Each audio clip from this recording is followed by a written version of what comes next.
still on my head. That's very strange. What are you working on? I'm getting breakfast for myself. Oh, okay.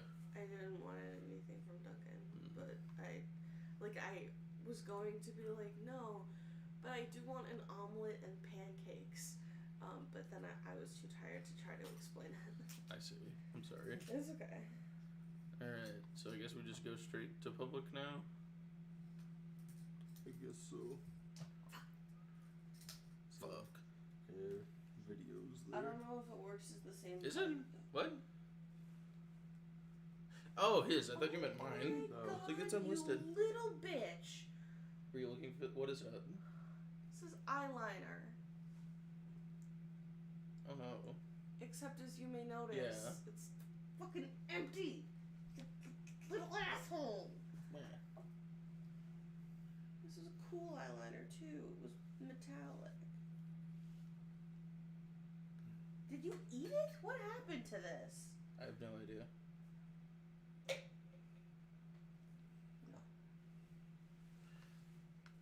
You're so sweet when you're The asleep. shield. And I'm about to swap it to public.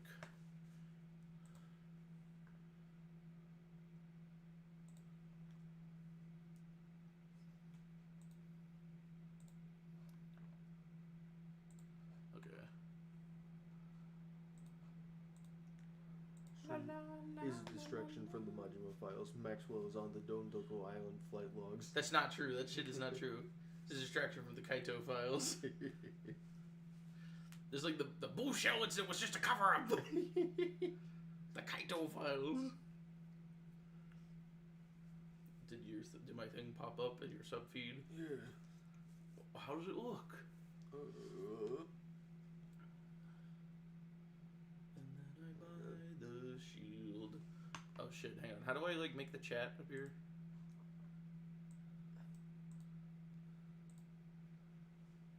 Pop out. There we go. Uh-oh. Holy crap! Lois!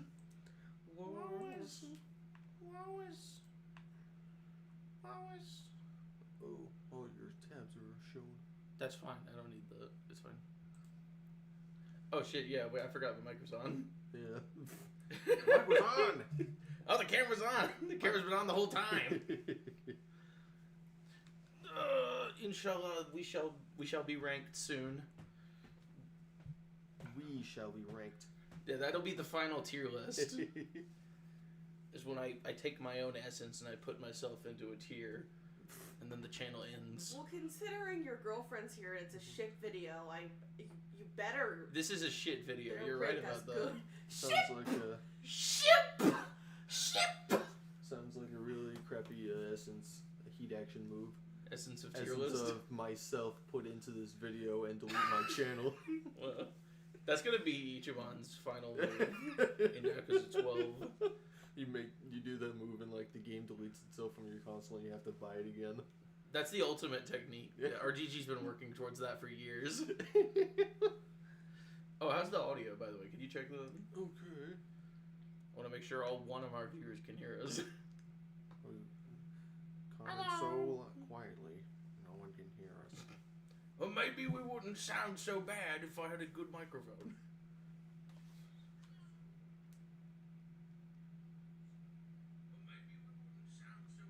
Pretty quiet. Okay, well, I can turn that up. But I just want to make sure we're not, like, blasting. Yeah, volume is pretty quiet for me. Okay. Hopefully that's a little bit better. I'm doing this with the mindset that we're probably going to be very rambunctious later on.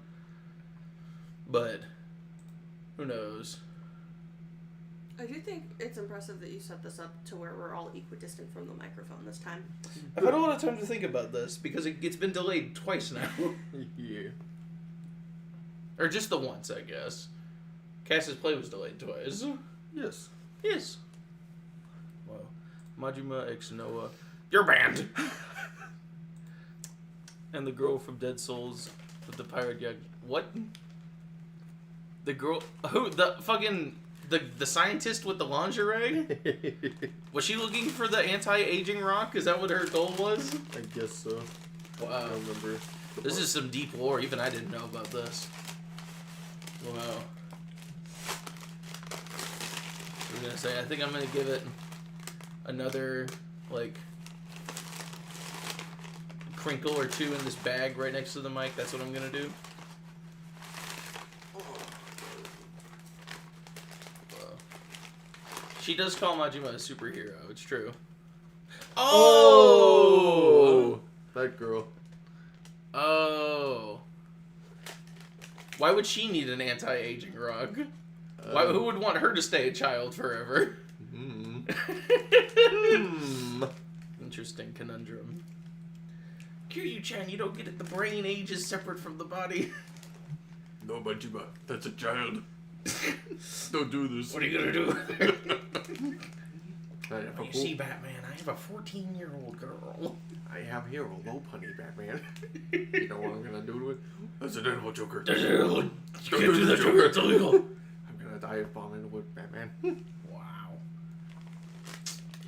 This is the best stream so far.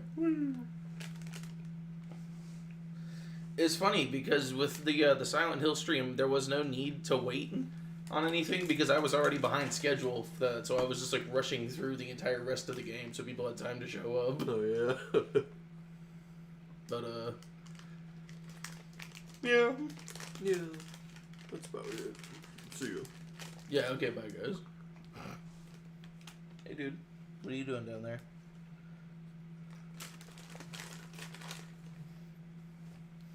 And then I buy the shield.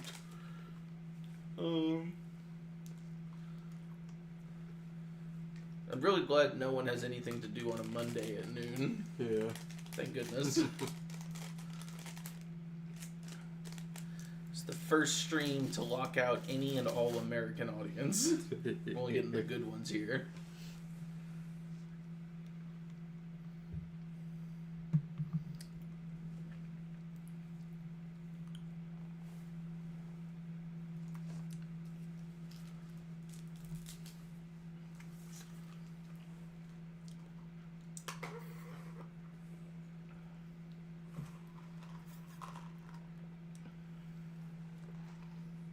Also, the person that said that the personal favorite chip was you and Kiwami 3 posted it on the wrong community post. That's why that one wasn't on there. Yeah. Heed my instructions if you wish to be acknowledged. Ban him. Ban him from my channel. Most of us are unemployed. That shit is real.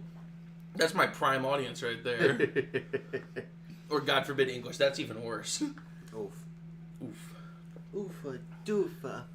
Wow. Is this actually live? No, this is pre-recorded. I've got the Doctor Who Blink setup going on.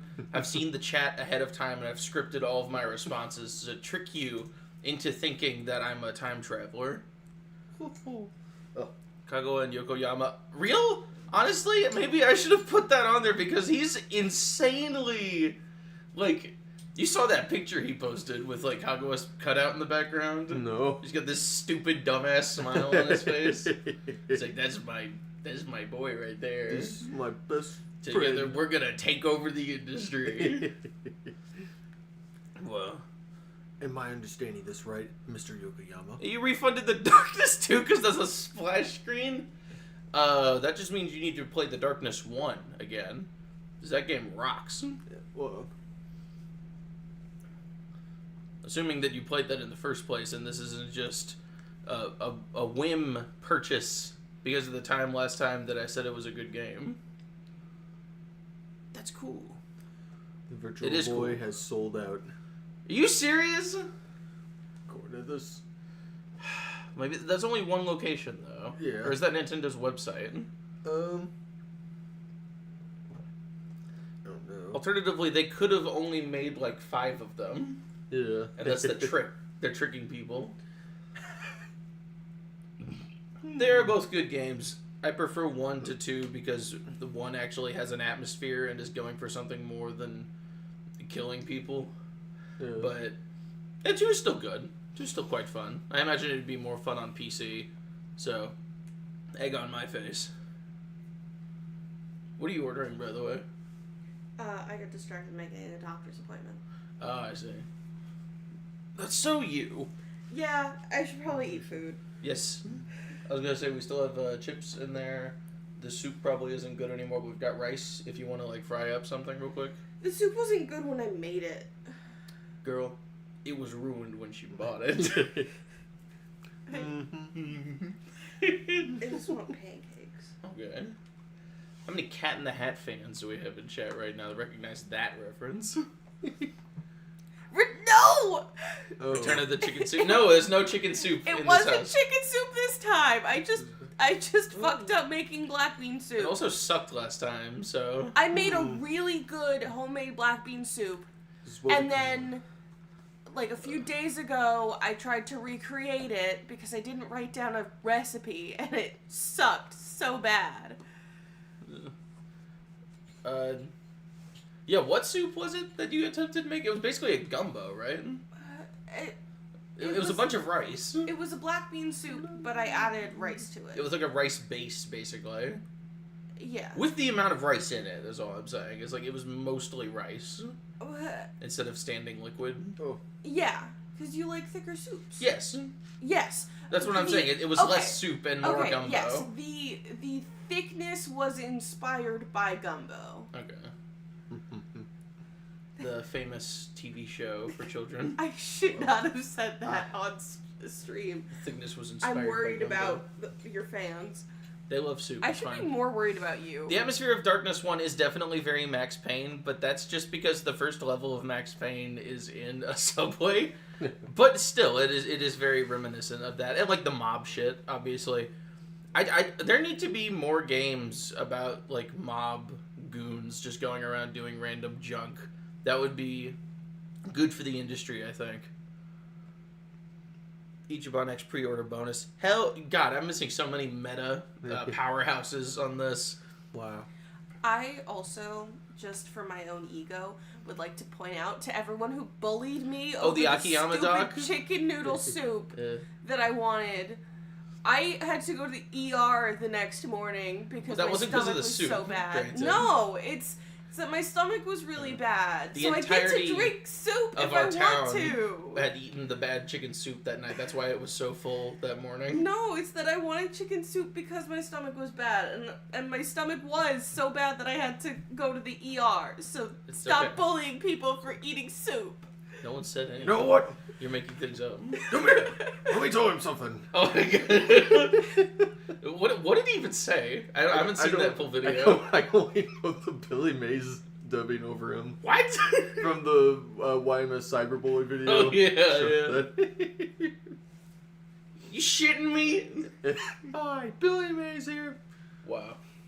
Oh yeah, the Akiyama doc. That's where I'm storing the Kaito files. Akiyama was my main source of information there.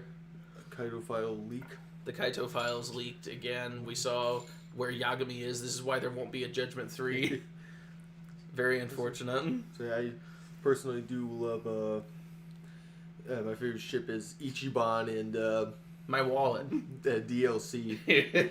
Ichiban and games where he's not in them. Say I much prefer that to the relationship where he's main character. You know what's funny is he managed to be pre-order bonus so hard that he forced his way into the narrative of Pirate Yakuza. Yeah.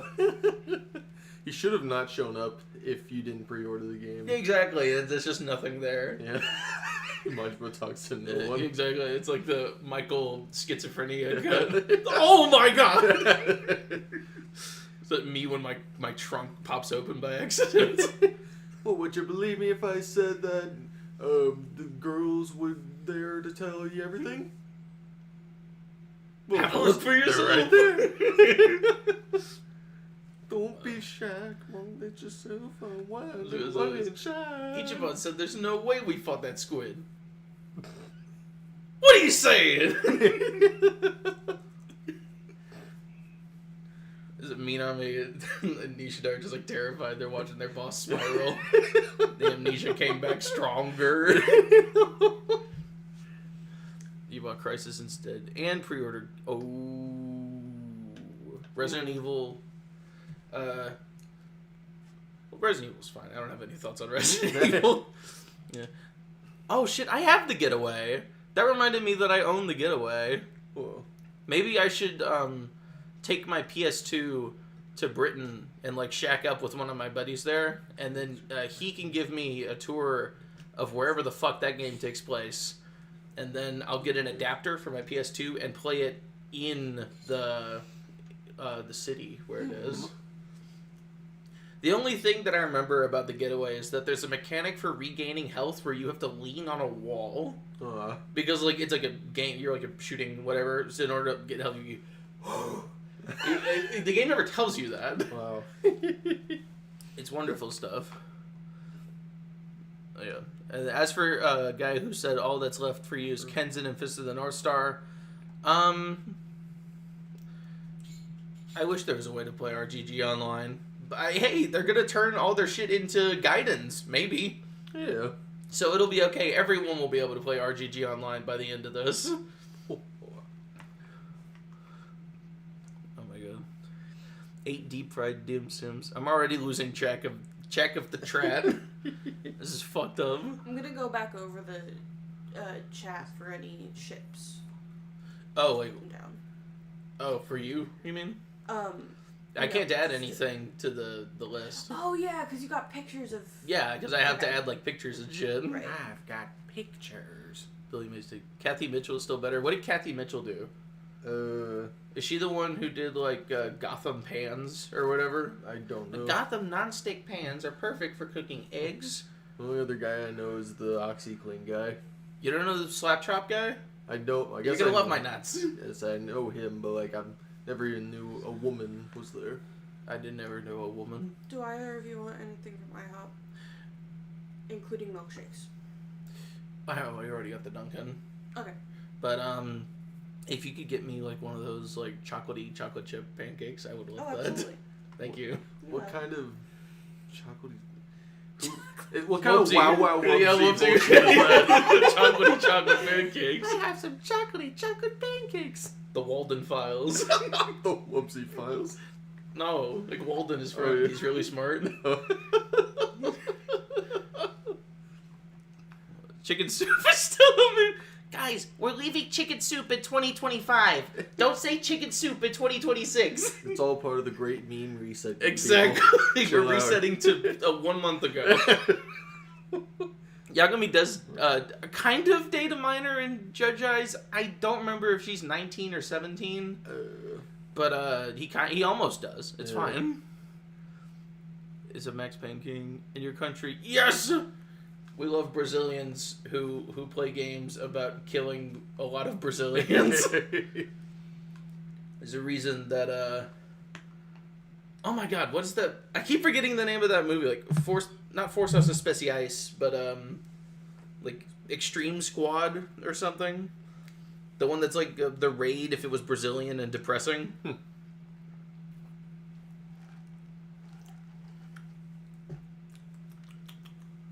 Elite Squad, that's the name of the movie. Yeah. Epic Squad. Epic Squad? That'd be a different movie. Give him the 10 points. Shut up. Alright. It looks like we've got a decent amount of folks here. We're about ready to begin, I think. Wow. I cannot get you one single pancake. I can get you a stack of 4. I'm fine with that, if you are. Okay. Bullshit. Takes place around central London, namely Westminster. Yeah, I remember the guy would like, you would know where to go because you have to pay attention to your turn signal and stuff like that because he knows where he's going. So you just have to make sure he goes there and not like, oh fuck, I missed my turn. Blimey. Well, terrible visuals, forgettable story. Noah gets into my nerves. That's even worse than on. He's diver down into your nerves. As someone with a nerve pain disorder, that sounds horrific. Yes. RGG would make the whole Ryuji, Jungi, and Shinada. Wait. Are you telling me there's a story with Ryuji, Jungi, and Shinada in it? Or are those 3 separate stories? Because I already know the one where Ichiban and Akiyama were childhood friends for some goddamn reason. Stuff like this makes me happy. A lot of other game series are dead. Yes! Like, imagine if the Metal Gear Rising pop-off of popularity happened when the game came out. Yeah. And then Platinum started making 10 Metal Gear Rising games, and they all got worse and worse. And they kept bringing Armstrong back. Yeah.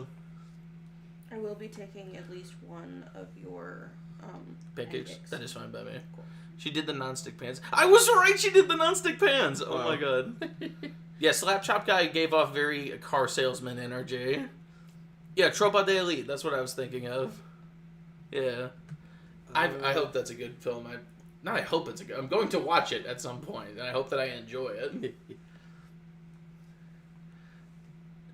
Well, hello. I was going to say...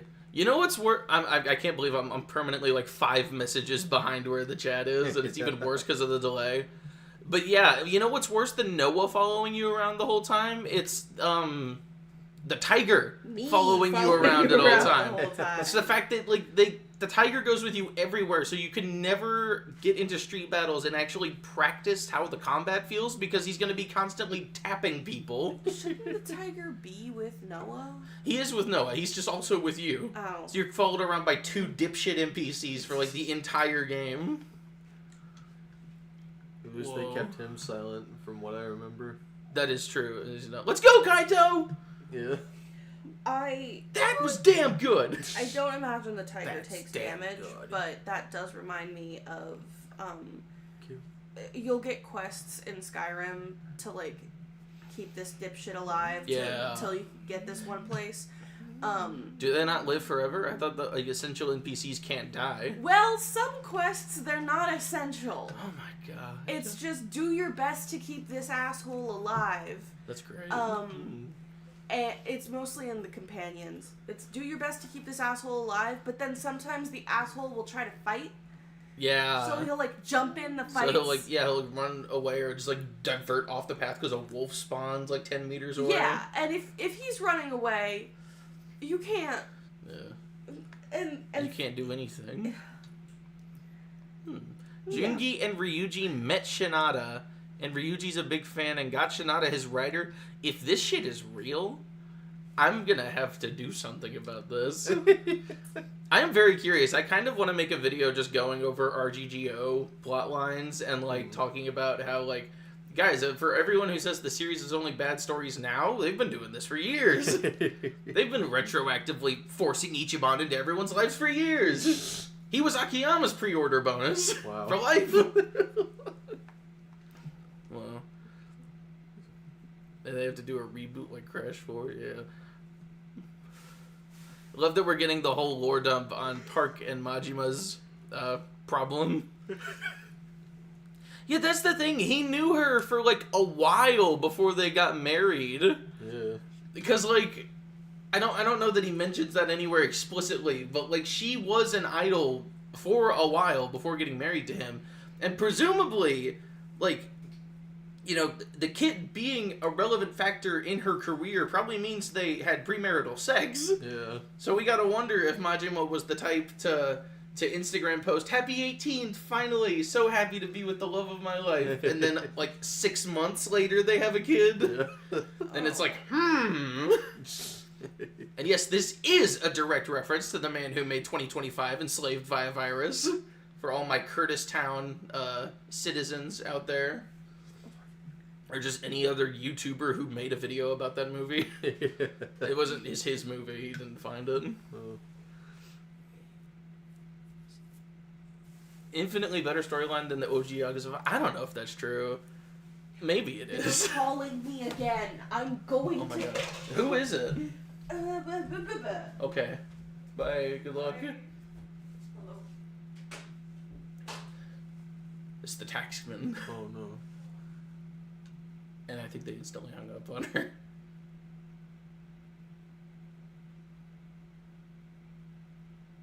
No, it's probably fine. Whatever. Saki and Tati and those... Here's the thing. I don't know. I haven't played Kurohyou yet. This is why this was meant to be a collaborative effort. Because you said... Jay said... Did they hang up instantly? No, it was just a robo call being like, please confirm the appointment for Emma. And you confirmed? And then I pressed 1. And then, that okay, was bye. it. It's funny that they had to call you back instantly for that, and then they waited 20 minutes to call you back. Yeah, and it's really stupid because I confirmed online. I love hospitals and medicine and the medical industry. I love it. It's so great. That's why I'll never go to Britain. It's just I'm such a huge fan of private healthcare. That's the U.S. anthem. But yeah, I don't know about Saki and Tatsuya on the list because Jay said that they don't have a thing in canon.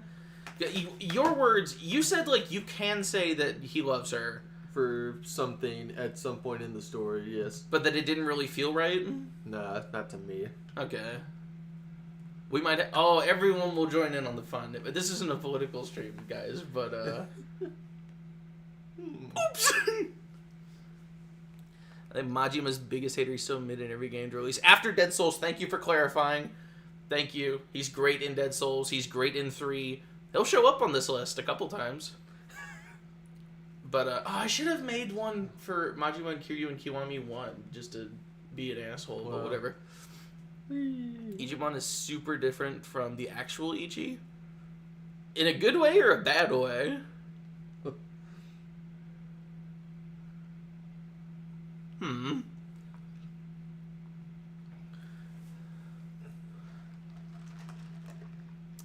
More and more Shinada.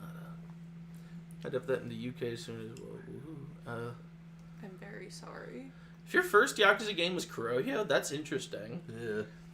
Because Kurohyou is another one of those rare entries in the series where you actually feel like you're playing as just a normal guy. Yeah.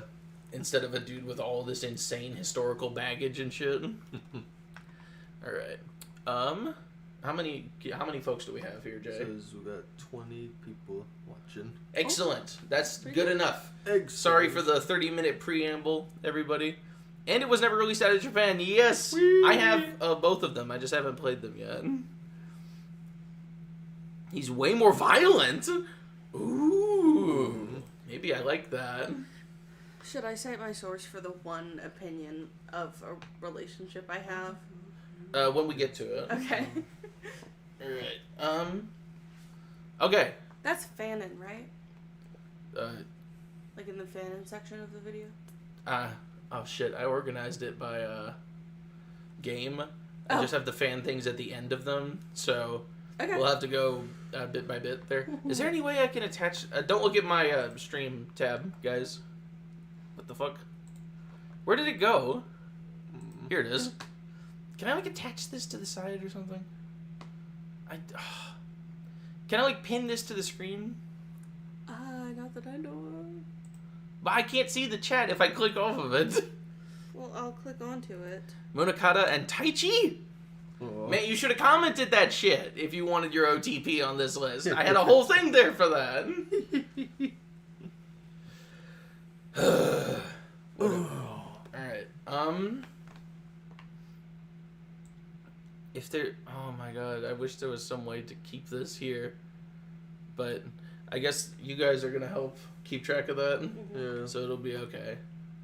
Okay, so here we go.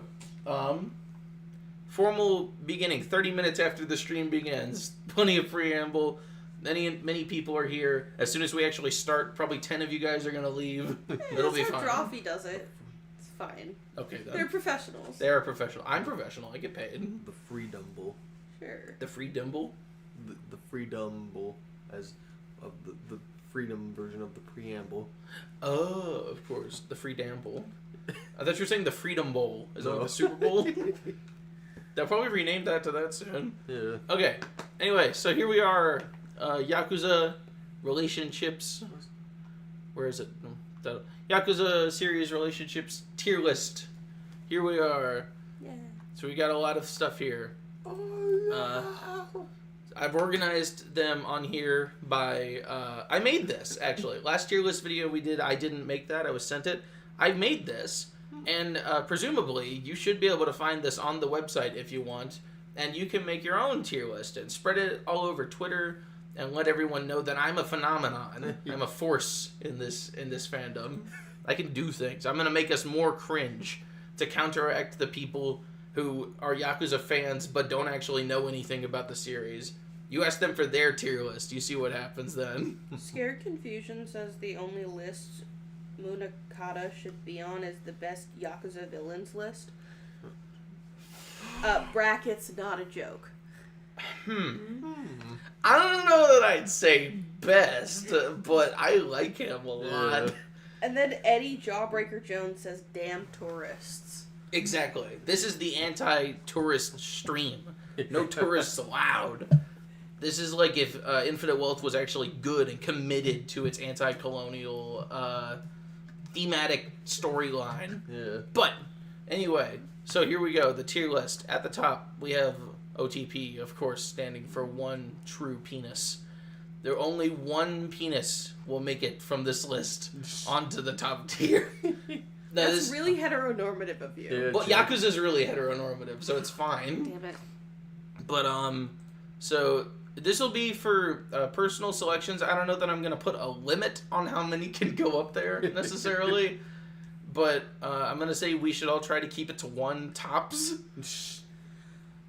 We have more. The best Yakuza villain is Lost Judgment Man. He's so good. Lost Judgment Man. Is that the new Hideo Kojima villain? Sorry. It's Lost Judgment. It is Lost. It's not in. It's the best Yakuza villain is Lost Judgment.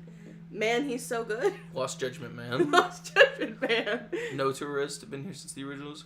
Hell yes. What does LH mean? Lighthearted? Yes. Okay. I think. Good to know you've got no heart disease. I'm a light-headed. Is Nancy the crawfish? Yes. Oh my god, I forgot about Nancy and Olivia! No. Fuck, they should be on this. Okay, I'm gonna have to add them later on. Nancy and Olivia probably go in Made for Each Other tier. I'm gonna be honest, I really liked their little whatever in Infinite Wealth. That was like the best sub-story in the game. Probably was. It genuinely was. Oh my god. And did you get the little bird on his head? Yeah. The bird on his head might have also been the best sub-story in the game. Same. Like, people talk about, like, oh, thank God they made the ice cream sub-story in Kiwami 3 way more exciting and wacky and fun. Literally, the best sub-story in Infinite Wealth was Ichiban having a bird on his head. We need more sub-stories that are just, okay, I guess this is happening now. Yeah. Someone is asking if Shinada and Milky will be the OTP. I don't know. But don't know it's on the about list. So when we get there, we'll get there. They're on the list. That's not true. That is not true. OG1 was one of the only RPG games holy shit. I mean, granted, it's not that hard to 100% the first game compared to all the others. But does that shit include the gambling? I feel like that shit would be hard in that game. You don't get many cheat items. Yeah.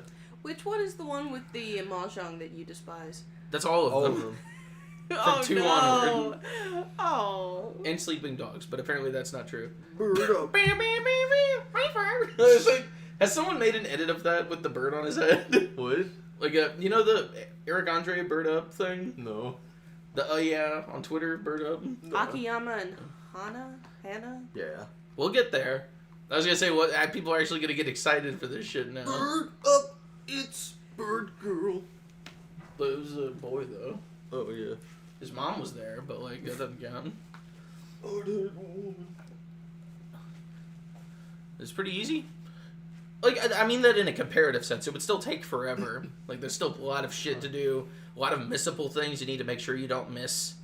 But- Mr. Big Shot. Oh, it's pretty easy, not gonna lie. I'm still trying to 100% Stardew Valley, and I don't think I'm ever gonna succeed. That shit is, that's insane. Anyway, so we've got at the top of the list OTP. That's for personal picks. That is like our classic for this list. That's not where the best ones go. Those will go in Meant for Each Other. That is, this list is judging both by in-universe compatibility and how, oh my god, what's the word? Compelling they are as a fictional entity. Because, like, this isn't just like, these two were good, but he cheated on her one time, so that moves him down a tier. Like, if that's a significant enough factor in their relationship, it might. But I think the more important thing we want to focus on is how compelling they are as characters. But, so over there we have meant for each other at the top. Cute moments. This is where Majima and Makoto will go, at best. Wow. But we'll get there when we get there.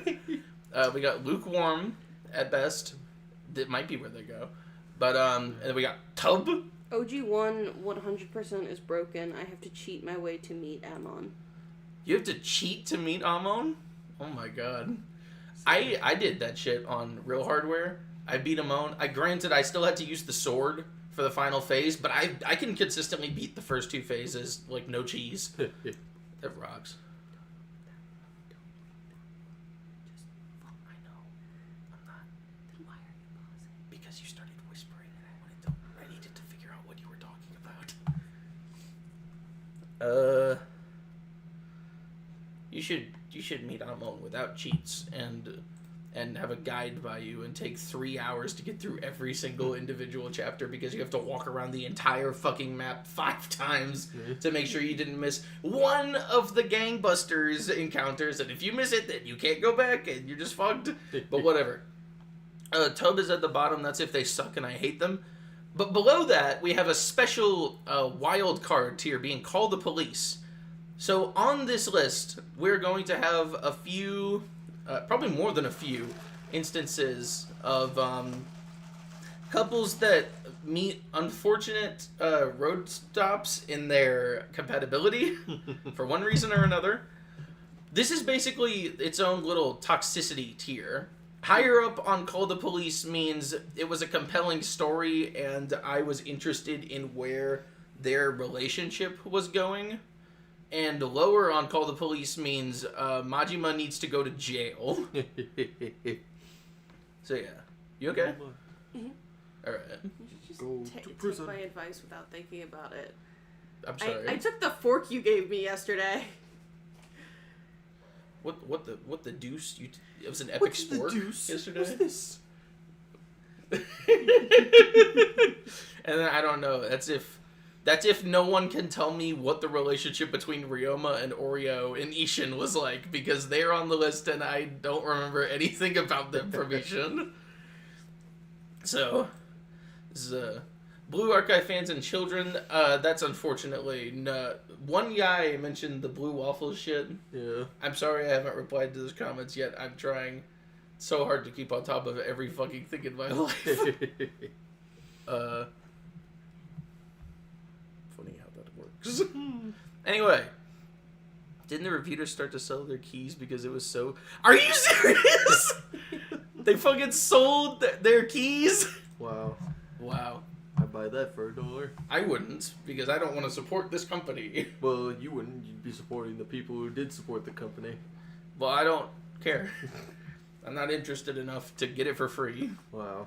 Anyway, the list begins from Yakuza 1. We have the OGs, Kiryu and Yumi. These are very small on here, but I tried my best. Maybe I should have made the labels a little bit bigger compared to the picture, but it's okay. So Kiryu and Yumi, as a couple, it's funny that we're probably going to have to start with lukewarm at best as the first entry on the list, but realistically speaking, and I am Yakuza 1's biggest defender, I don't know that I have much to say about them. No. Because, like, realistically speaking, they get, like, 3 good moments at the end of the game, which is where, like, he meets her, like, she comes in, or, no, they come in, and she drops the knife, and it's like, oh, that's nice. And then the death scene, obviously, but, like, that's its own, like, then she dies. They're so tragic and super underwhelming, not gonna lie. They are tragically underwhelming, is what they are. It's from Rock Shell. Yeah, the thing is, of Kiryu and Yumi, they're trying to go for the appeal of... The whole thing of them is that I wanted to see you one last time, and then they get to see each other one last time, and it's wonderful, and it's sweet. But, like, It's the same problem that Nishiki has, which is she means the world to Kiryu. We are not Kiryu. We were not there for his entire life. We were not there to see all their build-up. We were not there to see what led them to be in a relationship with each other. She means something to him, and we will never know what that is.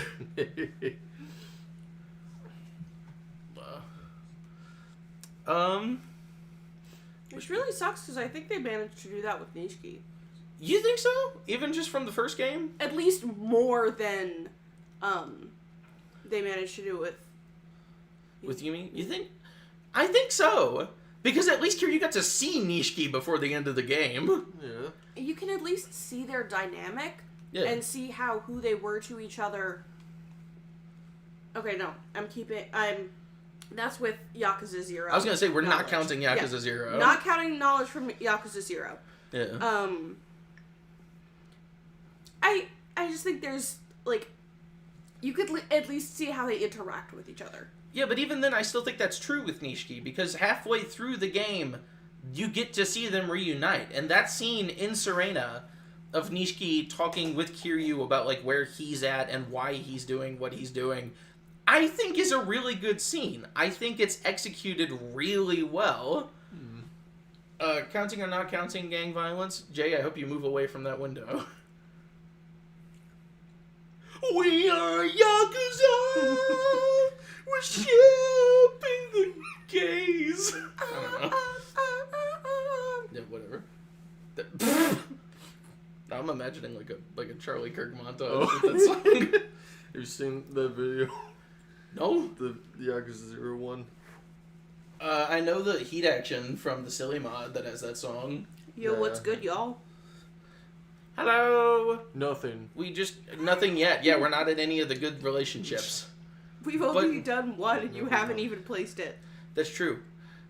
I can't believe no one contributed Kiryu and Nishiki to the list as like their fan submission. Wow. You better put it in anyway. No, I can't. It's not canon.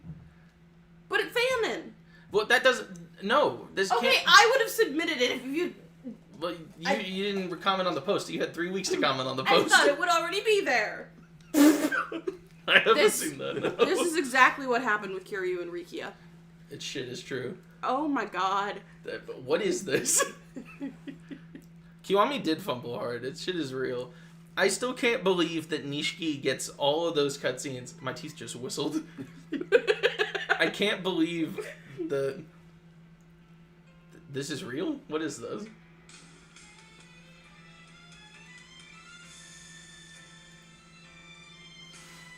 But you have to consider that I was lazy and forgot to reply to the post. It's okay.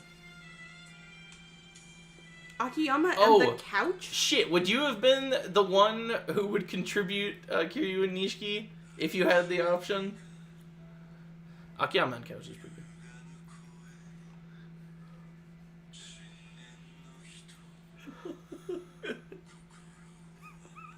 Is this just a rote translation of the song into Japanese? I think so. I've not actually heard the whole song. Well. Anyway, and just stop Nishiki that. is literally one of the only fanships I am aware of. But that's from Zero, though. We're not even at Zero yet. No, but it's Who not the gonna fuck be ships on there Kiryu at and Nishiki all. in the first game? That's all I'm saying. What the hell are we watching? I don't even know if I want to say peak ironically. He answered. We are Charlie Kirk Yakuza karaoke. It wasn't even karaoke. Yeah. It was just the song. The song. That's worse somehow.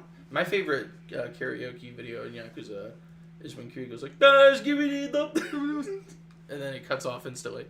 But anyway, I keep getting fucking distracted. I'm sorry, you guys.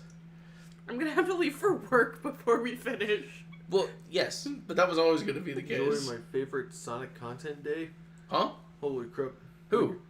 Sega wants us to do Sonic. Oh yeah, Happy Groundhog Day, by Okay. the way. I'm gonna have Groundhog to Day is a leave. wonderful movie. I'm gonna have to leave for work before we start. Hopefully not. Okay, so Kiryu and Yumi suck. I'm going to go ahead and put them in lukewarm because that's where they're going to end up going. Yeah. Because I believe that they love each other. And I guess that's what separates lukewarm from tub, is that I could actually believe these two being in a relationship.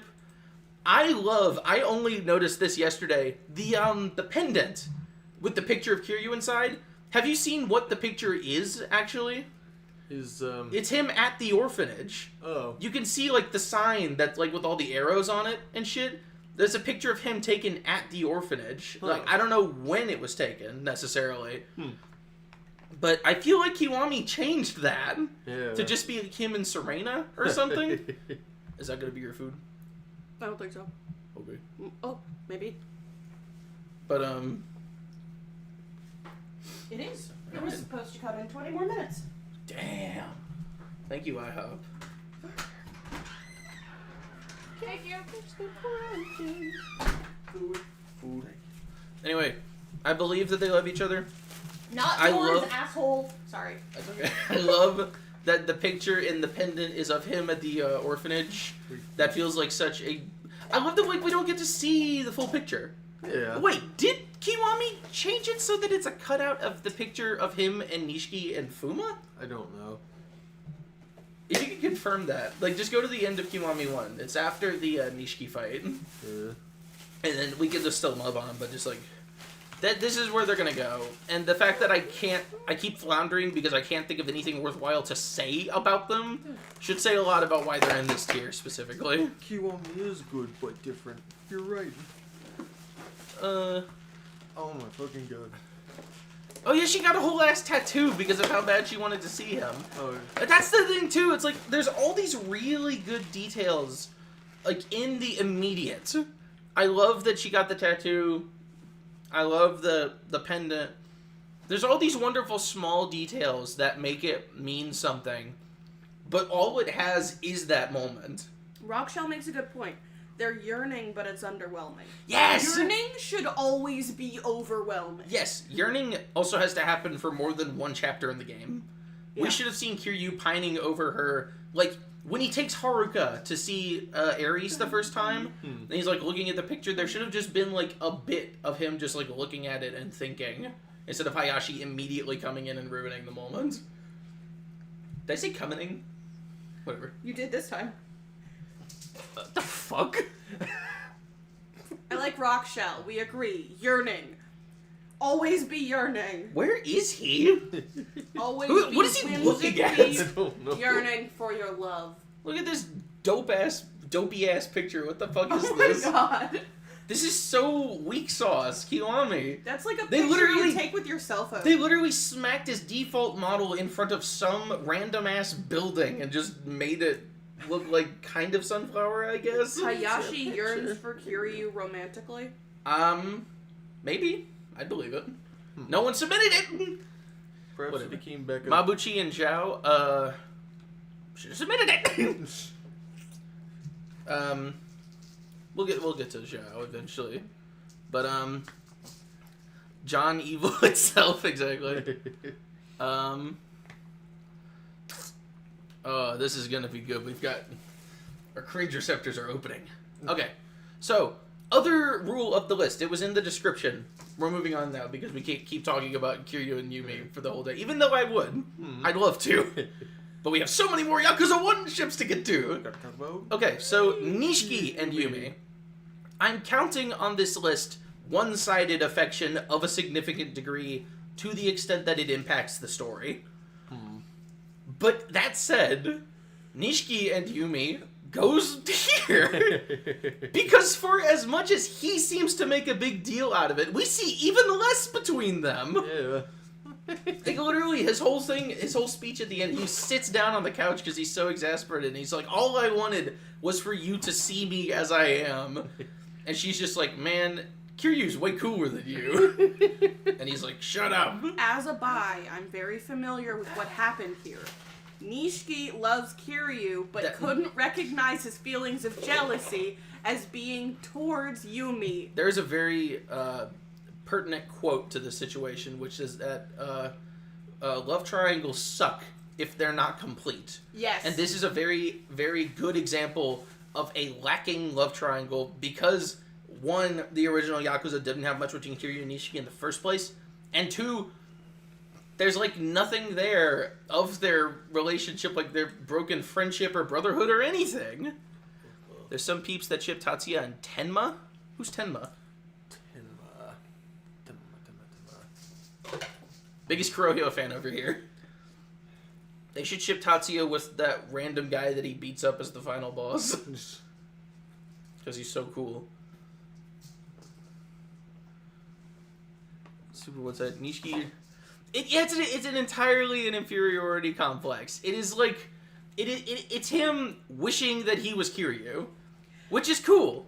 And if there was anything in the game that suggested to me that I could even consider adding that as a possibility for canon, it would be on the list, and it would be in, like, either high toxicity or cute moments just because, like, of, compellingness. But the fact that he has so little to work off, and the fact that he so clearly doesn't even want Yumi in the first place.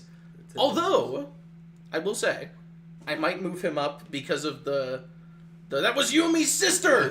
Where he, like, straight up kills his two goons because they might have killed Yumi's sister, and that, like, means a lot to him. Yeah. Nishiki was too busy moping to realize he's bi. Literally! Literally. My sister. Let's go back to those PSP games to 100%. Tenma's his best friend. Oh, okay. Dang, and you went for Hyuga over Tenma? Yeah. Man. I wrote that when I was like 2 chapters in the game. I didn't know he would come back. Riona? Who is Riona? Oh. I'm losing my mind. Fuck. Is that like a... Isn't that like both the names of like one of his kids at the orphanage and also a hostess in like Yakuza 6? I think that's what's fucking me up. Yeah, Riona is the racist, right? Yeah. No, that wouldn't work because she's racist. Yeah. Oh, she did never mention black women. That's true. True. She's like, by the time of Infinite Wealth, Rihanna was like 13, I want to say, in that game. So like 15 years later, she would, oh my god, she'd be like almost 30. Oh my god. Oh, that hurts my heart. They did not add my strawberries. So this is literally just a pancake with 4 slices of, just like chunks taken out of it. It's 4 slices of banana cooked into it. Oh my god. Not dispersed in the batter. Yeah, it's like a abstract painting thing. It's like a bowling ball. Yeah. That's fucked up. But anyway, fuck you, IHOP. Where are my strawberries? You don't deserve strawberries. I do deserve strawberries. I'm gonna have to leave Nishiki in tub. Because I wish I could put him here for the Yumi sister scene. Leave him in the tub. But I'm going to have to leave him in the tub. Because it's not enough. Yeah. One scene does not a remotely compelling character make. And that is the story of Yakuza 1. Wow. Basically. I think much later Yakuza games... what's the phrase I'm looking for? Suck? No. It's like... Dare to disagree. God damn it, I don't know what Dare to disagree. Is. Should he see Murphy's face when fucking later Yakuza games say otherwise? God damn it. When Pat casually dropped this plot point on him. Which plot point? That kids grow up? Because that hurts me too. Postman Pat. Postman Pat. Postman Pat. Postman Pat. Postman Pat. Okay. Talking of, though, one-sided pining, Reina and Nishiki, I think, goes here. Oh my god. And maybe this, maybe I'll have to drop them, like, above I don't know about Kiryu and that. Yumi. Because this is the one scene that a compelling character makes. This, Reina's confession to Kiryu in the letter, especially because, like, we see her, like, betraying him earlier. Yeah. And, like, the whole game is building up the whole shit, like, when you have power, information simply finds you. All that bullshit, just to reveal that Reina was the one telling him literally everything, and Nishiki's just a big asshole who acts like he's bigger than he is because he doesn't appreciate the people who elevate him to the status that he achieves. I want so much better for Reina. But I think I mentioned it in a comment. I wouldn't care so much about her if things that happened to her didn't happen to her.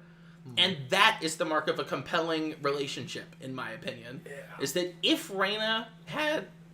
excuse me. If Reina had a good ending... Reina had...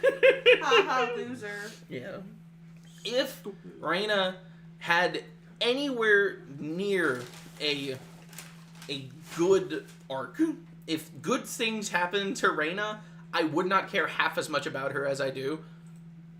But the fact that she is, like, so unjustly punished for wanting something with Nishiki and doing everything in her power to make herself mean something to him, because she is with him the way he is with Yumi. Yeah. All she wanted was to be seen by him, and the fact that he doesn't know that, or see that, or notice that, that's what the word I was going for. I'm getting emotional because I'm talking about Yakuza. I'm moving them up here. Fuck you. Rockshell says, God, I love them, but Devil Survivors says K1 ruins them both. K1 fucking ruins Nishiki and Reina. Does. I cannot believe they thought that the one thing Reina needed was, Nishiki, how come you suck? How come Kiryu's better than you? How come everything is your fault, Nishiki? And he's like, Are you saying are everything you is saying my that fault? Kiryu's better than me? Are you calling me useless? Bah! I don't mean much to you, Reina. My God, like it's a good performance from his voice actor. Yeah. That scene, but like, in what fucking universe would Reina say any of that? That is like the worst character assassination in the entirety of Kiwami 1, counting Majima. No, but don't you get it? No. Nishiki isn't as good as Kiryu. That's true. Yeah. And Ichiban is really nice, and Yagami let a murderer go free. The and- scene where she says, "That was Yumi. Who told you to Who told you to kill her? It's like, bitch. Who told you? That was Yumi." One-sided. This is good yearning. Reina shows that they could have done good yearning with Kiryu and Yumi, and they chose not to. That is the only explanation for that shit. This shit sucks. I feel so bad for Reina. I feel so bad for both of them because of what Kiwami 1 did to them. So, if I had more hate in my heart for Kiwami 1, I'd list that separately to rank it, like, in tub. But as is, I'm going to keep Reina and Nishiki in here. Because, like I said, cute moments isn't necessarily the only thing that gets you here. But I think... also, she dresses like him. Oh, yeah. She literally changes her entire dress to look like Nishiki. And that alone... Whenever a character's outfit changes in this series, it's such a rare occurrence. And it instantly says so much about them. Reina, at the beginning of the game, has, like, a purple, like, Japanese robe or whatever. But after the time skip, when Kiryu goes back to Serena and finds her, she's got a white top and, like, black dress pants. Oh. To match Nishiki's white tux and black undershirt. No, don't eat my pancakes. This is pretty cool bananas. That's a technique that they'll do on, like, TV shows and stuff to show, like, blossoming relationships and people growing closer together is dress them in the same color family. Yeah. Which is interesting because in JoJo, Nishiki dresses Kiryu like him, but worse. Why are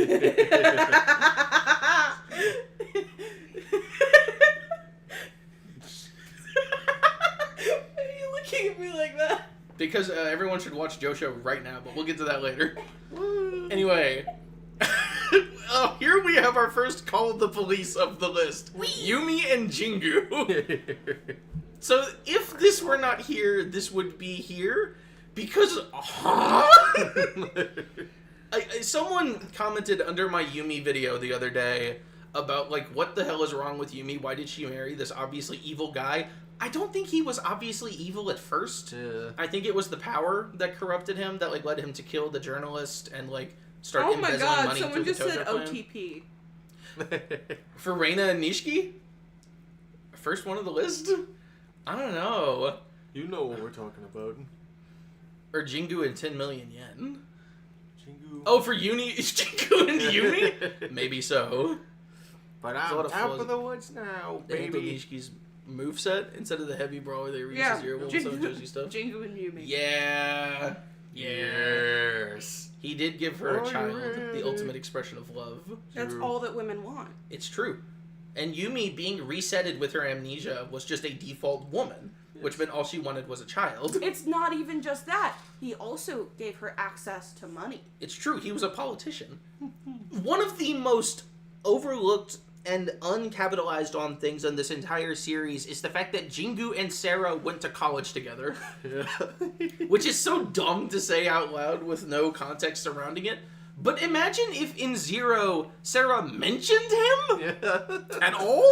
Jingu is a black hole of character development. Dude is just a 401k jobber. He is a Fortune 500 jobber, and that's why I love him so much.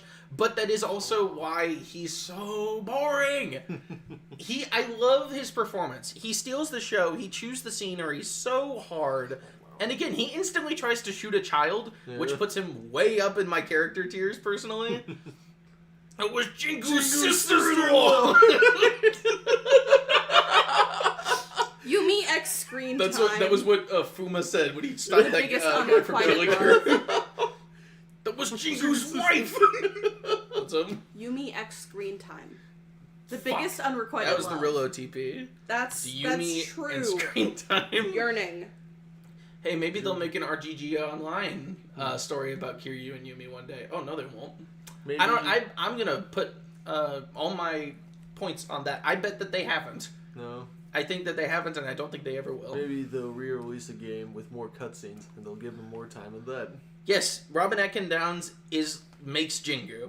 Yeah. He's still good in Japanese. I would like to put that forward, that as much as I'll glaze Robin Atkin Downs' performance as Jingu, his Japanese voice is still really goofy and terrible, and I love him. It's probably why his voice is so silly. Yeah, exactly. It's like Yakuza 1 dub is like a really good voice match. Yeah. They actually did a really good job getting people that sound like the characters. The Yakuza series utilizes amnesia and comas the same way a YA novel does. Yes, it does. That's true. Hello. Wow. I love that shit so much. But Jingu, you should have been a character. Maybe then I'd be able to see anything here. But this is the most plot relationship in the series. Except for maybe one later. Infinite Wealth. But we'll get to that later. What's that you said? I didn't quite hear that. Nothing. Let's just move on. That's if this stream was Gaiden. But, I was fucking watching, for whatever reason, Kiryu and Sony's Drinklings from Infinite Wealth. And there was literally a moment where it was like, I wasn't really paying much attention to what was going on, but like there was a part where she said like, man, I was like, I'd take any excuse to stay here and drink with you, Kiryu-san. You're like a really cool guy. And then he goes, huh, what was that? I didn't quite hear that. And I was like, wait, was that supposed to be under her breath? She didn't mean to say. I thought she was Did I say that saying out that to her. No, that was not meant to be said out loud. wow. She should have had the... What making you so sad? We love the OG dub in this place, and one day I'll make a video about why it's good, but the world's not ready for that yet. Do we need a dub of Kiwami 1 with the voice, with the direction we got now for you guys to recognize that it's a good one? Okay, here's the thing with the Jingu points shit. I would play that game. I would play a Sarah Gaiden where we get to see him meet Jingu, just because it'd be something. And I know something could be worse than nothing, but it would be Yakuza 1 fan service, and that is for me. And I get to break my morals for Yakuza 1 fan service. Wow. Mine K3 English WAX Noah. That's a niche joke. No one knows. Nothing but you and Jingu disposing bodies that he accidentally Yeah, killed. literally. But that'd be cool. Imagine like the mini game. You have to like swing the thing on time to make sure they go in the hole.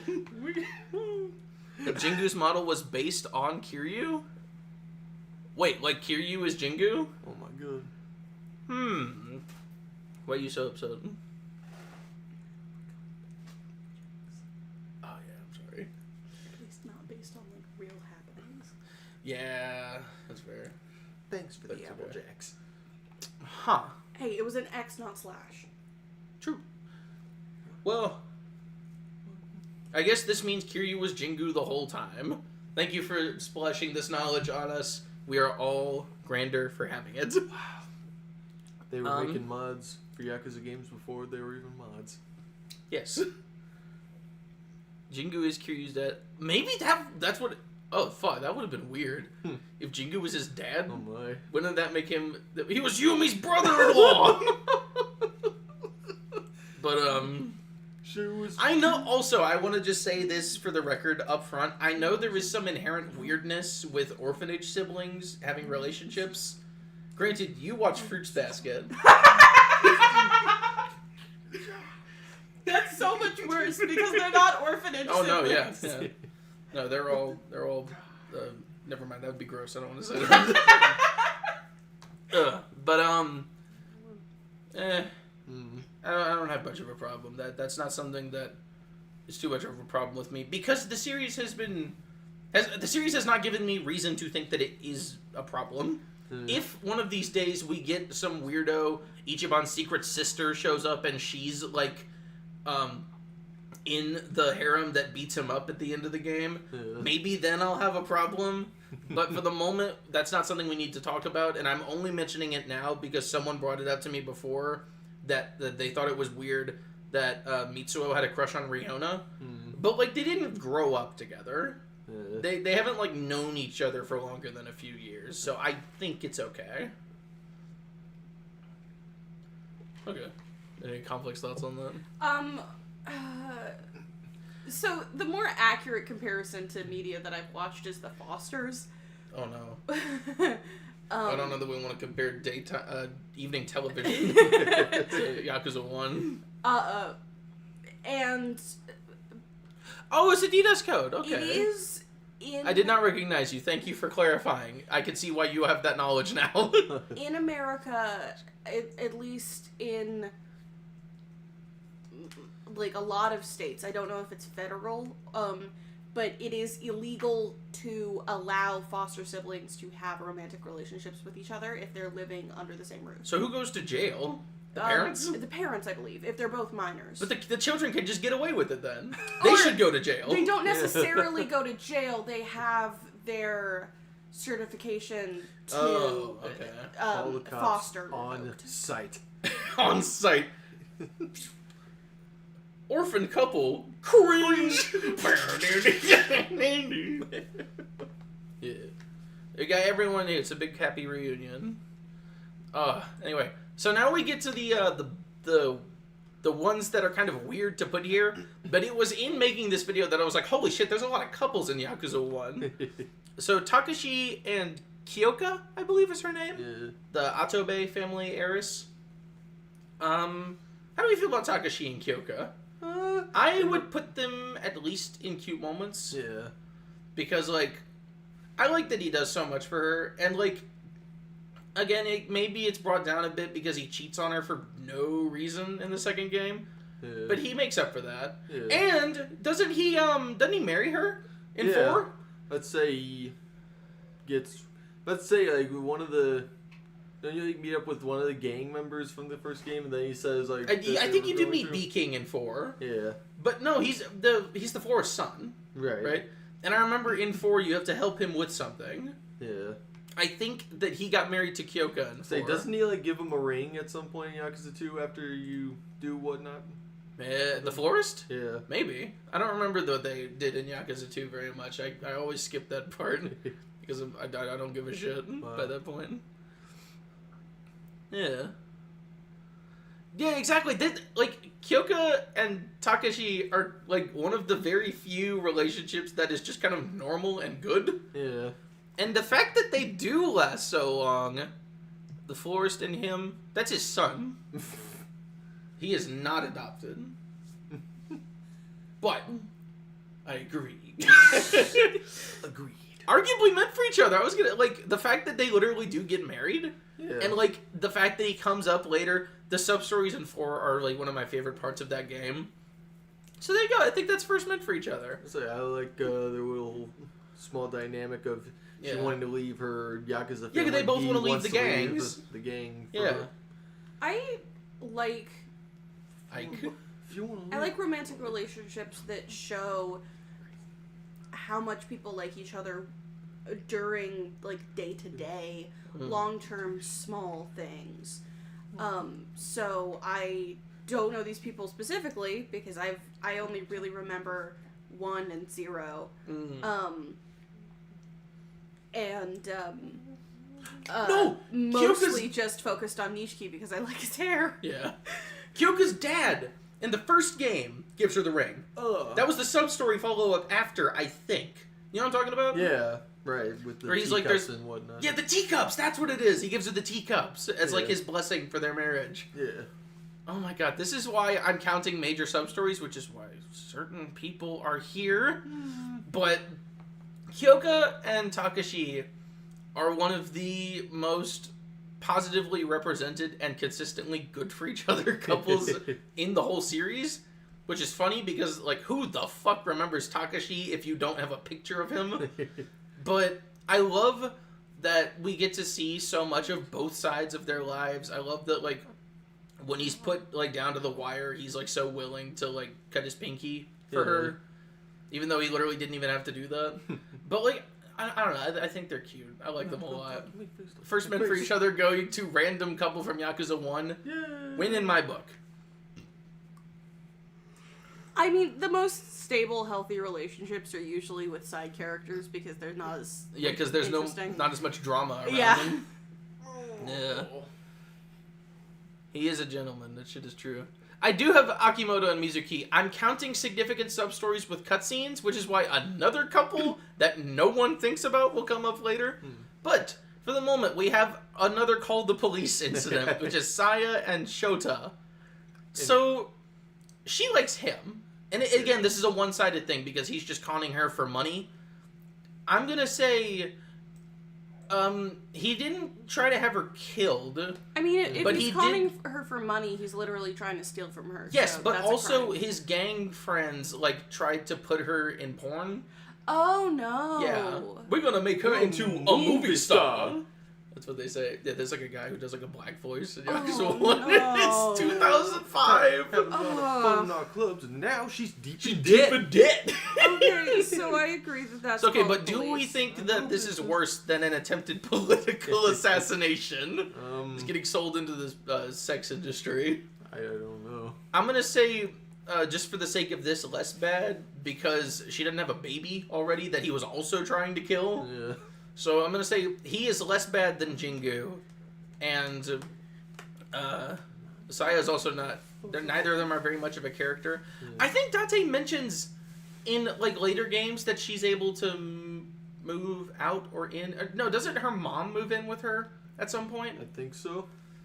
Again, there are very... I'm the only person who would be able to actually have that knowledge on hand. But Saya exists through the rest of the games. I think in Yakuza 6 he brings her up.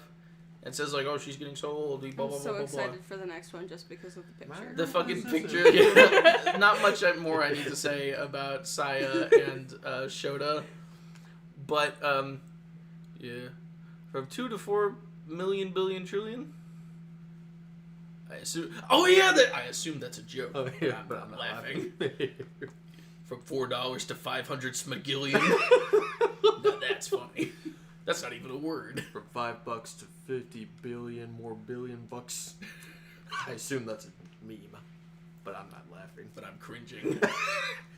I assume that's Keck. But I'm cringing. Okay, it was tough finding pictures for all of these because I wanted to find ones of the characters in frame at the same time. So if you can't tell, this is Shinji and Akemi, who is his girl at the soapland. Shinji always was a man of the night. But Max explained this to me all over the place. Over maybe an hour. What, the Shinji yesterday? and Akemi thing? Yeah. And now I can't stop giggling about it. Yeah. So he's in there, and he's not happy because he's dead. But I got killed and turned myself into ashes, and now I'm stuck in this box.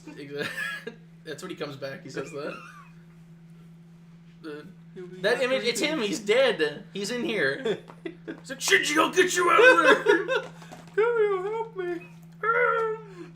But so Shinji and Akemi is one of those instances where we never see them on the screen together, but the fact that she would claim his ashes in the first place tells me that what they had was something. To say enough that we would need to go out of our way to see her and tell her about what happened to him. And I like that the instant she sees Kiryu, she's like, okay, he's dead. Yeah. But what's that image? It's her holding a takeout box full of his ashes.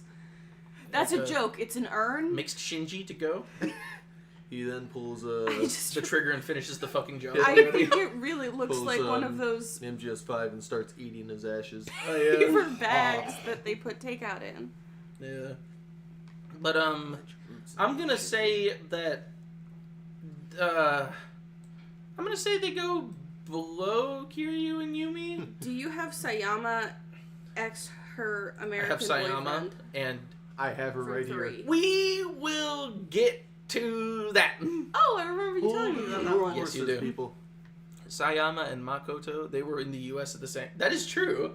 And given this fucking company, they probably did meet each other. Yeah. I bet her husband, Makoto's husband, was like a person Yeah. we have reason to believe. But yeah, I think they're better than Nishiki and Yumi. I think they go Because above they actually like each Kiryu other. and Yumi. You think they do? They have a plot together. They have Kiryu and a Yumi have a plot storyline. At least they were on screen and exchanged words, though. I like the You know what? implications. I love a story made of implications, but these Okay. people literally do not see each other for the entire game. Okay, fair enough. And in Kiwami, Shinji keeps sleeping around. True. I thought in the first game the whole Shinji is a man of the night meant that he just goes to Shangri-La a lot to see her. But apparently in Kiwami 1 he just goes like everywhere and he Yeah. just sleeps around and he's not even like obviously like there's an argument about what is faithful and what is not faithful. But I like the implication that he got that reputation just from going to Shangri-La so much and not because he's just a horn dog. It's a weird detail to add to his character. But I think that I am right. So shut up! Okay. You're wrong. So here we go. Here's the first sub-story one. Is Yuya and Miyu. I think that's her name, yeah. From My Baby's a Showgirl. So he, like, instantly risked his life to save her when she got kidnapped. Yeah. And... Does that put them above Kiryu and Yumi? I guess so. I love a man who supports a woman who has unconventional jobs and like doesn't get jealous and is just like supportive of her having the career that she chooses. Yeah. So He does. I mean, get he still gets kinda flustered jealous. when she gives Kiryu the, like, lifetime pass. okay, yeah, but that's a weird thing to give to someone. I guess that's fair. But, I'm gonna say that they had a cute dynamic. Kiryu and Yumi did not. I think that puts them above Kiryu and Yumi. Oh, it hurts. What? It hurts. Wait. Yuya is the goat. He cheats on her with Yuya? What? Yuya cheats on her with Yuya? Does he What? jerk off? Happening. I love you, me. Whoa. Oh. That's you. Yuya is always the goat, and Yuya's gonna come up again later. I don't think she gets mentioned after Yakuza 1, which sucks. But I'd like to believe that after he settles down into... Oh, someone mixed up Yuya and Kazuki. Boo this man! That was you. That was you, yep. That was you. Who told you to masturbate? Well, me. I did. Good job. Ah! Shoots him. Yeah. Kiryu, that's me. Yeah, Yuya in Yakuza 6 wear glasses and is an office worker, and I'd like to believe that Miyu is at home waiting for him. Yeah. Because she She's probably a didn't work at trad wife. Stardust anymore. Well, she never Kazuki worked at does Stardust. nothing. No one give a fuck about him. That he has some sub stories where he does things. What does TBF mean? To be fair, Oh. yeah, Kazuki is like one of the easiest. I don't give a shit characters So in the he, like- series. In 2 he got kidnapped, Yeah. which is something, I guess.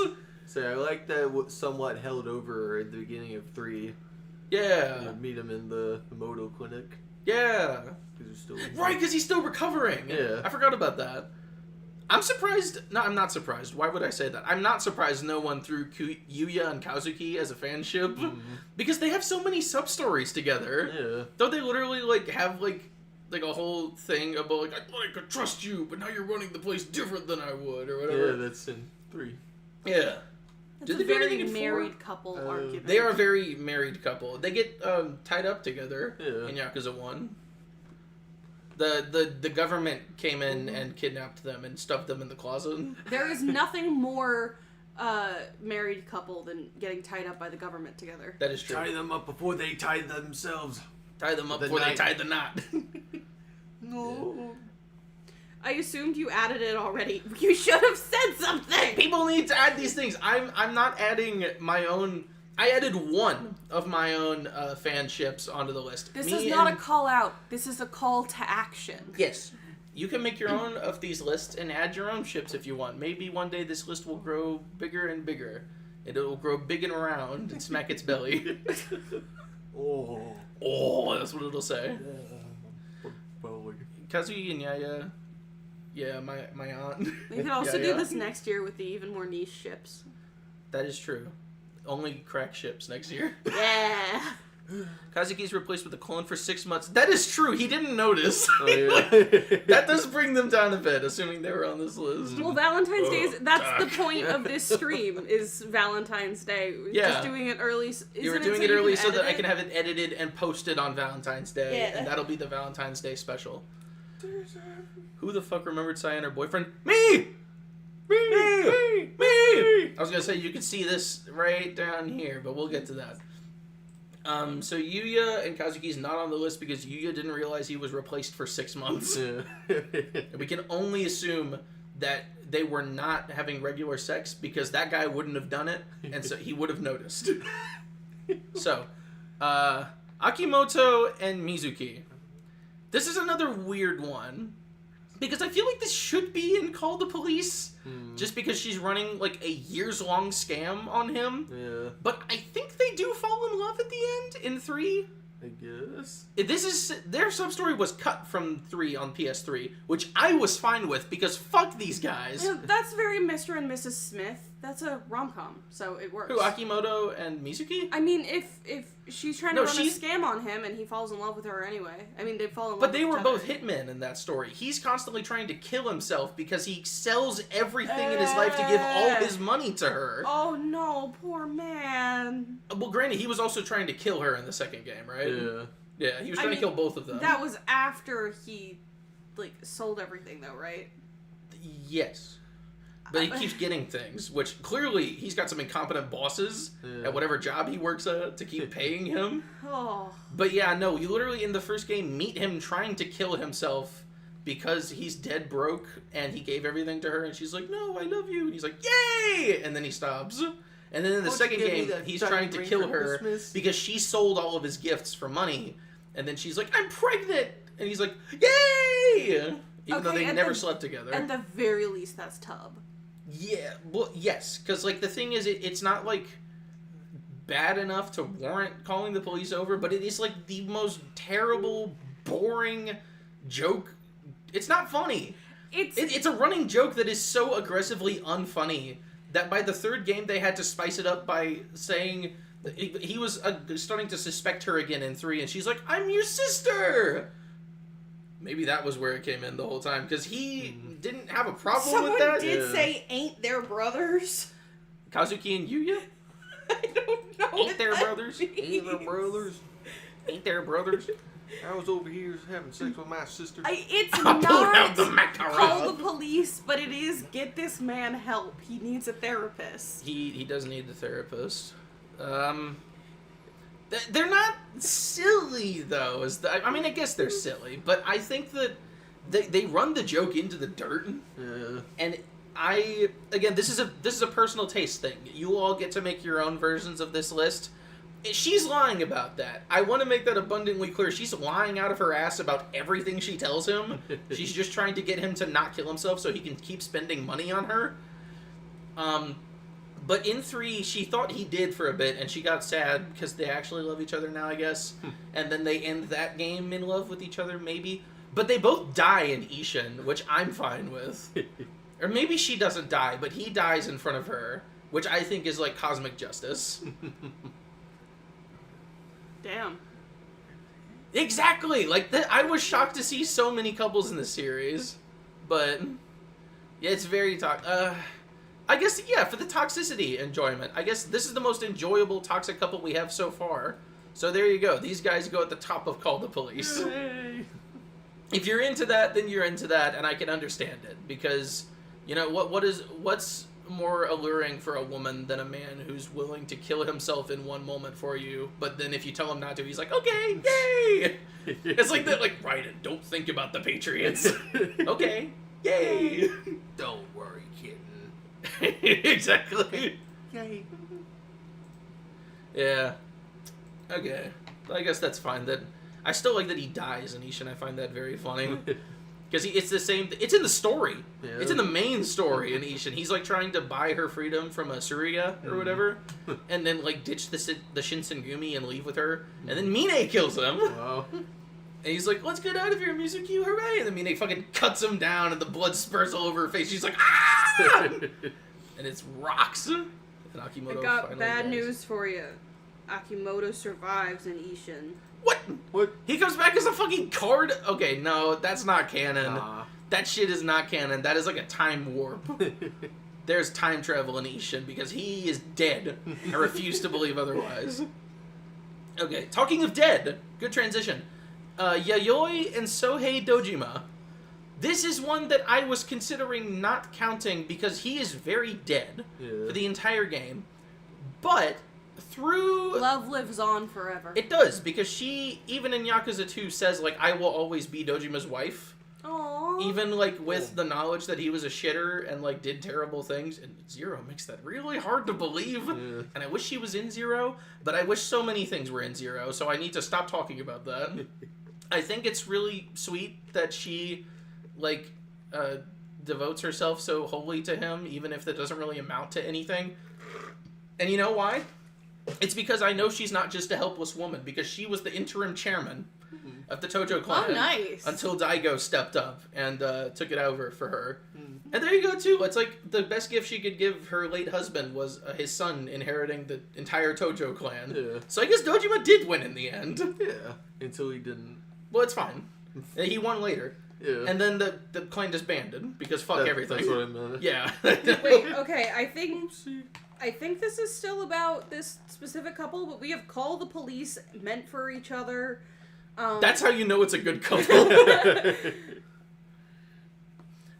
RGG Online, she does not say his name and always calls him that man. Huh? What? I guess they were retconning, like, the weird devotion, which, like, I guess that man, that guy.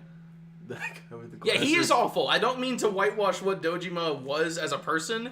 He literally begins the series by getting killed for trying to rape Yumi. Yes. He is that guy with the glasses. Which makes her more compelling because of whatever. It doesn't make her good. It makes her really weird. And it makes her probably, like, deeply traumatized. So if you want a... For the folks at home who didn't see my expression, my... It looks like Chris. My affinity for this couple just made that sound that, like, a bomb makes when it's dropped. Fuck. Oh. There we go. It's okay, guys. I dropped my mouse. But I fixed it. Yeah, anyway. Oh, no. Why is this covering it now? What's happening? What's happening? Why did this get here? Exit out right there. I don't see an X. Oh. Where? Oh, it's not there. Try the 3 dots. No? No? Okay. Never mind. Okay, whatever. Well, we don't need to see OTP for now. It's fine. What was that? Did you see that? Huh. The skeleton ran by the screen. Whoa. Hang on. I'm casting a magic spell on the website. I'm sorry, his name is what now? Sohei? Dojima? Sohei Dojima. This guy said Yaoi Dojima. No, that's his wife. Please, Yaoi was my mom. Call me Yuri. Yayoi deserves way better than him. I ship her with Ryuji. Yayoi?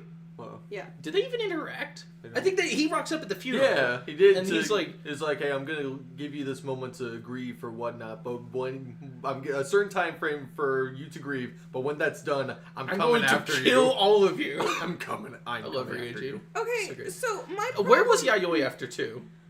Where did she go? My problem isn't just the would We can be only assume cheating. the Daidoji got her. My first order of business, kill that woman. Not even fridge. It's not just cheating if you do something like that. It's such a heinous action that goes so far beyond just the banality of breaking the most basic promise within a marriage to, like, not cheat.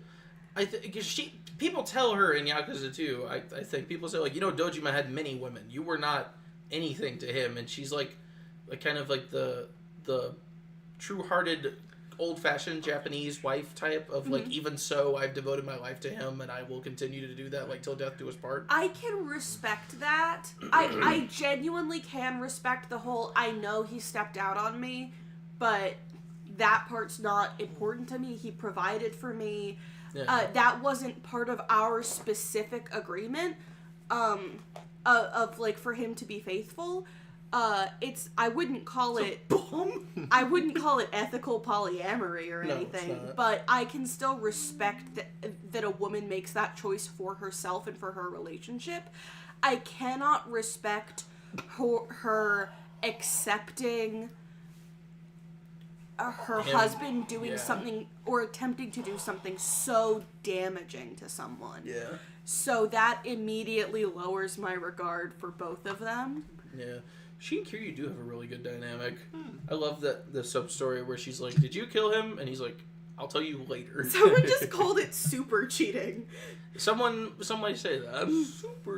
Super delivery. Crazy cheating. Super crazy bit. Crazy affair. Yeah, she's literally like just kind of the embodiment of old school, which I guess is why she's such a good interim chairman. Yeah. Is because she is so like die-hard, like old guard Yakuza. Yeah. Like, she literally, like, the first thing she does in Yakuza 2 is be like, Kiryu's gonna go attempt making peace with the Omi, and if anyone has a problem with that, she like pulls out a giant sword. That's awesome. She's so cool, but it's so weird that she is so willing to overlook everything that Dojima did. But as a couple, that is very powerful. Wow. Yeah. And I think that at least moves them to lukewarm at best. I think that I'll keep her right here. She'll be here because I respect her. We respect a woman that has issues. So, what was it that Kiryu did after Saejima did the thing? Nothing. Nothing. Okay. Yeah. So in a video game where Kiryu, my beloved father figure, did literally nothing, I will accept you putting her in lukewarm. He knew he wouldn't do anything. No, yeah, no, that's not right. It is okay though. Talking of Kiryu and beloveds, we have the first fan submitted thing to the list, which is Kiryu and Reina. This is a really good dynamic. Yayoi is definitely, from what I hear at least, the archetype of mob boss wife. More specifically, Yakuza boss wife. More specifically, Dojima's wife. I love Yayoi in RGG Online. Yeah. Her and Kashiwagi. There's a dynamic. Everyone starts shipping Kashiwagi and Yayoi now. Saejima is hotter than Yuta. Yeah, well, he had the hair back then, so he could overlook it. Yeah. Cute moments. For Yayoi, for Reina and Kiryu. Or cute moments for her. She doesn't have any cute moments with Sohei. No, all she has is excuses. I don't think that's quite enough. Because like if she was in Zero, if we got literally one scene of her and Sohei together where we could see their dynamic, I would instantly move her to cute moments. But because she's carrying that entire relationship on her shoulders and she has no complex thoughts about it, I think that's what keeps her down here. Kiryu calls Yuta handsome? I think he does, yeah. He's like, thank God my baby won't be ugly. He doesn't say that. But Reina and Kiryu is a really interesting dynamic in terms of like collectively healing from how. What will I do? That's Kiryu and Reina. She's just over here singing to our cat. Well, you're infecting him. Yeah. But Reina and Kiryu would have made for a really good friends to lovers dynamic if she had lived past Yakuza 1 and gotten to heal from how Nishiki hurt her and how Nishiki hurt him. I would have loved this. Reina and Kiryu get more screen time in the fucking stage play, and that's great. We love that. Right. And they see each other in Zero, and the fact that she sticks her neck out so far for him to keep him at the bar, even though like she immediately gets attacked by the Yakuza. Yeah. I think that's badass. That's pretty cool. I think Reina fucking rocks. And Reina and Kiryu? Reina and Kiryu is going below Reina and Nishiki because this is canon and there's pining and it's really actually well done, which moves it up in my eyes. But they would have such a perfect dynamic, and they do in Zero. I love how they interact, and I love that even for as little time as she knows him, she's instantly so willing to help a friend of Nishiki's that Reina gets Reina points, and she goes up here. And I think we all agree on that. Watch Josho goes to OTP. Watch Josho. This is in reality Kiryu and Yumi in Josho, which is... It is perfect. It is literally perfect. This is literally the backstory that they needed for Yakuza 1 to work. If you have not watched Josho, I beg of you, watch Josho at the earliest fucking possible convenience. I know I haven't even checked the chat recently to see what everyone thinks of Reina and Kiryu. Josho? Watch Josho? Watch Josho. Josho's prologue. It's the 30-minute fan. It's the film that I showed you where Nishiki and Kiryu dress the same. Oh. Where they're kids together. And you see them as kids growing up and like growing closer together. This version of Kiryu and Yumi is so fucking perfect. These guys wish. They wish. Nagoshi and Yokoyama and fucking whoever the third guy was wish they could have written this. This makes Kiryu and Yumi work. I have seen this one, so I can actually speak about it. The guy that plays Kiryu is so good at the... He's so smitten. Mannerisms of, like, this... The mammaries? The mannerisms of, like, how I imagine this, like, kind of shy when it comes to romance, just kind of reserved guy who's just, like you said, absolutely smitten about this girl. Yes. It's really cute. His facial expressions are, like, it reminds me of chopped in anime when they just have the blush overlay on your face. Yeah, just like the 3 lines. Yeah, exactly. I could just picture that in my head. And literally, it's when really they cute. run into Yumi in the street and he like looks away from her, I hear in my head the you know? Yeah. Welcome to WatchMojo.com, and today we're counting down the top 10 Kiryu and Yumi shipping moments in Ryuga Gotoku Josho. Grab a popcorn bucket and a bucket of tears also. Tissues! Fuck. I was trying to go for the Mountain of Tissues reference from Sonic and the Secret Rings, but I said a bucket of tears. Shut up. I hate you. I don't hate you, but you are an asshole. You hated him last night. I did hate him last night. I was so mad. Last night we let this bitch attack our cat. He was trying to kill his brother. He was. Yeah. After the stream. After the stream is true. Don't leave the stream to watch the movie. But after the stream, it is so good. I've got it linked under my video about Josho. It'll be easy to find. That is, maybe that is true. I was about to say let's not go that far, but then I remembered that they've raped Ichiban twice for the lulz. What? It's fine. We'll get to that later. Oh no. But yeah, it is funny when the woman rapes. It is funny. Because women don't rape. Yeah, that's the impossible. humor. This is actually very smart. Okay, there's my Josho plug for the day. Watch Josho. Goes up here for Kiryu and Yumi. It's perfect. Twice? It's like 4 times. Well, technically, if you want to count the total number, he gets raped like 10 times. 12 maybe. It's fine. He needs a hug, but maybe not a hug. Only if he consents to a hug. Ichiban doesn't deserve anything. But now we've made it to Yakuza 2. We finally made it through all the Yakuza 1 couples. And only one of them is a fanon thing. which is so funny to me that there are this many relationships to consider in the first Yakuza game, and only 3 of them are we Sayama categorically fans evil. here? Or do we have any Sayama fans? Because I've got bad news for you. Sayama does not appeal to me. Josho can't be canon because we see in Josho how Yumi gets the ring. And in Kiwami, they retconned it to Kiryu forgot her birthday and had to buy a last-minute gift for her. How dare they? Kiryu would never! I hate Kiwami so fucking much. Oops. I hate it so much. They need to just let Kiryu be a soft boy. Yeah. He's clumsy, man. Clumsy. You're such a clumsy boy. You're such a clumsy man. So, Kiryu and Sayama. Yakuza 2 is not very high up on my list of personal favorite games to go back and replay. So after the Are We a Sayama fans here, someone said, I hate Sayama, she's a chipmunk. She does look like a chipmunk in the original. The original person said, oh, okay, yeah, never mind. We will love Kiwami 3 when they take out the Sayama meeting an American man. Whatever. They're fine. They're written decently, and if I thought that they had anywhere to go after 2, then I might be a little more fine with it.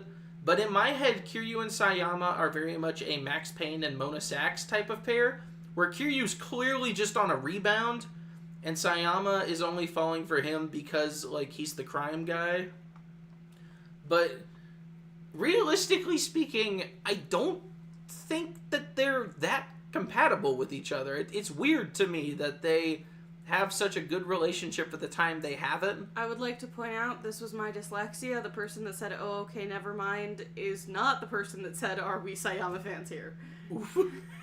That was my bad. Sayama fans are welcome, but we're going to have to agree to disagree. Holy shit, yes, Yakuza 2 has such weird requirements for combat, unlocking shit. The fact that the quick step cancel is locked behind a tape, but we don't have to talk about that. It's fine. Ryu Onigiri, #1 Sayama fan. Only one apparently. That shit is not true. I'm happy to say that there are a lot of Sayama fans who were very happy with Infinite Wealth. But a real Sayama fan would be pissed off that they're ignoring canon to say that actually she thought about him the entire time and never did anything with that. There's not a single couple I can think of who have good chemistry in the series. That's because you're thinking too inside the box. You're only thinking of who they want you to think of. This is me saying that I ship Kiryu and Nishiki and Zero. I'm trying to think of if there's even a counter to that, and I'm not sure if there is. I mean, Dato and Marimu, fuck it, whatever. We'll get to that later. I think that there are potential changes to that. Whoosh. Her feelings for him come out of nowhere after Date said, that was Ryuji's sister! Who told you to date her? That was Ryuji's sister. We have to at least make it to We do, I'm sorry. Through 3 before I leave. Komaki Ukenagashi. I studied for that one. I want to talk about it. We got a real Ukenagashi enjoyer here, everybody. Everyone start calling the Komaki parry the Ukenagashi, alright? That is my call to action. Ukenagashi is way better than Komaki parry. Too bad we'll get neither in this next entry. True! But, Kiryu and Sayama work for Yakuza 2, I suppose is what I would say. They're not the sort of couple... Date's wife left him... Oh, yeah! Yeah. Well, no, didn't that happen before? No, yeah, it happened in the time skip, I guess. But we never see her, so I didn't count that. And also, they're already broken up, and he never has any problem with that, so... She's a fun character. Sayama as a character is cool. I like her arc. I like how she goes through the game. Goodness gracious. They're killing each other. Oh. I just think that... I don't know. I don't... I guess I'm just not really one for rebound relationships in fiction like this. I think that Kiryu gets over things weirdly fast for it having been like a year tops since Yakuza 1. But for what they go through, and the fact that she's so present in Yakuza 2 helps a lot.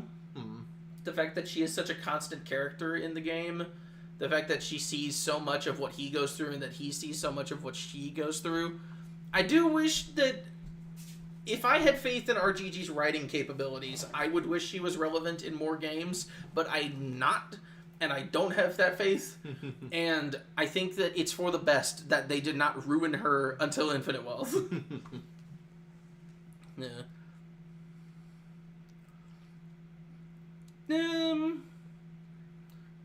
Maybe.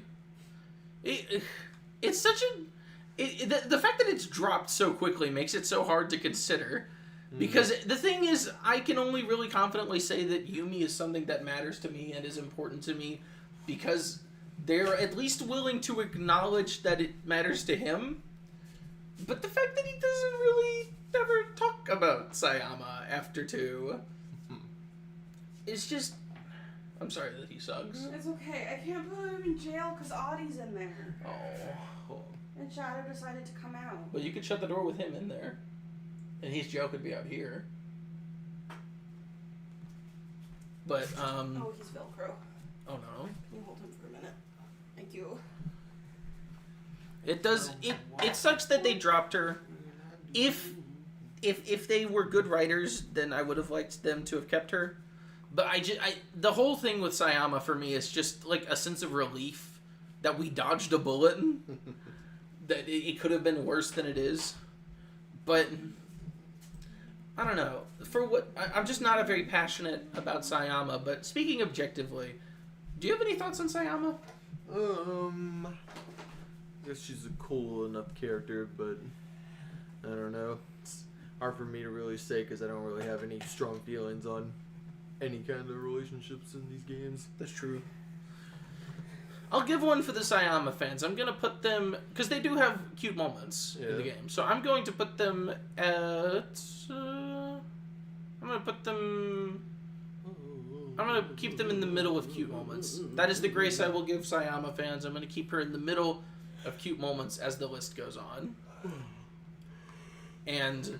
Because the thing is, like, speaking objectively, she probably does belong somewhere around here, but I'm just not that passionate about her. And if RGG was more passionate about her, maybe I would be. But it's the same thing with Reina. That's the road they went down, so I'll never know how I would have felt. Yeah. If they did anything with her. But... It is really abrupt.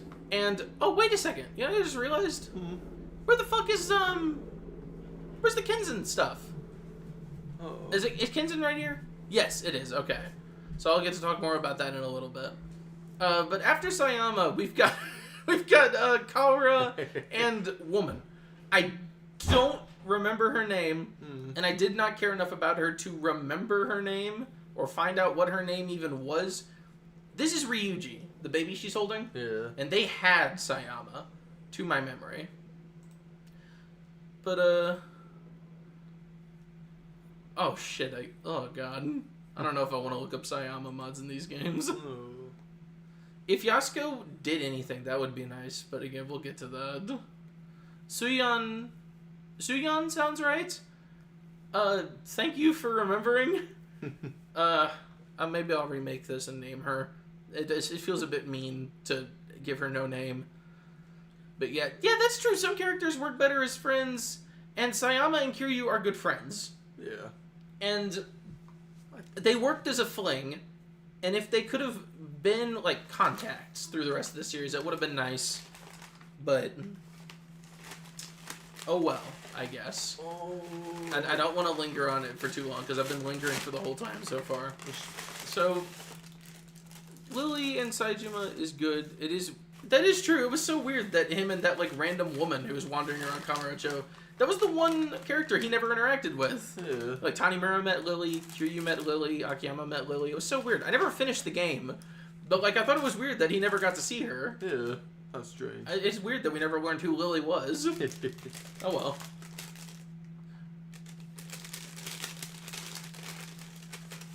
Did he cut her off? Is that what that was? Does it even count as cutting her off if she, like, never got to talk to him anyway? I feel worse about him giving that treatment to Yuya and Kazuki. Yeah. Like, they're so purposeless in the grand scheme of the series that I feel like if he was going to talk to anyone, they should have been the ones that he talked to. But Yeah. Yeah, the he was hiding excuse runs so thin when you consider that he's outed like 3 separate times in Infinite Wealth, and neither of those times that he's outed amounts to anything. Yeah. He's hiding because of the Daidoji shit, but then he gets outed in the story twice. And he gets outed in his, like, lifelinks thing also, and just beats up a random Daidoji guy, and the Daidoji are like, okay, you're fine now. It's so stupid. But, like, the story sucks. Again, we're not talking about that. We're talking about this Korean lady. They have, like, one scene together. Mm-hmm. It's weird to me that he would marry the Korean lady, yet retain his hatred for Koreans so heavily. Kind of makes me feel like he spent a few nights in that relationship with her sitting next to her, just like spinning his revolver chamber. It's like, I'm going to put them below Nishiki and Yumi. Just because of how nothing their relationship is. And like they seem to be fine with each other. They have no chemistry. They have no significant screen time. And the only thing they amounted to was Kaoru. Which is nice to have. But I don't know. Kaoru is just also not a very interesting character, in my opinion. And again, this is my not really caring about Yakuza 2 talking. But, whatever. It was all a ruse. Daidoji make him do his re-agreement. Right! Yeah, they make him, like, re-up on his, like changing his name shit. Just for him to change his name back. Oops. Whatever. Infinite Wealth sucks. Talking of sucking, here's Shindo and Yayoi. Do we have any Shindo fans? I know that they exist. I've seen them in the wild. I don't know that I like Shindo because he was in the first game, and I like that he gets to... Like, Shindo's like Kanda if he was an actual human being. Like, Kanda is just like a pile of sludge in human skin. Yeah. Shindo's like an actual bad person. Yeah. But all they really... Yeah, like, that's the... He does assault her. I know he assaults her, like, and then he dies. Yeah. Which I like. I like that Daigo kills him to death. Wow. Daigo with a gun. Daigo and guns is my OTP. But how far do we put this? Probably. Oh wait, hang on. If this is like fun toxic to bad toxic, then I'm gonna. No, I'll keep Jingu above this guy because at least he was like comically evil and shit. This was just like actually fucked up. Yeah. So I'm gonna keep them as the worst so far. I'm gonna put him below that. I'll put him well, if we have a documented case of assault, is that worse than trying to get someone into the sex industry? Not to like a trauma Olympics here or anything, but like I don't know. He's also more comically evil than Shota is. Yeah. Which like I don't know. How do we feel? Shota above or below Shindo? Kiryu Enrique. We'll talk about Kiryu Enrique. Give it a minute. His theme is good. His theme is very good. And he is a more serious character and he had more development. Yeah, exactly. The fact that he has any development at all is nice. Yeah. It's kind of weird that he, like, pivots so hard into the Yayoi camp. If anything, that felt kind of weird. Not like anything else he did. I love that he was like, we don't like Kiryu because he killed our boss. And we're not going to help him. One of them is a minor. True! Well, Shota might also... How old is Shota? I don't know. Mm-hmm. It is worse but good writing. Yeah. So the fact that Shindo was well written, I think, puts him above Shota and Saya. You forgot... How did you forget Shindo? The MILF Hunter Extraordinaire. This is like one of the few series memes that I laughed at once. But I didn't have to. Bro. I did. Once. Can't But blame me, Kiryu. I was just in for the booty. It's true. Okay, so here we get to the part where I'm gonna need some help from the audience, a Pee-wee's Big Adventure type shit. Does anyone remember anything about either of Musashi's relationships in Kenzan? We're almost to 3. Okay. You're almost there. What do we think? Does anyone remember anything? Yeah, you can go take a piss. This is the mandatory break. I already took a piss. Yeah. That's why I left. I'm sorry. What this guy does? Well, what? You remember Kenzan? Tell us about Kenzan. Is Ukiyo a good and interesting relationship, or does she have 3 scenes and then die? Tell me! If it established Kondo was bisexual, that would only make him more capable of evil. Yeah. I'm for it. He would not try to kill Mine in his encounter. Oh no. Oh boy, We get the reverse of the Yakuza 3 QTE, where you have to escape him doing that. Okay, one person knows about this stuff. Yeah, we know about Kenzan. No one knows anything about Kenzan. It's fine, guys. I played Kenzan once, and I liked it. It'd be a lot easier if you could talk. I'm sorry. Oh. Alright.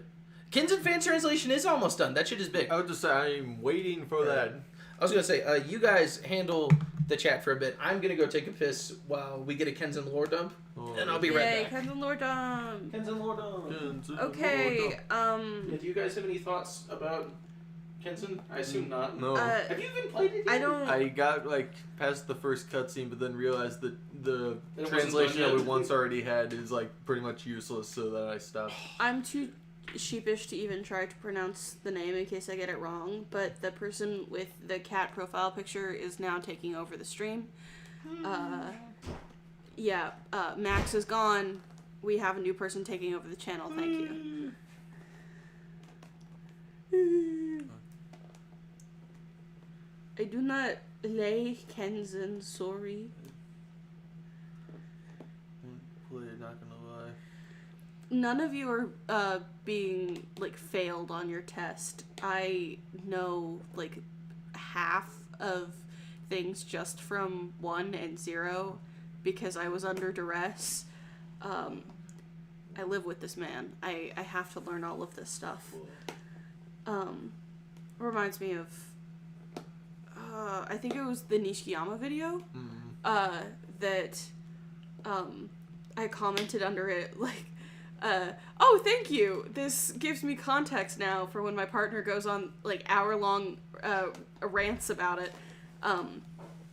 And someone else responded to that being your partner is that obsessed with Nishikiyama? And then Max commented under that being, I'm her partner, so yes. We still don't have the wall of text. It's better to wait for an English translation and wait for emulation because, I think we realize now we don't want a Kenzan Kiwami. I think we all realize that. Yes. A show of hands, we all realize we do not want a Kenzan Kiwami. Donate $5 if you do not want a Kenzan Kiwami. Money right now. Give me money if you agree that I am the best streamer. And also, Kenzan, whatever, yeah. That's the one about Yakuza 0 dropping the ball on Yumi. That shit is nuts. Imagine your first Maxwell Painwell video being that and not Shinada or something. I don't know. Was it? Fucking nobody watched that. Oh, was it the Shinada? I said Nishikiyama. The Nishinada But it was the Yama. Shinada video, right? What about it? That I made the comment of finally finally you I had can... to keep listening to me talk about Shinada? Yeah, now I can finally keep up with that. Yeah. Yeah. You have a PS3, no need for emulation. Okay, Turns well, out the also video playing with a didn't- guide then, buddy. I also have a PS3, but I do not want to go through the whole process of having to look back and forth. I would be that one meme of the guy playing FNAF in real life. That would be me playing Kenzan with a translation on another screen. I would like to point out that apparently the video did shit because I couldn't even remember Shinada versus Nishikiyama. Everyone can talk about Shinada. If you're a human being, you love Shinada. This is why Jay is a freaking mud. I have now gotten someone to want I'm a like that. Nishikiyama style rank I'm one of video. those beans in like the Goosebumps book. You can't scare me. That one of those mud people. What the fuck?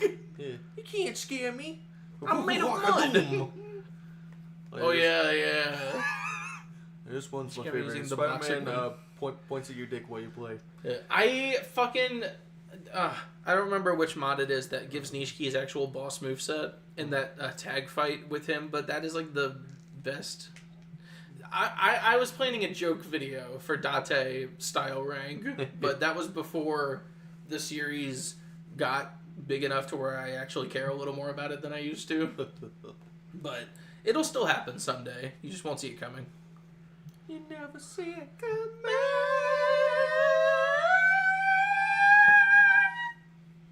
Well, little guy didn't like that. If your first video was the Shinada video, you're goated. If anyone fucking watched the Yakuza 0 as a perfect beginning video, you're an OG. I'm sorry, that one was like really basic, and that was probably the best editing I've ever done. Wow. But that's just because I was actually like trying to make it like a basic normal YouTube video, and now I have my niche. Wow. I'm Noah Caldwell Gervais in a new body. No effort, no editing, nothing. All info. Only gameplay. Is Zero on here? Yes. Alright. No one put Kiryu and Nishi, so it's not on here. Yeah, Shinada and Milky is gonna be great. I'm deeply judging your First one audience base. Damn! Fucking people joining with the TV show video? Wow. Actually, I can't believe people still cared enough about the TV show to start with that If one. literally anyone watched the TV show or the movie, they should have put Nishiki and Kiryu. For the TV show? For the TV show, that was the only possible relationship. No, Aiko had like something going on with like the guy at the bar. I think, maybe she had a kid with somebody. It's very obvious. In the TV show, it would very obviously be a hate fuck, but still, it's the closest thing. If anyone watched the movie, they would have suggested the guy and the girl. Yes, oh my god, the terrible ones. Yeah. They would have suggested those two robbers. In Yes, the we have been requested to move to the other ships. Okay, yeah, I'm sorry. Okay, we're gonna skip Kenzen for now then. You probably put. Oh my god, yeah. The Pirate Yakuza intro video. I'm sad that I never actually finished that, but yeah, Nishiki is the mole in the TV show. Maybe I should rewatch that. I can't believe it's real and exists. Yeah. Why is there an anime girl over there? That comes into play later. Okay. Okay, so Kiryu and Rikia. I'm terrified. It's fine. Those who don't know. Those who do know. Okay, I would like to say I studied for this. I genuinely... And look where that got you. Yeah. Yeah. For this specific ship that is coming up, I watched an entire video just so I could have some context. Yes. GC Vasquez. Yeah.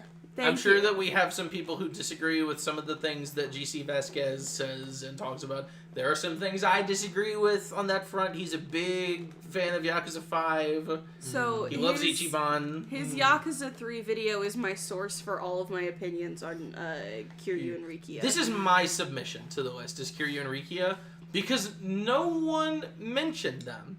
And I have to believe that no one brought up Kiryu and Rikia because everyone accepts it is actually canon. That is the only reason I can think of for no one else bringing them up. Because they're such an easy pick. And they're still not canon.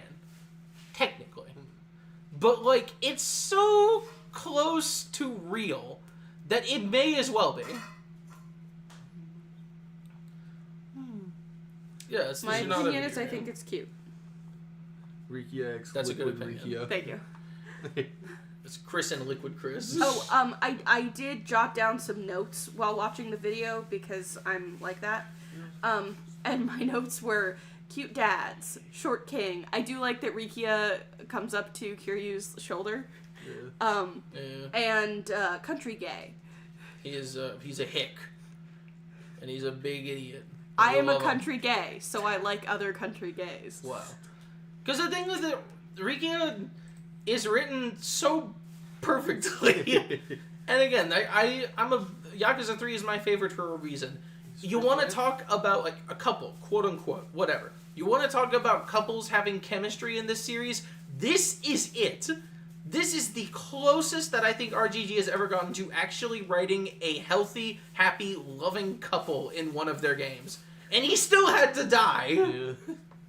That shit sucks. But Rikia's death did get us Kuroda's best performance. I'm dying on that hill. That Ebina was weak sauce. That when he straddled Ebina and started humping his leg and screaming and crying and cumming his pants, that was him wishing that he could channel half of the energy he channeled for Rikia's death. That was nuts. That was fucking crazy. Rikia x Liquid Rikia? It's true. Alright, I didn't want to say this. Rikia might be an industry plant. Rikia probably was an industry Might plant. be. Tamashiro put him there. His performance in the Yakuza 1 finale, I haven't watched that in Japanese recently enough to weigh in on that, because if I'm playing Yakuza 1 for the story, I'm probably playing it in English. Yeah. I mainly remember the little back-to-back of him He did screaming. what to his leg? Mainly think of that one back-to-back video of him crying out for Nishiki when he's about to die. Oh yeah, the difference between like the Nishiki! Or it's like Nishiki! He does a good it sounds like Daryl English saying performance. Shinji. I'd say he does a good performance. Yeah. I'm sorry, Kiryu did what? He did that shit. I put that. If you look at my Yakuza 7 video in the thumbnail, you'll see Ichiban standing next to a picture of Kiryu doing that. Oh my god, that's disgusting. And going, heh. Oh my goodness. Yeah. And then Ebina didn't say anything. Yeah, That's the best part. I'm sorry, he's being so gross. The fact that Ebina didn't say anything for the entirety of that, like, the ending of the game. Yeah. He gives his big speech about, like, I hate you, Kiryu, you have to kill me You now. have to kill me now. And he doesn't say anything. I would like to share an opinion that I have. What's your opinion? So, as stated on the last stream, I have familiarity with people who engage with Yakuza on a very different level than you guys do. Yes. Do they talk of Rikia? I weirdly enough, I have not heard them talk about Rikia. Like the big ship thing is Majima and Kiryu. Of course it is, because they're the tourists.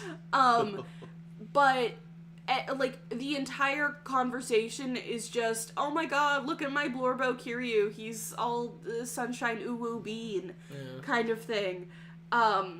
And then I learned things about the game franchise, and I'm just, how? What? Kiryu's not a sunshine Blorbo bean. This is a traumatized adult. Yeah. But yeah. Well, Boop. That's where they go. That's my pick. That is my, like, my big one. This was an industry plant. This shit shouldn't even be here. This is just here for the plug. This is my OTP. This is my reel. You want to talk about Kiryu getting a emotionally compelling rebound after Yumi's death? That's Rikia!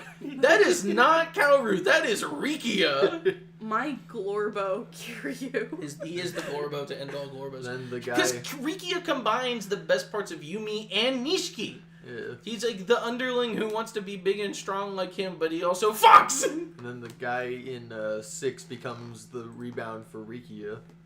Who? The Nagamo? yeah. I'm surprised to not have seen any Kiryu Nagamo suggestions on that post. I feel like that would have been a shoo-in, Yeah. but you are very right about that. You're very right about that. My Glorbo. Kiryu and Ebina is unfortunately not here. No one submitted that. We have no confirmation that Kiryu was sexually aroused by straddling him and crying, so unfortunately I could not count it as canon. Nagumo, Nagumo. Moving on from the best thing in Yakuza, we've got worst. Date's rebound. Mm-hmm. Rebound to rebound here. Date and Mariko, is that her name? I wouldn't say she's much of a rebound since how much of a gap it is. Well, like after his since... ex-wife, I mean. Yeah, but yeah. Does one like rebounding technically be like very recently? Yeah, that's fair. He's just getting back in the game, is all. Do you feel that you contributed? to like sufficiently to the Rikia conversation? Yeah. Okay. I agree. Rebounding. I think of rebounding is specifically when you are looking for a relationship to like distract you or displace your emotions from a previous relationship. Okay. All right. So no, Mariko is not a rebound. Who knew that was her name? By the way, I feel like most Yakuza fans, she is the mama from New Serena or proprietress. If you played 5 on PS3. Watching her get downgraded as the games went on was a fucking embarrassment to her character. He's known as Papyrus. If you played Yakuza 5 Papyrus? Wow. Will you be the Papyrus to my sands? The backstory... I forgot they even had a backstory. Yeah, there was the whole shit about, like, her husband was a cop, and he knew Date on the force, and he died, like, something related to him. Yeah. I'm gonna be honest, I don't remember much of the actual narrative of the Date's Pride sub-story. Most of what I like about them is just their chemistry. They bounce off each other really well. And again, you want to talk about a character that stays around for the entire series. Fuck, no one added Date Sudo on here. Again, there's so many obvious things. Next year's gonna be nuts. There's that one still of them, that one cutscene. What the hell do you think you're doing? When? Like after they arrest Kiryu, after you beat and when he's in the tiny jail cell or whatever. What the hell are you doing? Yeah, that's true. Wow. Isn't he like... Yeah, Date helps her out in New Serena. Yeah, he works with her in there. Don't give me that bullshit. Yumi. Anyway. Bullshit. Not to get all Kazuma Zazuma on you guys here. But, I finally got the video that we are currently seeing filming. You only just now got the homepage. Notification? Yeah, and I have been watching it on my YouTube for an hour and 45 minutes. Good. Because gravy. I have the chat pulled up. I like Date and Mariko a lot. They have a good dynamic. She sticks around for the whole series. She was always there for him, and he was always there for her. And she got to hold the baby in Yakuza 6. She was very happy about getting to hold the baby. We miss you very much. Here's $5 to come back, James. We totally miss you. Thanks, Wingenberger. Who the fuck's that? Wing It? Oh, you got an email from Wing It? I thought that you were reading a chat message. It's like the government named you. They found me. Yeah, they're a very married couple, which like I'm sure there's an age gap here. I'm sure Date's like 70 years old and she's like 21 or whatever. But like, it's fine. It's fine. We don't have to bring attention to it. I'm sorry, you're 10 years old? Date and Mariko, they go somewhere in cute moments, I think. What do you think, Jay? I'd say put them above... Above Kaoru? Yeah. Okay, but below these two. Because they're not quite compelling enough to hit there yet, I don't think. Yeah. My Yakuza 1 bias is strong. Here we are. Oh. Here we are. So to anyone who does not know... P. Date. Uh-oh. This has Date. I forgot that I said that. I literally forgot that I said those words. I erased it from my mind. It says Date's name written This all is it. over This is huge. This is the one that will kill every Sayama fan in the world. Uh-oh. So in Yakuza 3, you may have seen a certain Reddit post that often gets shared around of like, I saw in Yakuza 3, it said that Sayama denied the dinner request from that handsome American cop. Oh. He's fine. She does do that. But that happens like 3 separate times, and I thought when I was going through getting footage of that, I was like, okay, I guess that's just like the end of her narrative and it'll just keep this for the rest of the game. But she eventually, in a certain chapter, the thing updates to rushing to buy an outfit after invitation to dinner by a handsome American cop. Uh-oh. And then it updates to at a restaurant with a fancy American cop. With a fancy American With a cop? handsome American cop. Fancy. A fancy. He At a upgraded. handsome restaurant with a fancy Wow. American cop. It had a nice mustache. It actively updates, exactly. But, like, yeah, I think people stop checking on her when they see that she declines the invitation. But what that means is that dude was so smitten with her that he kept shooting his shot. And she declined him a few times, but then she was able to get over it and be like, okay, I'm willing to try a new relationship. And then she does. Wow. And we don't know anything that happens after that. We know that she gets an invitation to dinner. It was Andre. That's what he was doing for the entire rest of the game. He should have pulled up with her at the end, Yeah. like with a gunpoint or something. Better American came along. Exactly. And she's like, Kiryu, help. Like, what? I forgot Japanese, Kiryu. I can't speak your language anymore. Sees him at dinner. Looks like I'm a little late. I just missed her. I just missed him. He's being the waiter. Yes, more yearning. More...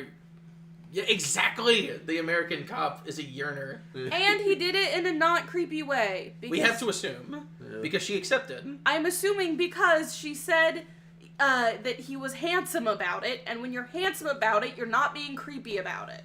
Yes. Hello, human resources? Oh, Oh, okay. lukewarm at best. Yoshino. Cute are cute moments after After you. you, yeah. Okay. Ukyo, she gets 5 scenes? I thought she only got 3. So you can, yeah, they're wanted for story reasons. I do know that. Ukyo is not Majima's sister, but he killed her dad and took her in as a sister. Yeah. So, like a ward. Basically, yes. You guys might know Ukyo's bell. I was telling Jay about this. The item Ukyo's bell that you get for having save data from previous games on your console is from Kenzen. It is Ukyo's bell because she didn't like Majima. Oof. Oof, doof. And then Kiryu stays for the night. Yeah. So, I have the What's Your Name, Who's Your Daddy song stuck in my head. Oh. And, after the whole age gap Date is 70, Oh yeah. thing, I now have, What's Your Name? Who's Your Date? Real. What is love? Love Wow. don't worry. Don't worry no more. Wow.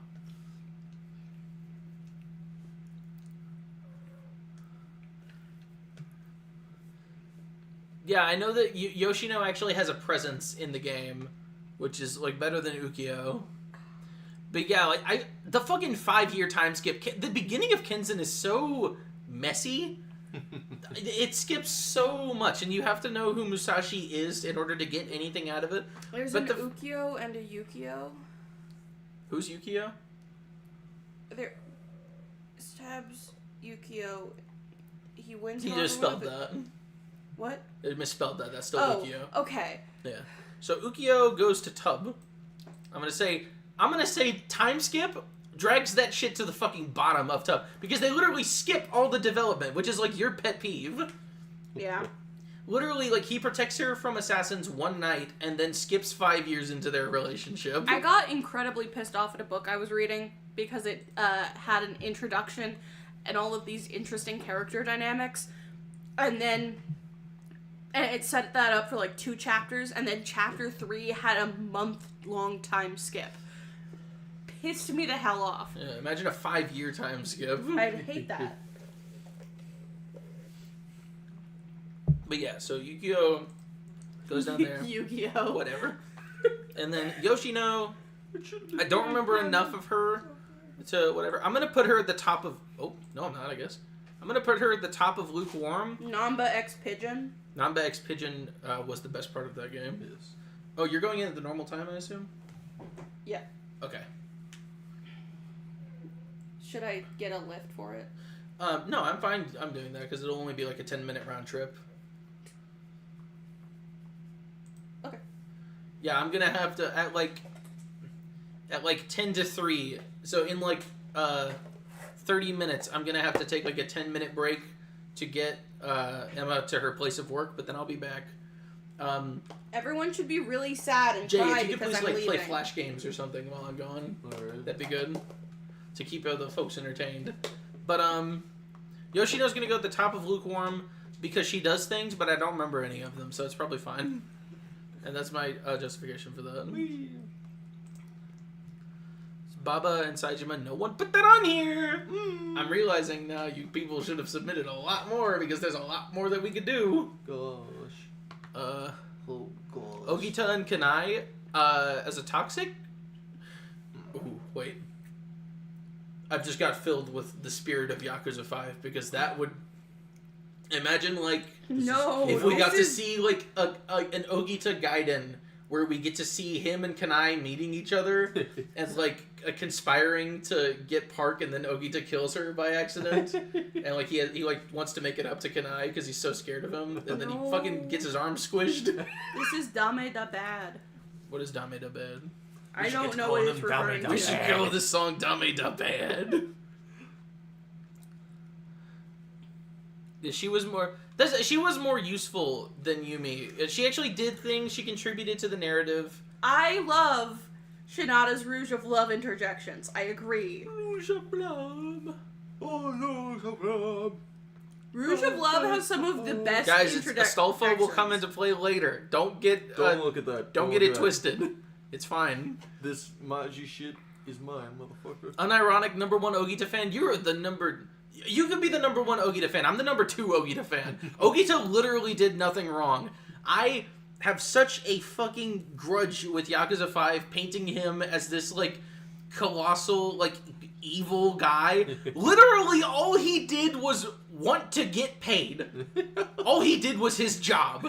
And then he mouthed off to Park once, and she's like, well, sorry, you just violated the clause in your contract that I snuck in after you signed it that says if you ever complain to me, I can fire you and not compensate you for any of your work. Oh my god. What? Literally! Park is such a fucking piece of shit! Someone just said, #capitalism, #girlboss. Fuck off! We hate Park in this house. This is an anti-Park household. Park deserved it. Guys, this is a Park deserved it household. Just put in a poll right now. What is worse, murderer or groomer? I don't want to do that. That's a tough question. That would be. We'll have to leave that up to our viewers at home. Ogita and Majima and Yakuza 5. It's true. They were the agents of heaven, trying to stop Park from doing what she did, but they couldn't do it because she's the devil. She's the fucking devil. I know no one's gonna get this reference, but there's that bit in Ride to Hell Retribution where that woman runs out of the house and says, "You're the devil." You're the devil. You remember that? Yeah. My man died for wanting to get his work's worth. Then we get someone else saying, "Wait, that Ogita the people that Ogita! about." Akiyama literally finds him after he gets his fucking arm crushed in a hydraulic press. Holy shit. Kanai did that shit to him. He finds him with his sleeve soaked in blood and missing the lower half of his arm. And he's like, Ogita, you are evil. You killed Park and you are bad. And he's like, please help me get out of here. I'm dying. And he's like, you suck. You're a bad person. I'm gonna go beat up Kanai for unrelated reasons because you deserved it. If you want to leave, then get out in the chaos. He's like, please fucking help me. I'm so fucking scared. I don't want to die. I'm Yakuza. And you find the press. You find the bloodstained press where they squished his arm. They literally dragged him into a warehouse, crushed his arm, and threw him outside on the trash heap. Oh my god. Literally, Ogita suffered the most. I think he's on top of the fridge. And he's dead? He's fine on top of the fridge. He'll be okay. Did he die from that? I don't know. I hope he didn't. I hope he goes on to get like a robot arm and he'll come back in Yakuza 9 to kill Akiyama. Someone said my man died for wanting to get his work's worth. He becomes canon Ryuji from Dead Souls. Yes, he gets the arm from that tinkering man. Fuck Park. fuck Park so much. This shit sucks. Oh my god, I'm sorry I got pissed off about Park again, guys. I know that, like, this literally always happens. He wasn't a bad coach to Haruka. Like, he was tough on her. Yeah. But he was real with her. He was the only person in that building who was remotely real with her. Of like, this work sucks. You're gonna have to work your ass off if you want to be an idol. And it'll be fun when you get there, but it's not gonna be fun to get there.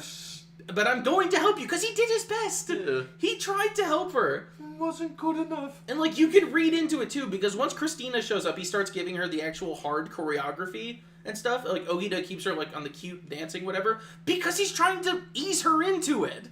He's, like, trying to actually start her off on the trail of being an idol, and Christina, like, switches her to all this, like, insane choreo and shit with, like, complex moves and, like, way more melodic songs with, like, a lot more sweeping motion instead of just, like, hopping around being happy. Everything about Haruka's idol arc makes me sad. Yes. Anyone who says that Ogito was a bad person did not pay attention. Yakuza 5 is a test to see if you can recognize evil in this world. The Reddit post that says Shishido. Oh my god, yeah, the fucking. What if Shishido is their son? So, the person that said rest in pes Ogita, I did think that said rest in press. Oh no! Don't do that to him. He doesn't deserve that. 1/8 of him rests in the press. Park Park randomly died because they couldn't think of a way to redeem her. Yeah. That is my that's my theory. Is that they realized mid-writing, because Yakuza 5 is so obviously, like, changed in the game. Like, we're like, oh no, we're doing this now. No, we're doing this now. You can tell when they realize they want to do a different story. Yeah. I think that they realized they couldn't redeem Park, and so they killed her. Yeah. Because literally, the moment she dies, Akiyama shows up and goes fucking ham on her. It's like, oh, Park was so good. Park had a dream, and Park was doing everything for her dream. All she wanted to do was go to the Japan Dome. And Haruka, you're so cool because you're continuing her dream. You're a hell of an actor-san. I'm Akiyama. I'm in Yakuza 5. Sorry, Lily. You should have asked for It's like all that money fell out of the sky for Park. Okay. All the money fell out of the sky for Park. So the person saying series with actual criminals and an idol manager is the most evil character, I kind of like that. I like it too, I feel like that is really true to a lot of the morals of Yakuza, that just because these people are career criminals doesn't mean they are morally bad people. There are morally bad people within that career, but that people become Yakuza or do criminal things for different reasons. And the, is it 5? Yeah. Yakuza 5, very specifically to me at least, seems very focused on the banal evil of more, proper, quote-unquote, career paths. That, like, these can be used for evil and corruption as well. Complete digression from the point, but of the video, but yeah. Jingu is legitimately more redeemable than Park, because at least you could say that he was being manipulated by Munakata, you know? Yeah. Like, he went rogue from Munakata, but like, he was evil because of him. It wasn't Jingu's fault. Yeah. Munakata told him to shoot that kid. He said, sir, that's my daughter, and he was like, fuck them kids. It's just not about the kids. It's not about, and it's about family, and that's what makes it so powerful. It's about drive. It's about power. I see money, I devour. I see children, I devour. Oh no. That's when he, like, turns into Saturn devouring his son. Oh. Jingu eating Haruka. I want to see that now. Yakuza 5 wants to show off the evil of the idol industry, but every time they try to do it, the Sega executives come in and they're like, no, No. Say it's too coward to actually say it's a bad thing. Yeah, because like Haruka keeps having fun. She's having fun. She's having fun. She's living the dream. She Hatsune doesn't Miku's in the mind game. she doesn't mind having to be nice to all the creepy old men that want to hug her. Well, no, that's someone tries to get Haruka like that. There's like a sub story where one of the girls from the rival girl group like comes and saves her from like a sleazy producer who's trying to drag her off to like promote her or whatever. And it's Mai. There's Azusa. I don't know. Which one? Which one has the hat? I don't know. I think it's Azusa. I think it's Azusa. I think Mai has the hair and Azusa has the hat. Azusa is the goat. Where's Haruka ex Azusa? For real. Azusa saved her from being raped. She was the goat. I would like to point out that women don't have to fall for whoever saves them from being raped. That's a really problematic assumption. They don't, but it would have also been a good enemies to lovers arc because fucking Mai was the real evil of that group. Mai was literally just a piece of shit kid, and Azusa was like a normal person who had to deal with that. But also I was being facetious. I know you were being facetious, Okay. but you're still right. But, I'm sorry I went on another tangent about Yakuza 5. I'm sorry, guys. It's just getting so angry, man. Yakuza 5. Yeah, anyone remember when Haruka rejects the idol opportunity in 2? It's okay. Anyways. Kaoru and their Kaoru, American an boyfriend man. go for mint to each other. No, I mean, as a relationship, I guess we know, no, it also didn't work out. I guess we do. So I guess I'm gonna have to put this in tub tier. Tub. This goes in tub because Infinite Wealth said they so. could have done something with it. Like we have potential girl. Sayama is potential girl, and she will never meet it. Oh well. It's a good image, yeah. I had to take this picture with my phone, which is why it looks like this. But yeah, American Boyfriend is dead. He'll be in Kiwami 3 as what if they do that?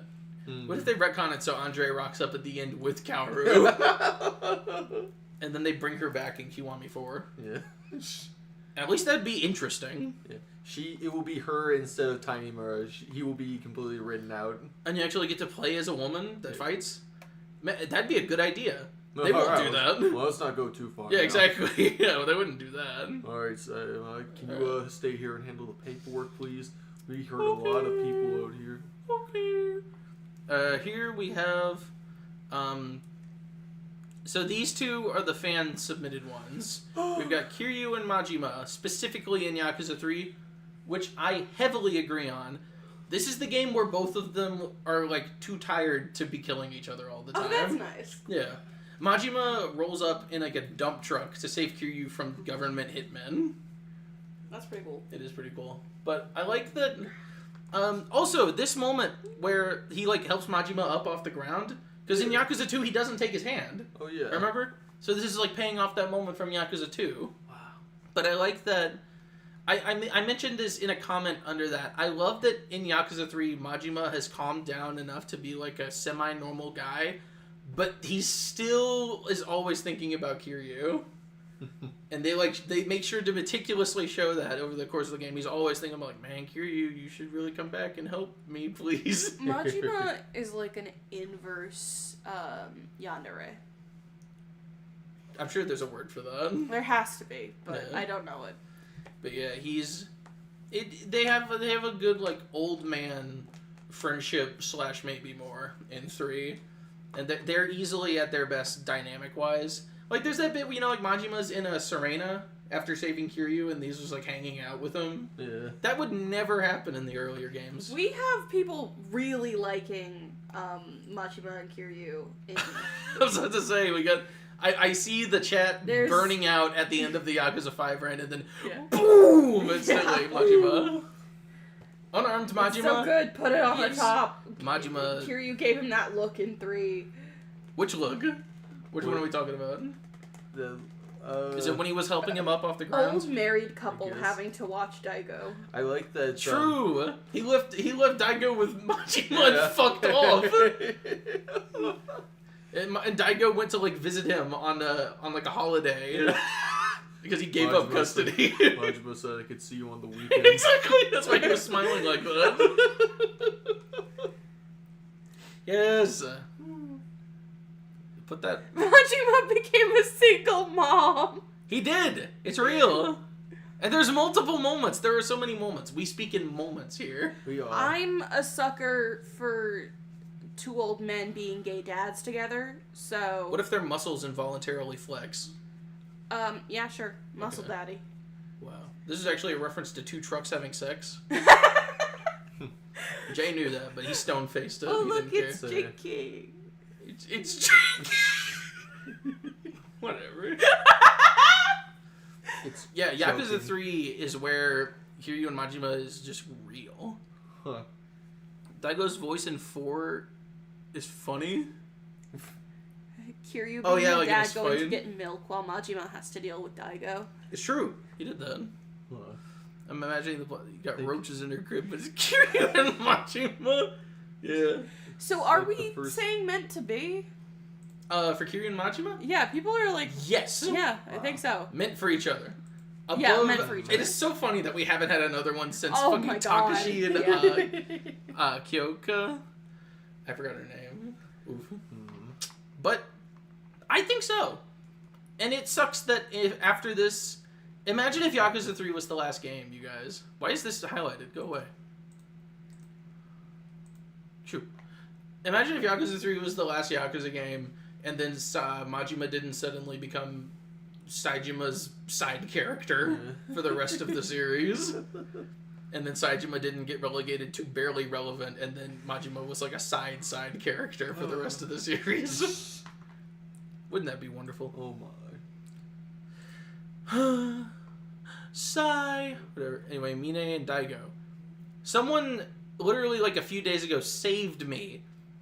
Because this was going to be my pick for this, as like my submission for this. But someone finally brought up... No. That's something for later. Something for later. Never mind. Mine and Daigo was something someone else said. Mine and Daigo is another one of those where I didn't even realize that it was something that people didn't take as canon until I mentioned it in that Kiwami 3 video, and the comments were like, well, maybe he just loves him like a brother. It's like, Mine says to Kiryu, in both the PS3 original translation and the remaster, that Daigo is the only man he's ever loved. Aww. I remember you talking about them. Yes. Yeah, okay. This one has to be meant for each other, at the very least. If not, each of us has one OTP, right? Yes. Who? Do you want to use yours on this? Who put Kiryu and Riki on an OTP? I did that. But you also did watch... This is my plug. This shouldn't be on the list, technically. Okay, fair enough. I think I might, because I've heard so much of them just from Max walking around, like, ranting to various people about, like, how cute they are. And I'm gonna be frank, you're not a huge romantic about... No, I'm not. So, like, but the fact that this makes me want... This sticking with you so much, to the point that you're literally smiling talking about them, makes me want to do OTP with them. Love at 5. You're allowed to love 5. I'd like to reiterate that this is not the echo chamber stream. You get to be Sayama fans. You get to like 5. You can have your opinions. Just keep them to yourself. I do wish that Saijima's prison buddies meant something. It would have been nice if they mattered at all in the rest of his story. But everything I hear, I liked the idea of Saijima at first, and then everything I heard about him since then made me like him less and less. Yeah. But he wanted to be a teacher. That's why he loves kids. He seemed like so sweet. I love the idea of a giant burly man who has a very tender heart. I know too much about him now. I know too much about our friend Saijima. It's unfortunate. The power of a neutron star post the game. Wow. But, so you think it's gonna go up there? Yeah, that's my pick. Yeah. You know that Mine dies, right? I'm aware, yeah. Are you aware of why he dies? No. So, evil white man rocks up. Mine betrayed the Tojo clan. It's always the white man. Mine sold out the Tojo clan to the arms smuggling ring for something. I don't remember the exact specifics of it. But so arms smuggling ring rocks up at the end and says, I'm gonna fucking kill you because I'm evil and shit. And then Mine stops him, and they're on a roof of a hospital roof because Daigo's in the hospital. Mm-hmm. He drags him to the edge of the roof. And he steps up over the edge, and Daigo's like, what are you doing? What's going on? And he's like, I'm trying to remember the exact lines. I've seen this cutscene so many times. He says, like, Kiryu, thank you for getting through to me, basically. And he says, like, Daigo, maybe in another life, I would have been a man worthy of your companionship, or something like that. Oh. And then he throws himself off the roof with Andre. Because Daigo didn't know he betrayed the Tojo clan. Daigo literally wakes up from his coma and he's like, oh, hey, Mine, thank God. Now we have to figure out who betrayed the Tojo clan. And Mine's like, this is what he's, like, doing there. You see, he, like, literally drops to his knees because he was going to kill Daigo. Because he's like, I can't stand seeing him in a coma anymore. He's dead. He has to be dead. I'm going to kill him because he has to be dead. And I cannot stand seeing this man that I love wasting away like this. But then Daigo wakes up. And he saves them from the evil white man, and Mine is like... Okay, I'm going to reveal... So Mine literally in the throes of his... Of like, realizing he's the worst human being that he could possibly be, kills himself... Yowie at its finest. Literally at its finest. Literally kills himself, not just to, like kind of save Kiryu and them. And people... talk so much about why did he throw himself off the ledge? The day was already saved. It's because he wanted to die. It wasn't just to kill Andre. He was killing himself. That was a suicide. That was literally, I think, one of the only times in this series we've seen a good character, because he was redeemed at that point, that we've seen a good character kill himself because of, like, shit. I demanded to be on this stream. Max told me about it, and I was like, I get to be in it, right? Yeah, you do. I'm the expert in this stupid romance shit. I get to be in it. And so a little bit about me. One of my favorite romance tropes is groveling. Suicide. No, groveling and pining. Like when he hit the gravel at the bottom of the hospital? I love pining. I love unrequited love that's actually requited because I don't like being sad. And I love a good grovel fic, and this sounds like a perfect grovel. So after Mine throws himself off the roof... Except the fact that he died, because like I said, I don't like being sad. Daigo looks over to Kiryu, and he's like, Kiryu... It was Mine, wasn't it? And Kiryu looks at Daigo and he says, no, it was not. Mine would never have betrayed you.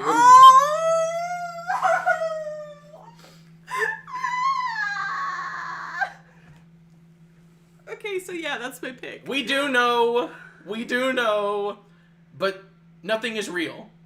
1984, nothing is real and everything is permitted. Do not trust your eyes and ears anymore. Believe what you want. That was Assassin's Creed. That wasn't 1984. Nothing is true and everything is permitted. It was actually a simulation of what happened before.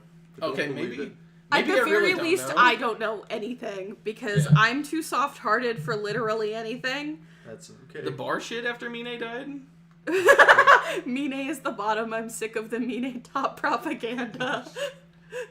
That shit is real. He put Daigo on top of him on the hospital. Here's back to the yearning thing. He yearns to be the bottom. Yes. I mean, but he's too good. I do agree. He's too good. He's too strong. He believes he must be the top.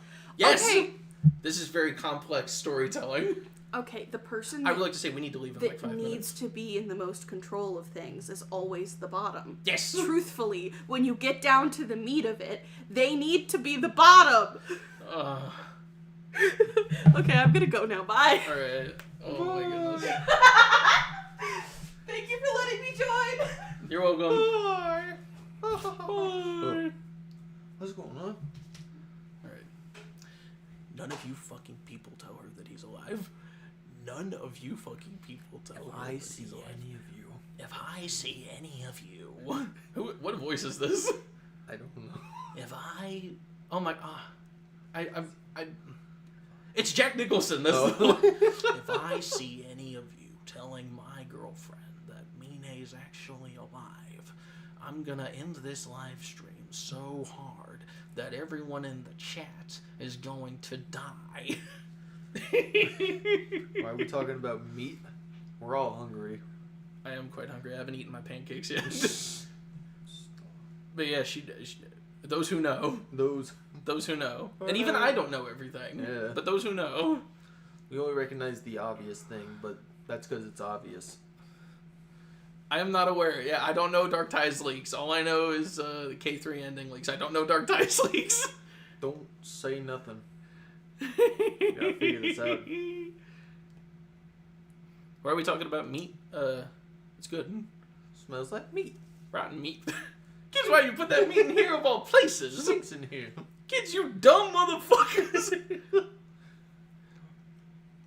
I bet you were tempted to bring things up. Thank you for playing nice. Thank you everyone for playing nice. It's not real. It's not about the money. It's about sending a message. It's not always about the money, Spider-Man. It's about the mitts. It's about Kiwami 3. Go Kiwami 3. Let's pre-order Kiwami 3. Alright, well there you go. We've reached the end of the Yakuza 3 part of the discussion. How does it...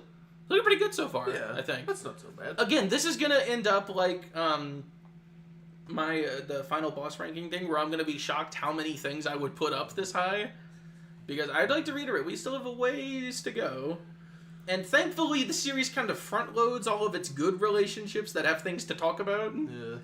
But we'll have things to say. We're not at the point yet where it's just gonna be tub. Oh, I thought you were like spitting. We're not at the point where it's like two. It's like spitting on your relationship. I spit on your writing, RGT Studios. I'll tell you what I think about your relationships. Flush. Oh no. Oh fuck! Oh my god, I did it! Mina's the bad guy. Well, I'm sorry that you missed the Yakuza 3 segment. If it's any consolation, I'm about to have to leave for like 10 minutes to get Emma to her job, so you have time to go back and look at me prostrate myself to the RGG deities that are now gone and dead for writing peak fiction 20 years ago. Watch me castrate myself. You get to watch me castrate myself in front of a live studio audience. Hey, Squidward, do you mind if I castrate you? You're gonna cry again when all your favorite games... Hey, to be fair, this is about the relationships, not the anything else. Sometimes games have good things in them, even if I do not like them. And that is hard for me to admit because I'm the smartest guy ever. But that is true. Nagoshi is making Gang of Dragon. And Those Who Snow. But yeah, Jay, if you want to... I'm gonna get yelled at by a kid today. Oh, I'm sorry. It's okay.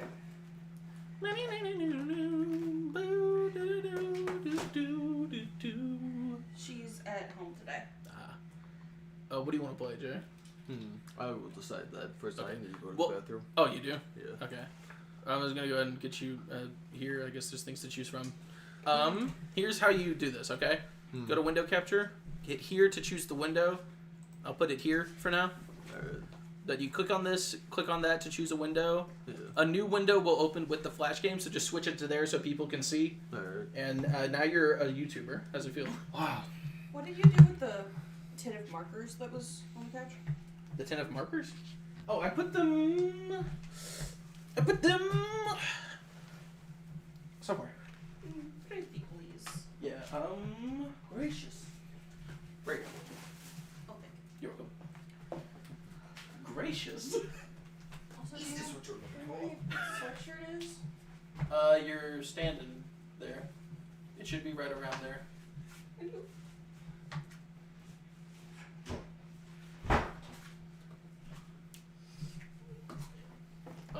Might be behind the... Nope, here it is. Hey, cool. Yep. Okay. sorry this is such a clusterfuck. It wouldn't be Maxwell Paintball streams without bullshit.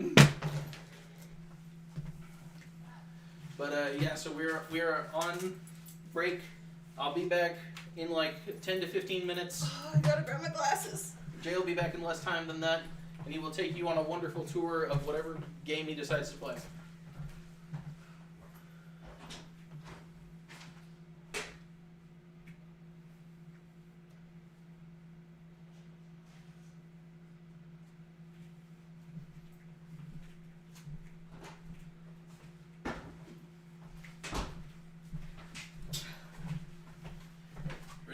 In honor of all of our lovely ships, I would like to leave you with these words. Kick ass, eat ass. Thank you and good night. Kick ass, smoke grass, go fast. Sonic the Hedgehog.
What's up, bud?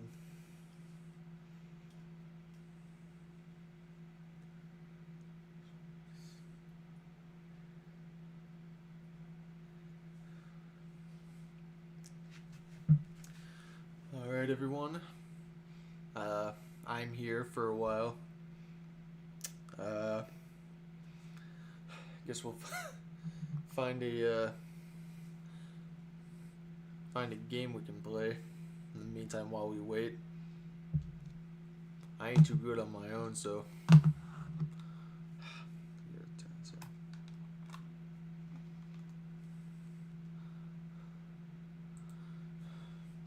I'm gonna have to look at the live chat for whatever you guys say on a separate thing, since I won't be able to, since I'll be mostly clicking. From where I'm sitting, I can't really reach any of the keys on the keyboard, so probably have to find a mouse-based game to play.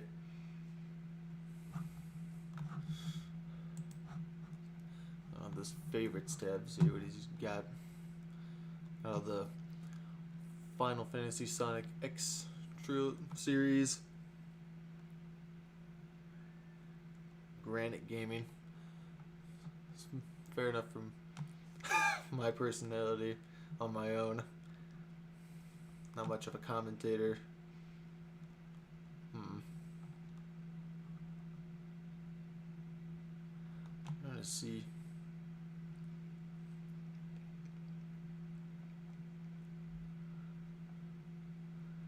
Alright, here's a good interactive thing. Any of y'all hear the Grow series? Played this a lot when I was in elementary school in the computer labs.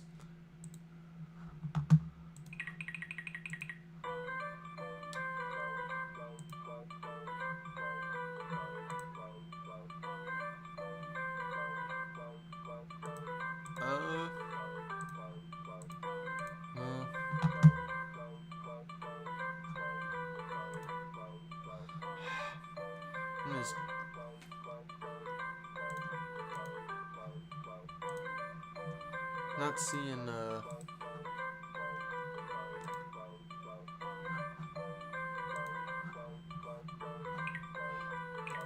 mute this right now. Not seeing the tab where you put it on screen. I have no fucking clue what I'm doing. I don't know.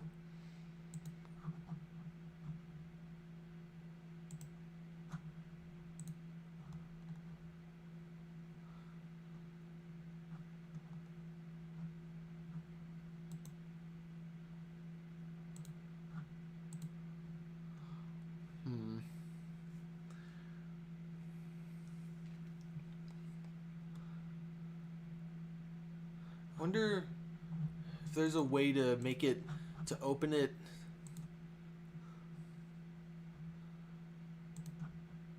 If there's a way to make it run on, like, on one of the window tabs.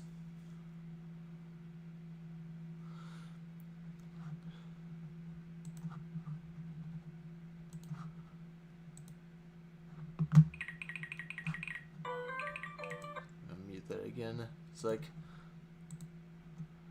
I thought there would be a window for this going so shitty. All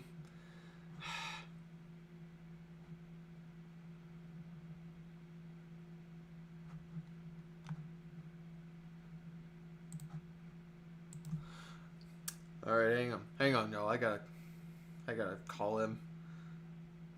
Probably not gonna answer. He's a responsible driver, but it'll be worth a shot because I don't want to just leave y'all here with myself just talking.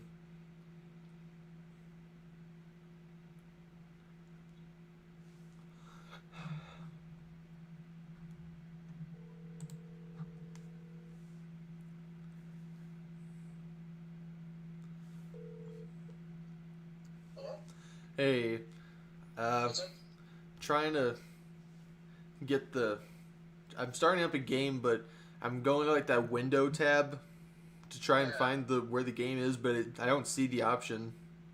Okay, right click on the window capture thing, and it should say properties at the bottom of it. Do you see that? Yeah. Click properties, and then check that drop-down menu. It should have the right one there. There we go. All right, thank you. All right, no problem. It's a little small on the screen itself. It'll be fine. All right then. That is not something I know how to deal with currently. I'll have to figure that out later. All right then. But yeah. All right. See you soon. All right. Thank you. Yep. Bye. Bye.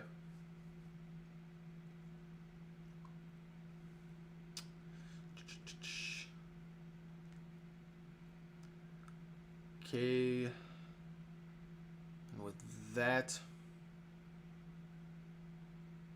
saddest gaming ever, very much so, absolutely. But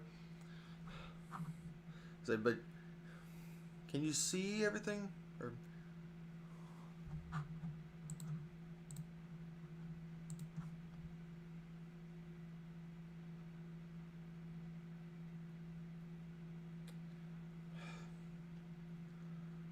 God.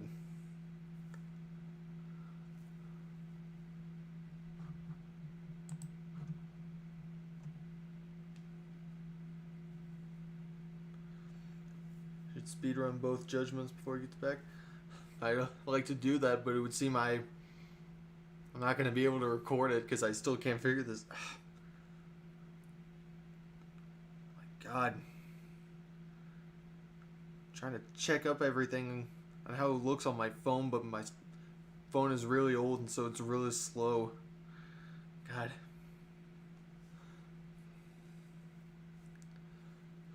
Alright, okay, we can see it. Alright.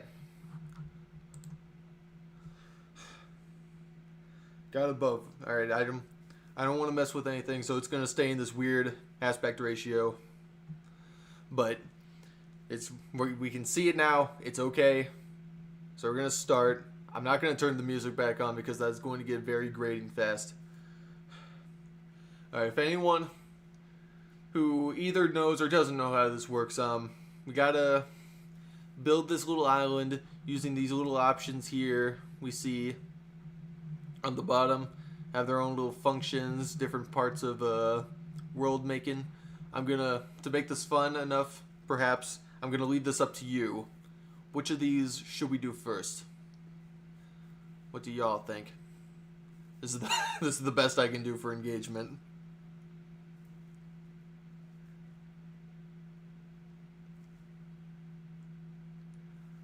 We decided to beat Lost Judgment in 14 hours without skipping cutscenes. That one. Right there.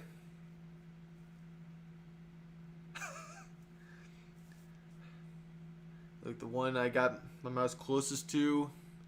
Maybe want to perhaps describe what the image is. The screw, perhaps.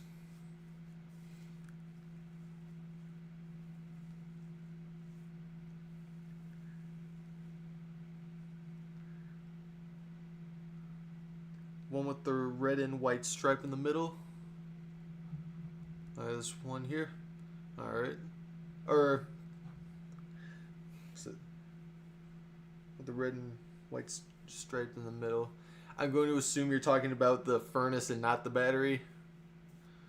Just 1 second to right.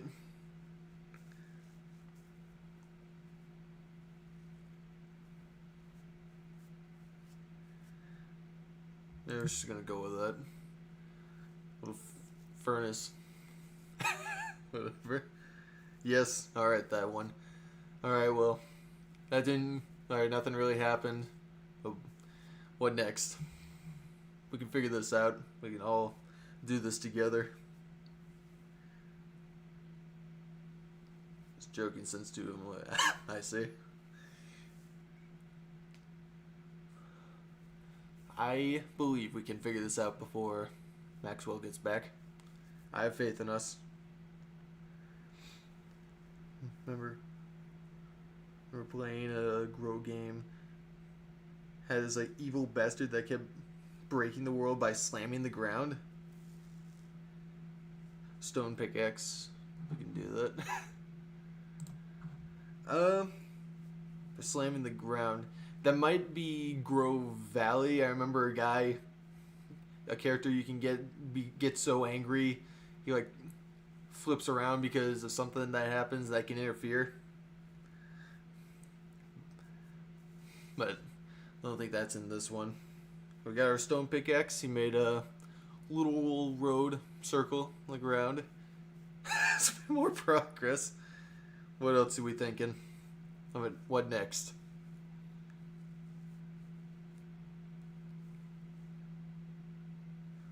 The CPU next. Alright. Computer science. Gives a computer. Level up that little homey place over there. We got another fence and a table. This small goals right now.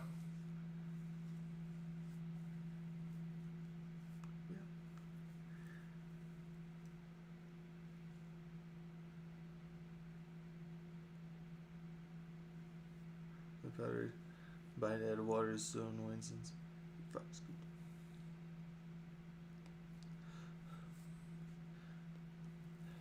see.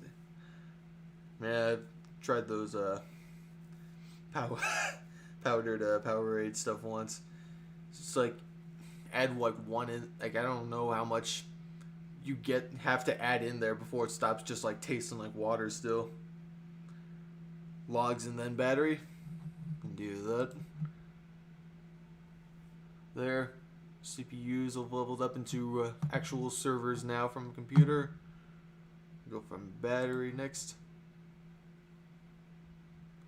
You got a house. And a white woman that has come out. Something may come from that, but you got 3 things left. Something I do like about these games is that there's obviously a lot of ways you can fail it. Fire, applied chemistry. A lot of ways you can fail it, but a lot of different stuff that can happen depending on what things you do. I think we're about to get an example of it here.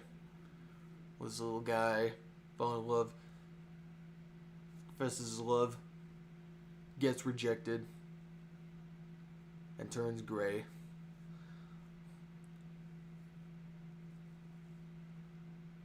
Oh, there we go. Oh yeah, that's something I forgot about that. Volcano there is getting a little wild. If you don't upgrade the house far enough, then it will collapse from it. Funny gaming spinoff. This is the spinoff of Funny Game. This is unfunny gaming. I think I heard in like something in one of the Maxwell's regular gaming videos that it cannot be funny because it doesn't have someone to riff off of. But this is the opposite problem. This is unfunny gaming because I work best because I can riff off of what someone else says. Because if it's just me here, I got absolutely nothing. Get the screw.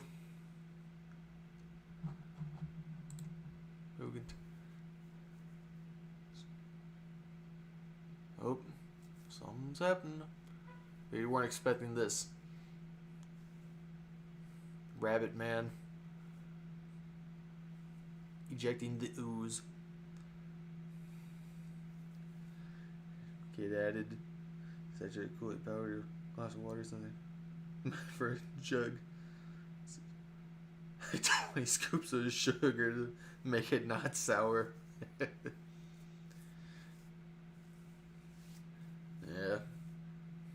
So I don't really rely much on any like additive like powder stuff. If I just want to get a drink, I would just prefer to get the actual drink and skip the middleman process. That steering wheel, yeah, not much else to do. Little hole in the ground. Level up the screw, and that is it. So, oop. I failed that pretty badly. So,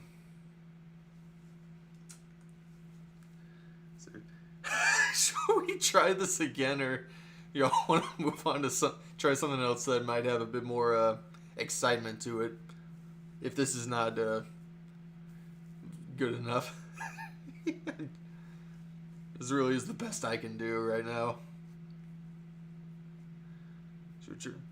Let's play something else. Yeah. We can do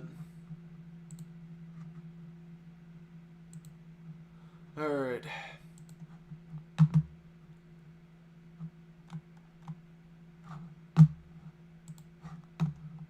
Favorite content. Let's see.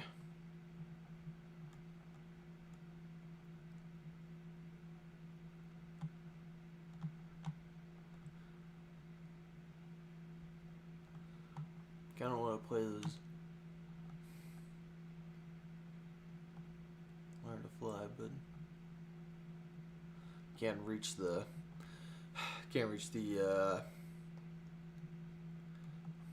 thing. Can't reach the keys too well. Fuck. I got this. I appreciate the support.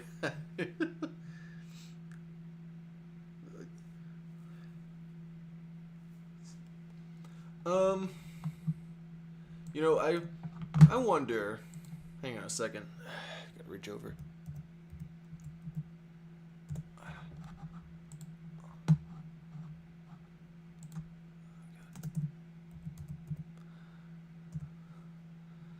All right.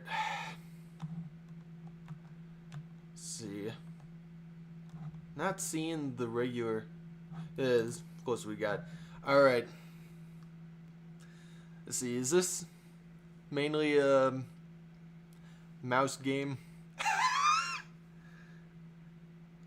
So I believe perhaps some of you may recognize this. May or may not.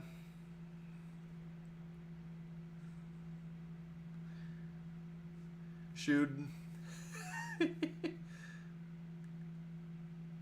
an arrow key game. I'm gonna play it in the background. Turn.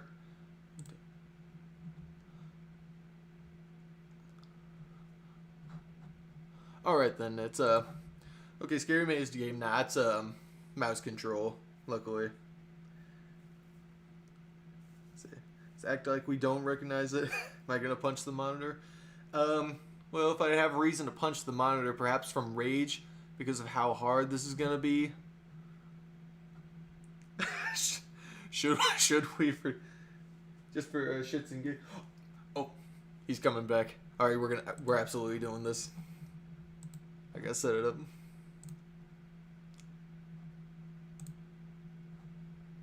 Here we go. All right, guys. Version should put the jump scare somewhere else so it's not expected.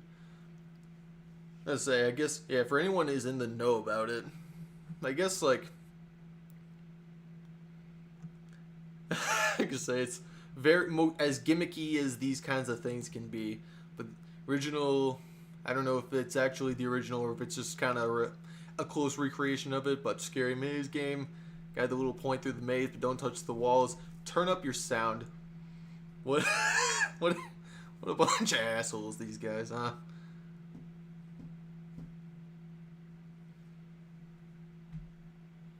Well, this is not gonna go for me. This is for all of you guys. Put on headphones, the best pair of headphones you can get. Crank that shit all the way up, and we're gonna play some. Oh hey. I look just like Buddy Holly. Hey, friend. And Tyler Moore. We're gonna have us a ball here. What's happening? All right. What the fuck is that? What is that aspect ratio? What's happening? But you're sick. Well, I'm not sick. We don't know what's happening. We're gonna. This game looks kind of boring. I'm gonna go to the bathroom real quick. God, I'll I don't come know. back and see what's up with you guys. I don't know how loud the actual computer is. Oh god. What do you mean? It's fine. We're gonna. Shit. Alright. We might not even get to the final challenge. I do not have very steady hands at all, but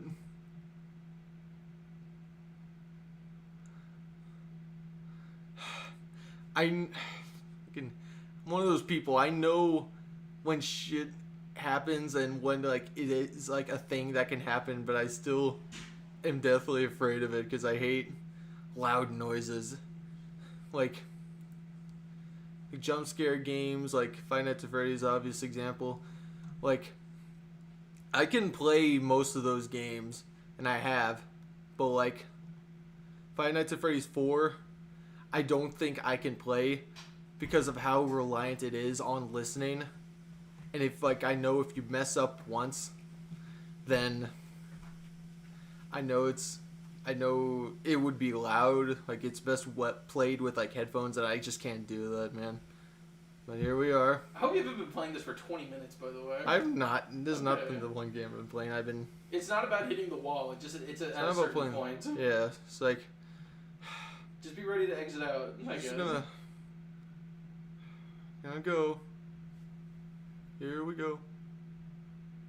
Here we go. Wow. Merry Christmas, everyone. Wow. You know what's funny about that? You weren't even capturing the computer audio. Oh, I wasn't? So they didn't hear any of that. Oh, sorry, folks. Oops. I'm sure the microphone caught it, but like... Wee.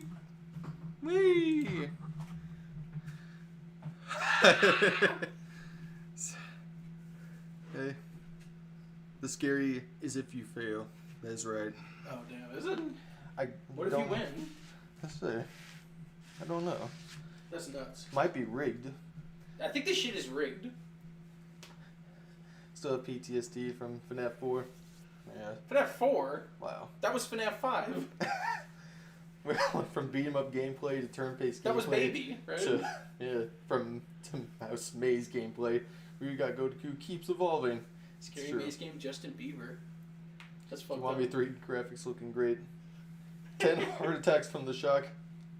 Sorry, folks. Justin Bieber. Ew. Ew. Why did he do that? Why Am I still getting hate? am I still getting hate? Should I open the bedroom door with the cat's out, do you think? I guess so. Alright. Well, instead of the scary face, it was There should be a Noah. sub-story in Kiwami 3. Yeah. When did this game come out? See. Release date unfound. This just appeared Holy at some crap. point. I bet in Kiwami 3 they could play Scary Maze game. Alright. I hope you guys have had fun, but now we gotta get back to serious shit. Serious jizz. This is some serious jizz. Alright, you fucking put it back on the thing. No! That's not it. Here it is. You guys saw yourself for a second there. That's like when you accidentally open your camera in portrait mode. Yeah. Alright, anyway. You good? Yeah. Oh, it's because he's back there. Yep. We can move him if you want. Can. Or you can just swap over to the couch. True. Perspective change, everyone. Talking of perspective changes, new protagonists. Yakuza 4. All belongs to me. Everything that I see, north, south, east, and west, all that I caress. This mailbox is mine. This triangle This is mine. Anyway. Yeah, this should be a sub-story. Kaito and Yagami is not on the list. No one said them. Next year's list is going to go crazy, but right now we're working with what we got. You. Don't eat my pancakes. Give me my tea, bitch. Damn! That shit good! Anyway. I don't care if you're sick. Wake the fuck up. What is that? That happens like right after. When? It's in the video? Yeah. It's like how you living with a bunch of anime characters. It's like so intrusive towards all of them. Oh my god. Hey, just some tea. Give me my tea, bitch. It's not, we're working towards freedom. Freedom is, dog. That's what freedom is. Unfortunately, Munakata owns a majority share of AO3 servers, and he has banned all Yagami Kaito shipping fanfiction on AO3. He did it. Soma, when did you get in here? Anyway, Yakuza 4. Akiyama and Lily is first up. Do we have any Lily fans? I know I was all gunning you. I am. Okay, nice. I like her. I like her too. And it's worse because I was talking about how some Kaoru doesn't do anything and like would have been cooler if she had more development, but then just gets fridged at the end. Yeah. I am sure everyone forgot about Lily. But Akiyama like, sure did. but it was cool. Damn I don't think anyone likes Yasuko is the thing. But the thing is the slow burn with her and Akiyama specifically. Because this is what I'm considering here. That's why I have her as Lily. I have her as a mysterious woman that shows up at Sky Finance and reminds Akiyama of his ex. And he becomes immediately smitten with her because he sees her as like a femme fatale and he wants to be a detective. I think that the slow burn between Akiyama and Lily is better than what I would have expected from RGG. Certainly. K stands for Burger King. It is an Akiyama rebound. It is. But I think that the way they're written is really well done. I love their first cutscene together, like when she stumbles into the office after having just killed the guy at Drama Queen. Yeah. And she's like actively trying to calm down from the fact that she just killed someone and doesn't want to kill anybody else, and he's like, hello? Hello? I thought that whole exchange was written really well. I liked them slowly getting to know each other. It's kind of weird that he makes her work at his cabaret club, but like, you know, he's not the worst person we've seen so far today. Yeah. But I think that they are at least in the bottom of cute moments. Like, just tentatively, I would put them below Yuya and Miyu. Just because they have, like, development. And, like, they attempt writing a falling into romance arc between the two of them. Yeah. Which, like, a lot of other characters in this series, if they fall in love, quote-unquote, it just kind of happens instantly. Yeah. But with the attempt at a slow burn, I respect Lily more than I like her. But I think that the attempt at a slow burn is commendable, and that's it. Because like concretely, there's really nothing that they have between each other. Yeah. But the fact that there was an attempt, and yes, it says a lot about Akiyama. I've said it before. The reason that I am so okay with Lily is because she is an excuse for us to learn about Akiyama. Basically. He carries that whole relationship on his shoulders, and that is enough for me, honestly. How many people do we got? What? How many people are watching currently? How many left? Like 3? 21. 21? Yeah. Dang. We gained from you playing video games. Wow. I actually think they gained from you coming back. Oh, that might also... How would they know, though? I don't know. I did tell them you were coming back while I was gearing up. Yeah, but they wouldn't know if they weren't watching the stream. Yeah. So how would people know I was coming There back? were like 17 people left. That's okay. But yeah, Akiyama is a real yearner. Yeah. Akiyama is... Because he played Steve in the Minecraft movie, and he's yearned for the mines. Yes, it's true! Yes. And talking of people shaped like Steve from the Minecraft movie, Hannah. Akiyama and Hannah, this shit instantly is going in men for each other. Yeah. And I'm gonna say above these guys, because, like, they may not have the most solid relationship necessarily, but I think that Yakuza 4 shows how much Hannah cares for him. Yeah. Dead Souls shows how much he cares for her. Yeah. Dead Souls and 4 work as a really good companion piece to show Akiyama and Hannah's, like, the full extent of their relationship. Yeah. Is there Akiyama and Kiryu? There is not Akiyama and Kiryu, but I will talk extensively about Akiyama and Kiryu in my Akiyama style rank video, so stay tuned for that, I suppose. Even Haruka ships it? Does she?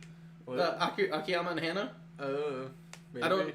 You know. just did like find my teeth. Oh! You just made that exact sound. Here's what you're gonna do. You gotta help me find my ships. You gotta help me find my boat. That's the Yamato he's looking for. It's basically Kenny's arc in Walking Dead season 1. Yeah. Here's what you gotta do, Lee. You gotta help me find my boat.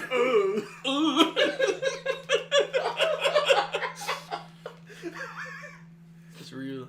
She asks if they're married. Oh my goodness. Wow. I bet she does that in 5 when she's at desk. Yeah.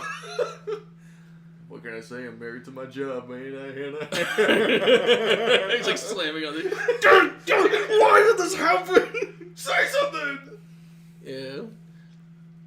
Whoa. Yeah, I'm not ready for Hannah and Kiwami 4. I bet she's going to be skinny the whole time. She might be. Oh, she was skinny the whole time!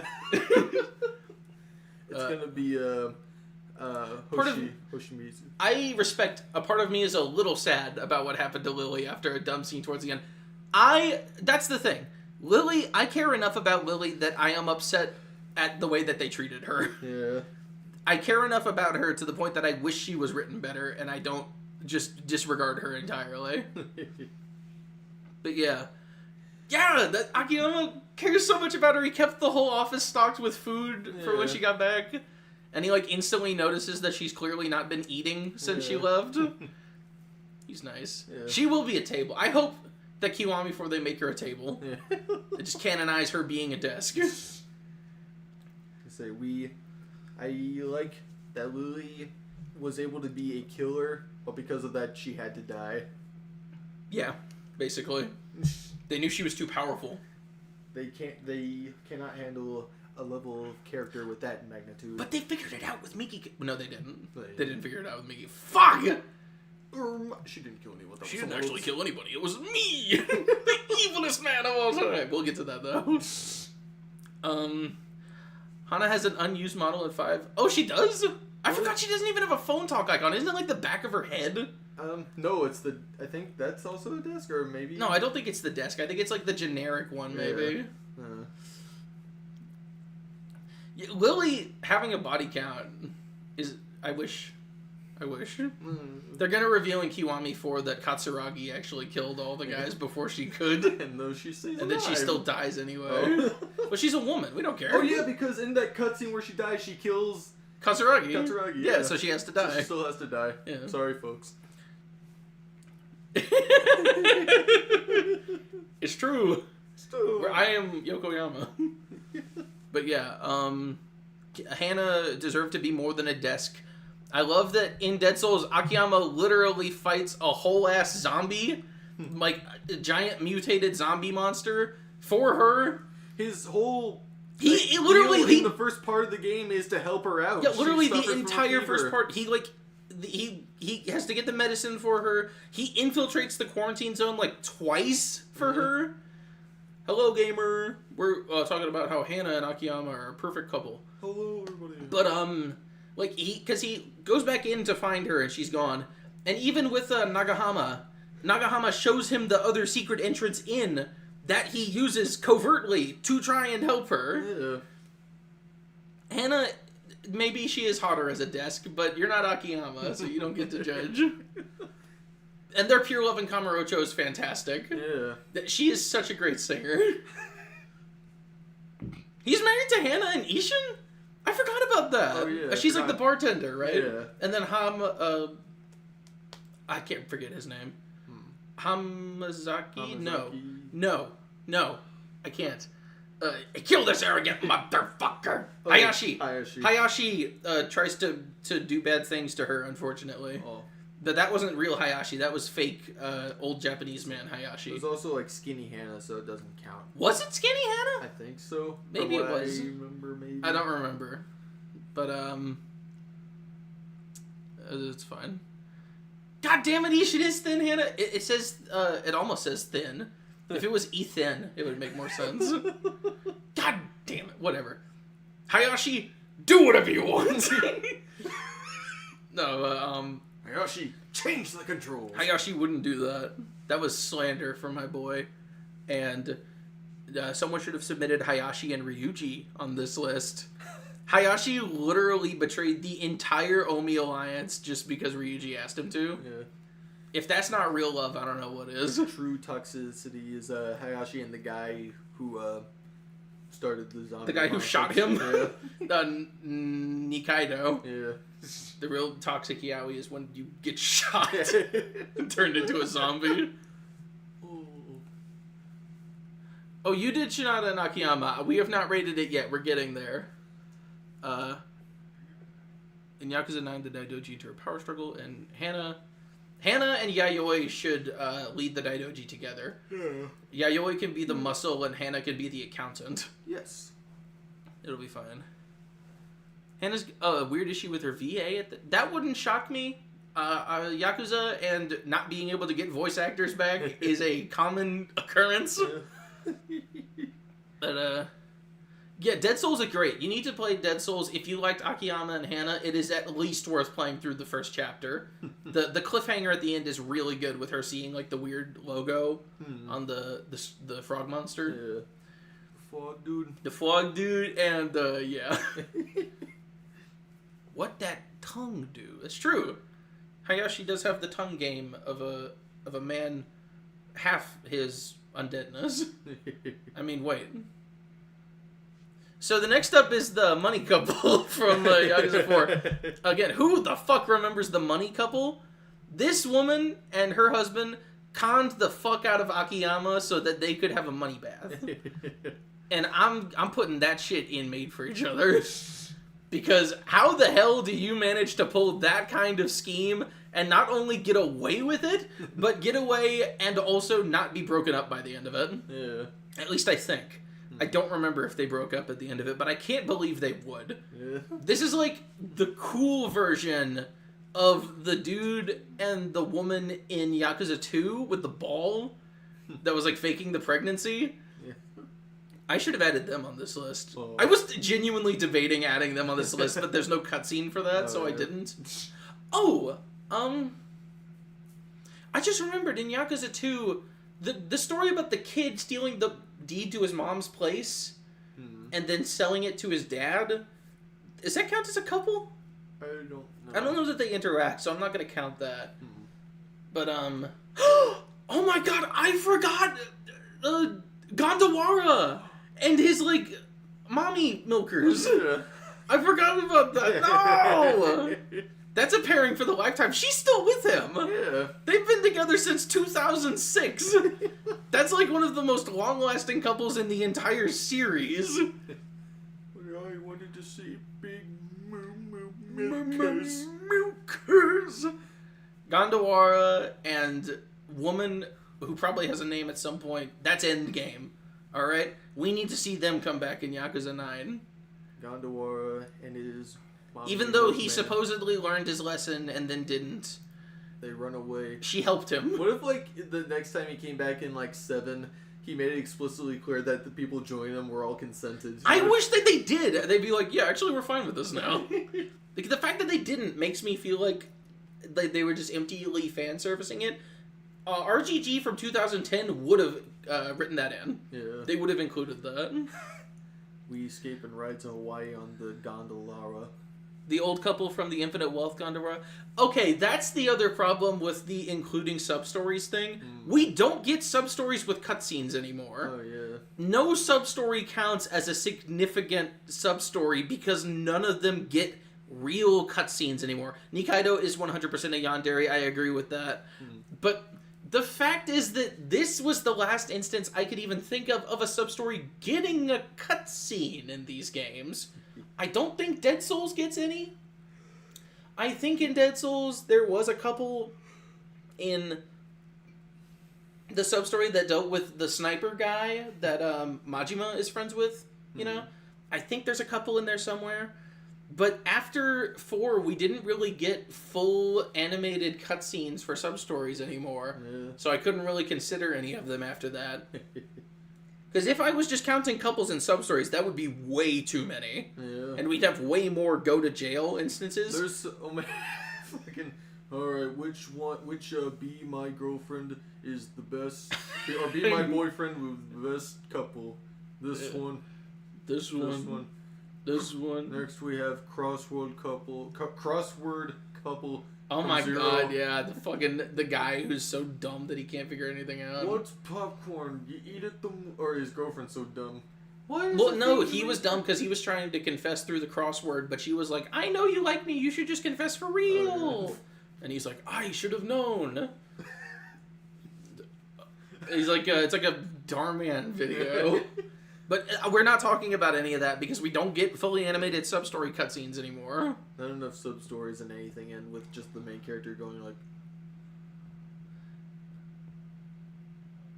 Drooling. The more sub-stories you do, the more brain dead they Mine get. and Yoshimura. Is Yoshimura the fucking ugly guy from Gaiden? Oh. With the jacket? With the gun? I don't know. You know what I'm talking about? He strangles Shishido at the end, and he's like, "We're gonna take good care of you." The guy who looks more like Morinaga. Morinaga than Hanawa does. Possibly Morinaga. Yeah, I think that's Yoshimura. Wow. Mine and Yoshimura. Oh, no, is he? I do not see it. I do not see. You're gonna be by the Daidoji now. The Daidoji, hoo ha ha. They bring Mine up to Mount Wanahakalugi, and they make him jump off a hospital roof for his initiation. But Gondawara would be in the meant for each other tier. Yeah, they only did it as far as Yakuza 4, and they only did some of them. Like, the Kappa one gets a cutscene, but that's only, like, 20 seconds long. Yeah. Akiyama gets, like, the money one and the burning money one, the counterfeit bills. Yeah. Did the fake Akiyama get a cutscene? I don't think so. He deserved it. Man, whatever. Huh. Is Mine... I mean, what? Why did I say that? Is Kiryu/Majima/Ichiban X the Obatarian? Unfortunately, no, but we will have Ichiban in unfortunate circumstances later. We will get there. Just you wait. Just you wait. Just you. I'm sure you made that pair in jest, Indolent, but it's real enough that I could believe it. I did like when Tanimura tried to kill himself. That was a good cutscene. Yeah. And, yeah. Yeah, I think each person got 2 sub-story cutscenes in 4. Because Kiryu got the woman slapping him, and there's another one! Oh, yeah. There was a couple there. Or, no, she wasn't. Because you got the rings at the end. Right. Because she actually, her husband died, and she was trying to accept it. Yes. Yeah, because she just thought Kiryu was her husband. Right. Because she was in denial. He saved a Filipina. Yeah, Akiyama saved the Filipina baddie. Right. when her boyfriend. Right. I forgot about that. That should have been on here. That would go in the go to jail tier. I knew I was missing some sub stories. Whatever. Aw. I'm sorry, I missed some sub stories, guys. Kiryu gets peed on. That's true. What was Saijima's other cutscene? Oh, it's the one where he stabs the table Oh yeah. with the gambling guy. Right. Okay. Yeah, Tanimura saves the Filipina from the evil. But, yeah, so, I'm gonna ship RGG with making full cutscenes, because we don't even, so many of the recent games have had not cutscenes in moments where there should have been cutscenes. I hate it, because they have that stock music, and they have, like, the terrible animations. Kaito Files was like the only good example of that because they were actually trying, and then from Gaiden onward they just stopped trying with those cutscenes, like the fake ones. But after this, Saijima's model for the casino substory has a missing eye in gameplay. What the fuck? So what, did they make the model and it was fucked up, and then they realized it in the rendering process? So for the pre-rendered cutscene they gave him an eye. Wow. That's a very RGG thing to do. Yeah. Goodness gracious.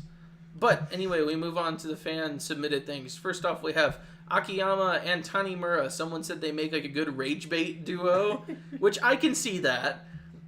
But more in-line character-wise, Akiyama wants to be a detective so bad, and Tanimura showing up on his doorstep, he's just like, oh, I can be a detective! And, like, he works with him to help find Lily again, you know? Yeah.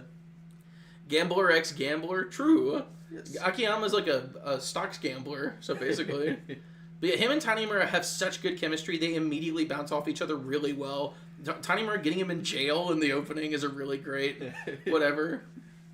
They work really well together, and they are like 2 of the best characters that we've gotten in series history. I'm gonna put them at next to Date and Mariko, because they also have very good married couple energy. Yeah. These 2 are like the ball guys from Yakuza 2. Like Akiyama would be the angry husband, and Tanimura would be the fake pregnant one. Yeah. It's like, you gave me the baby. He would fuck it up because he doesn't care very much about doing it. Akiyama was like, what the fuck? I told you gotta try harder. Okay. They are an unstoppable... Well, that's not true. Kiryu stopped them pretty handily. Like, they are quite literally stoppable. They were unfortunately a quite stoppable duo. By definition. Anyway, here's our wild card. Some genius realized that we are allowed to have fun. So that guy said the stoppable duo. We want a real unstoppable duo. We got Astolfo and Akiyama. I did like some surface level research into this Astolfo character, and honestly, I think that he would make a very good pairing with Akiyama. I think so. Did you do any research into that character? No. Then how do you know? I don't know. I'm just judging on based on the looks. Very. If Astolfo was fat, Akiyama would love him. Absolutely. He's gonna be his feeder boyfriend. Akiyama literally is. He's like, I've got some food. You can eat it. He's like, huh? But no, Astolfo, from what I remember, is very like super chill and relaxed to like a detriment all the time, and like hates the idea of taking things seriously, which lines up with Akiyama really well. Yeah. And I'm sure there are some grander parallels you can make in Grand Blue? I don't remember the name of the thing that he's from. But, get that shit on OTP. The Akiyama and cigarettes? Yeah, that would be 500 cigarettes. I'm gonna put them in Cute Moments somewhere because they have a genuine compatibility, in my opinion. I have not seen the show that Astolfo's from, but Astolfo is also French, I think, unfortunately, so that brings him down some. But I'm going to put him next to this one with Akiyama. That means he has to go. I'm going to not put him above Kaoru. That would be cruel. I'm going to put him at the bottom there. Next to Lily. I think Akiyama would like Lily more than Astolfo, but in terms of raw compatibility, they would work. They would work, and that is the most that I would say. Don't make me choose. Fate Grand Order, that's the name of it. Apologies there. Yeah. I was on the right track with Grand Blue then. It was not Blue Archive. Lie. Don't confuse me even more. Okay. We have one from Kurohyo, which is Tatsuya and Hyuga, submitted by Jay. And I assume this is not what you want to waste your OTP on, or do you? Because you have one yet that you can pull here. Right. And obviously there's more to come later, but... I made that little submission when I was like very early into the game. Yeah. I wish he had a bit more of a stake in it after you fight him a second time. He just kind of dips in after that. He does teach Tatsuya about a new style move. Oh, does he? Yeah. Oh. And it's kind of sucks that it's a little shitty, in my opinion. Oh. His moves kind of sucks, but I was hoping they kind of like be tagged together, just kind of figure out what the meaning of life is in their own way. But sadly, that did not come to be. Well, he also has a girlfriend, unfortunately. That too. So, fate conspired against them. Is what I would describe that pairing as. But... Oh, hang on. Okay, there you go. There's just some random offer from something that's all good.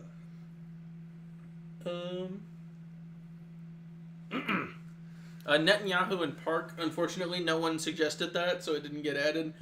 Maxwell and Blue Archive was suggested, but I didn't want to add that because in the hopes that anyone else on this website might use this, I feel like that would be too absurd for understanding.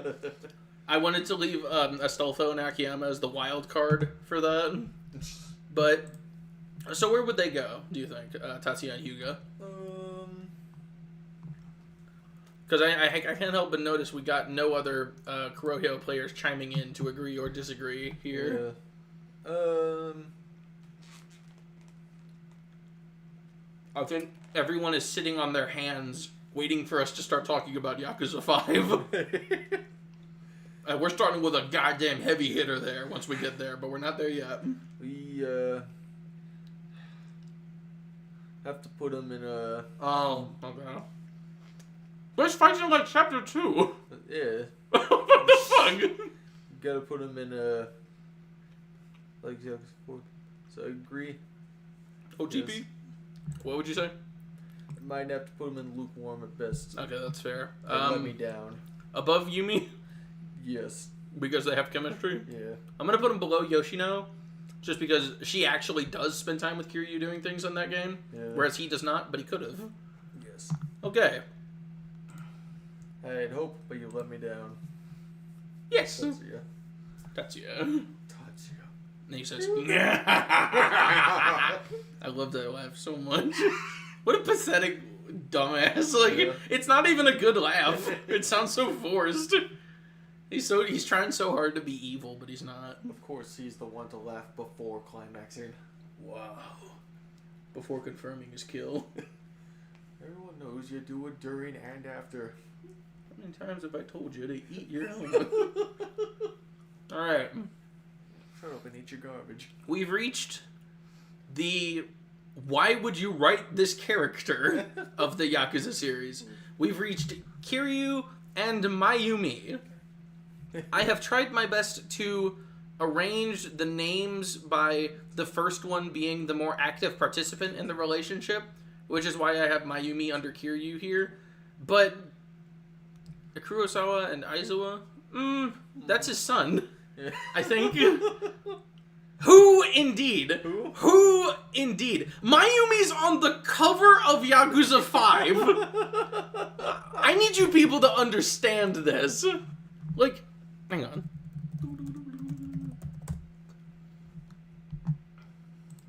Mayumi is on the cover of the game. This is her.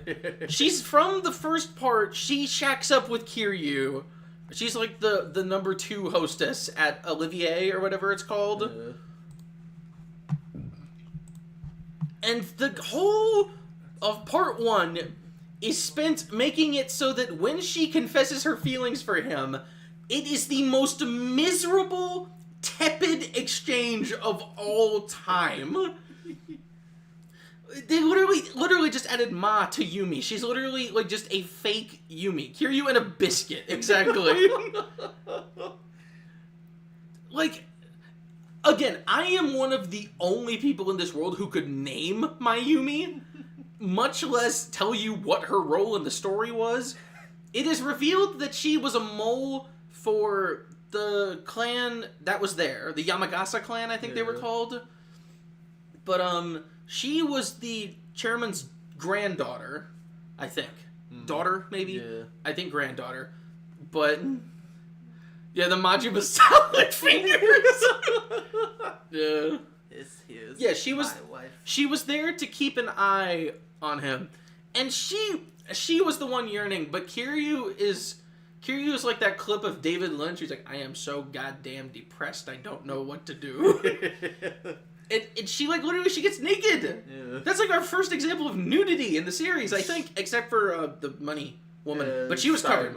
She was censored. And Sayama? Kaoru. Well, she wore a towel, though. Well, she, like, Mayumi was naked. Well, yeah, she, like, pretty much just, like took it off in front of him. And he was like, oh. Yes. But, like, that's what I mean. Like, there was a moment of actual nudity that was on the screen, technically. Like, there was no robe. There was no, she's under money, so we didn't have to whatever. It was a naked person on the screen. and it was just so that it hurts more when Kiryu's like, how come you're spying on me? He doesn't even acknowledge her. He just says, I know you're spying on me. Tell me what's going on. And she just sits there frowning for like a good 30 seconds. She's literally just standing there crying. It is the most miserable shit of all time. I felt so bad for her. And then you go to the Yamagasa guy, and he's like, I had my granddaughter spying on you. And then Kiryu leaves to do whatever he does. And then he literally looks at her and he says, you must have fallen in love with him, didn't you? And then she starts crying again. Because she did fall in love with him. For no reason. You never see her again after that. She's on the cover of the goddamn game. And all she does is get naked and cry. Yeah. It is like the most pathetic showing of any kind of romantic interest in this game. In this series, excuse me. I've not seen a more miserable depiction of love than Mayumi getting rejected while naked. That's not your Yumi. That's my Yumi. Exactly. Like, I'm pretty sure that was a fake name. He probably named her that so that she would get closer to Kiryu. Unless it was her real name, in which case that just sucks. What is a Mayumi? That's a good question. I don't remember. Victim of Yakuza 5 Part 1 syndrome, as in Part 1 was a different game. Yeah, pretty much. No, she was the daughter of the Nagasugai Yakuza. Fukuoka was where that was, right? Yeah. Nagasugai was the city. Yeah. Whereas Nagoya, but Kanecho was the city for Shinada. I mixed up Nagoya and Nagasugai. But, yeah, it's like... Kiryu has more chemistry with, like, the kid that he picks up from the taxi fighting sub-story than Mayumi. She is so nothing that, like, the only reason I feel bad for her is because she's, like, the jobber of romance. She is so pointless and she is so forgettable. And the only reason that anyone would remember her is because she's on the cover and they'd say, who is this? Yeah, literally, what a way to start Kiryu's part. This shit, I'm debating putting this in Call the Police just because of how cruel that is. Like, it's either going at the bottom of this or, like, somewhere in here. Because, like, the cruelty that is done to Mayumi transcends the idea of writing a romance. It feels like misery porn. It feels like that. It genuinely feels like it could have been written because someone got off to the idea of a girl loving Kiryu so much and getting let down so hard. I cannot believe that they wrote this character. I cannot believe it. I really cannot believe it. You should have submitted Kiryu and Nakajima. That shit is true. It's nuts. Madarame! That was the guy's name, not Yamagasa. Yeah. Oh my god, he talks about her falling in love when he's in the room with them? Oh. Jesus Christ! Way to put it on his shoulders. Not like he did it, like, any better than he should have, but, like, that's the thing. This shit does deserve its own, like, tier of, like, oh my, how do I add a tier? How do I do that?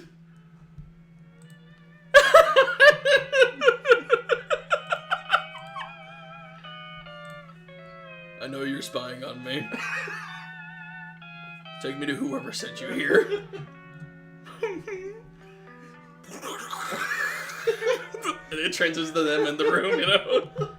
Stabs me and shot at the Krusty Krab. This is fucked up. This is fucked up. Alright, what are we calling this row? I'm sorry.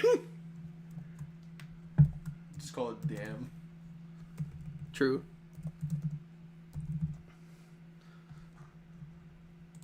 There we go. There we go. That thank you whoever suggested that for suggesting that. That is so fucked up. I've been talking about it this whole time. I still cannot believe that they did that. What the fuck, damn.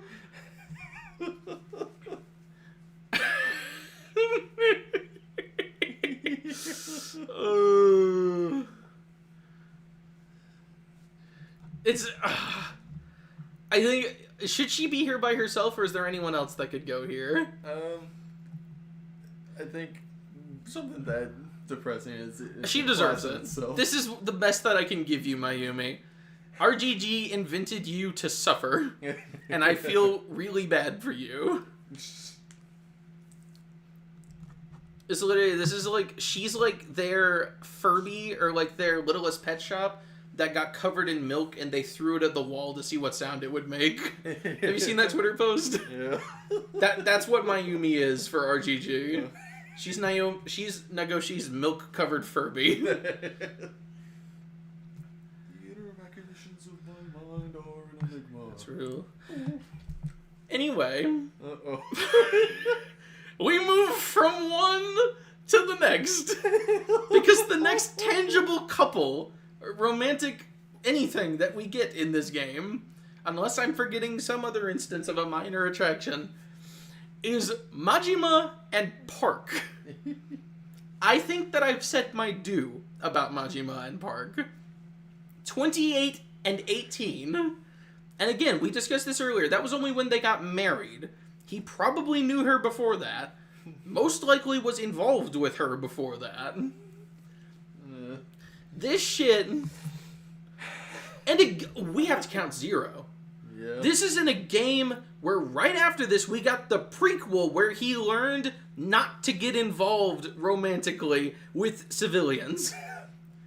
Majima met Makoto, had the entire arc with her, and then said, I don't hear no bell. Put me back in, coach. I don't hear no sirens. Not yet. This shit is going in. Oh my god! Wait a second. Maybe they do deserve each other. Because Park is the devil. Right. Maybe they do deserve each other. Wow. This is like maybe not deserve each other. This is like one of those toxic pairings where it's like they were, like he was Satan and she was the devil or whatever. Perhaps he ruined her. Maybe he did. Oh my god, oh no. Yeah. He kind of did. Kind of did. Yeah, like that was the whole thing, was that she was already half Korean. Yeah. So like her career was already like on a tightrope. Yeah. And then she got pregnant and chose to get an abortion on her own. Yeah. And then he divorced her. So now she had an abortion and got divorced, and that tanked her career. Yeah. Majima did that to her. God. It's Majima's fault that Haruka is in a coma in Yakuza 6. Majima did it!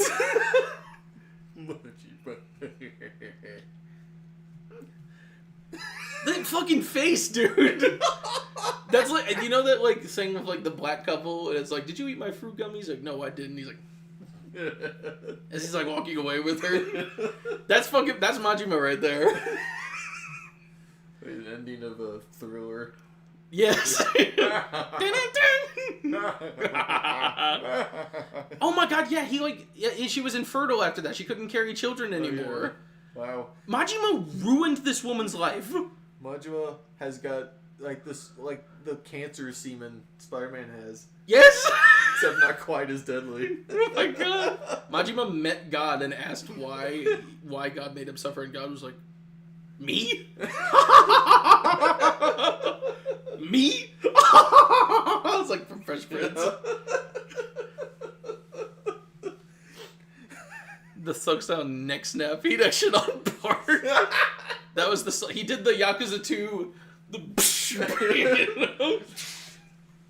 or maybe he did the Yakuza 3 one.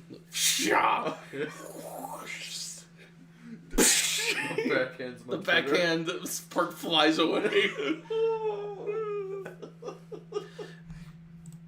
Majima ruined her life. God. Majima goes here. Like, again, we're surpassing comically evil. These are couples worse than Jingu and Yumi. And he tried to kill her. And a baby. Yeah. Like, if you, like, even, like, and this, it's even worse if you're, like, morally against abortion. Majima caused that to happen. Yeah. He did that. So many things in this series stem from Majima. He did it.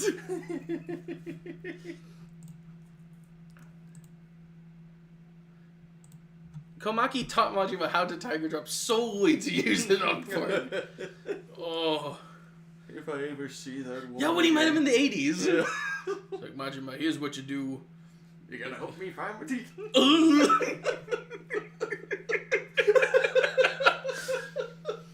I can't believe this shit. I never connected those dots before. Oh my god. Oh my god. Oh my god. Yeah, but like, pirates. Your heart. Dating a child is alright with me. Which one is alright with me? Get her pregnant. Majima went from scary rival guy to funny guy to Kyodai to worst husband ever to hostess club guy back to funny guy, and now he's a pirate. Yarhar Fiddle Dee Dee. Wow. Park. That's the thing, I can't even joke about Park having it coming anymore because she wasn't that person yet. Yeah. He did that. Majima invented Park. This is fucked up. I need a breath of fresh air after that. I need another chocolate pancake. The epic chocolate pancakes. Chocolate chip. Okay, epic spoon. But Outer spoon. the French. You know that? Yeah. Oh, the French. The French wine. That's how I feel right now. Orson Welles on his deathbed. There you go in the book. TD in my hand. Kiss your neck. Kiss your neck. Hell yeah. He could have learned a thing or two. There is an idea of a Majima. Sometimes I dream about Majima. Yeah, literally, if Majima didn't ruin Park's career like he did, that she would have never stolen Haruka. She would have never exposed her relation with Kiryu on a world stage. She never would have had to leave the orphanage. Granted, she did that herself. Haruka did that, but Haruka was like 16 when she did that. Yeah. She was a child. I cannot blame her for doing that. And then it is because she abandoned the orphanage and got with Yuta and got involved with the Triad that she's in a coma. Majima did that. Wow. This is crazy. It's true. Majima should have died. He did. He did. They killed him. And then they brought him back because they thought we missed him. Yeah. Imagine if Saejima knew that when he saw him at the end of the game.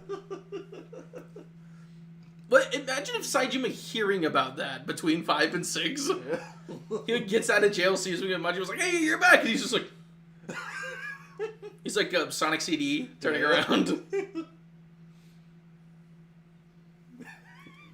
Anyway, Shinada and Milky. This, once again, goes... I'm going to say...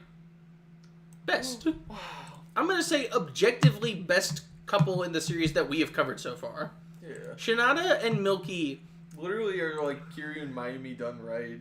In the same Yes! Yes!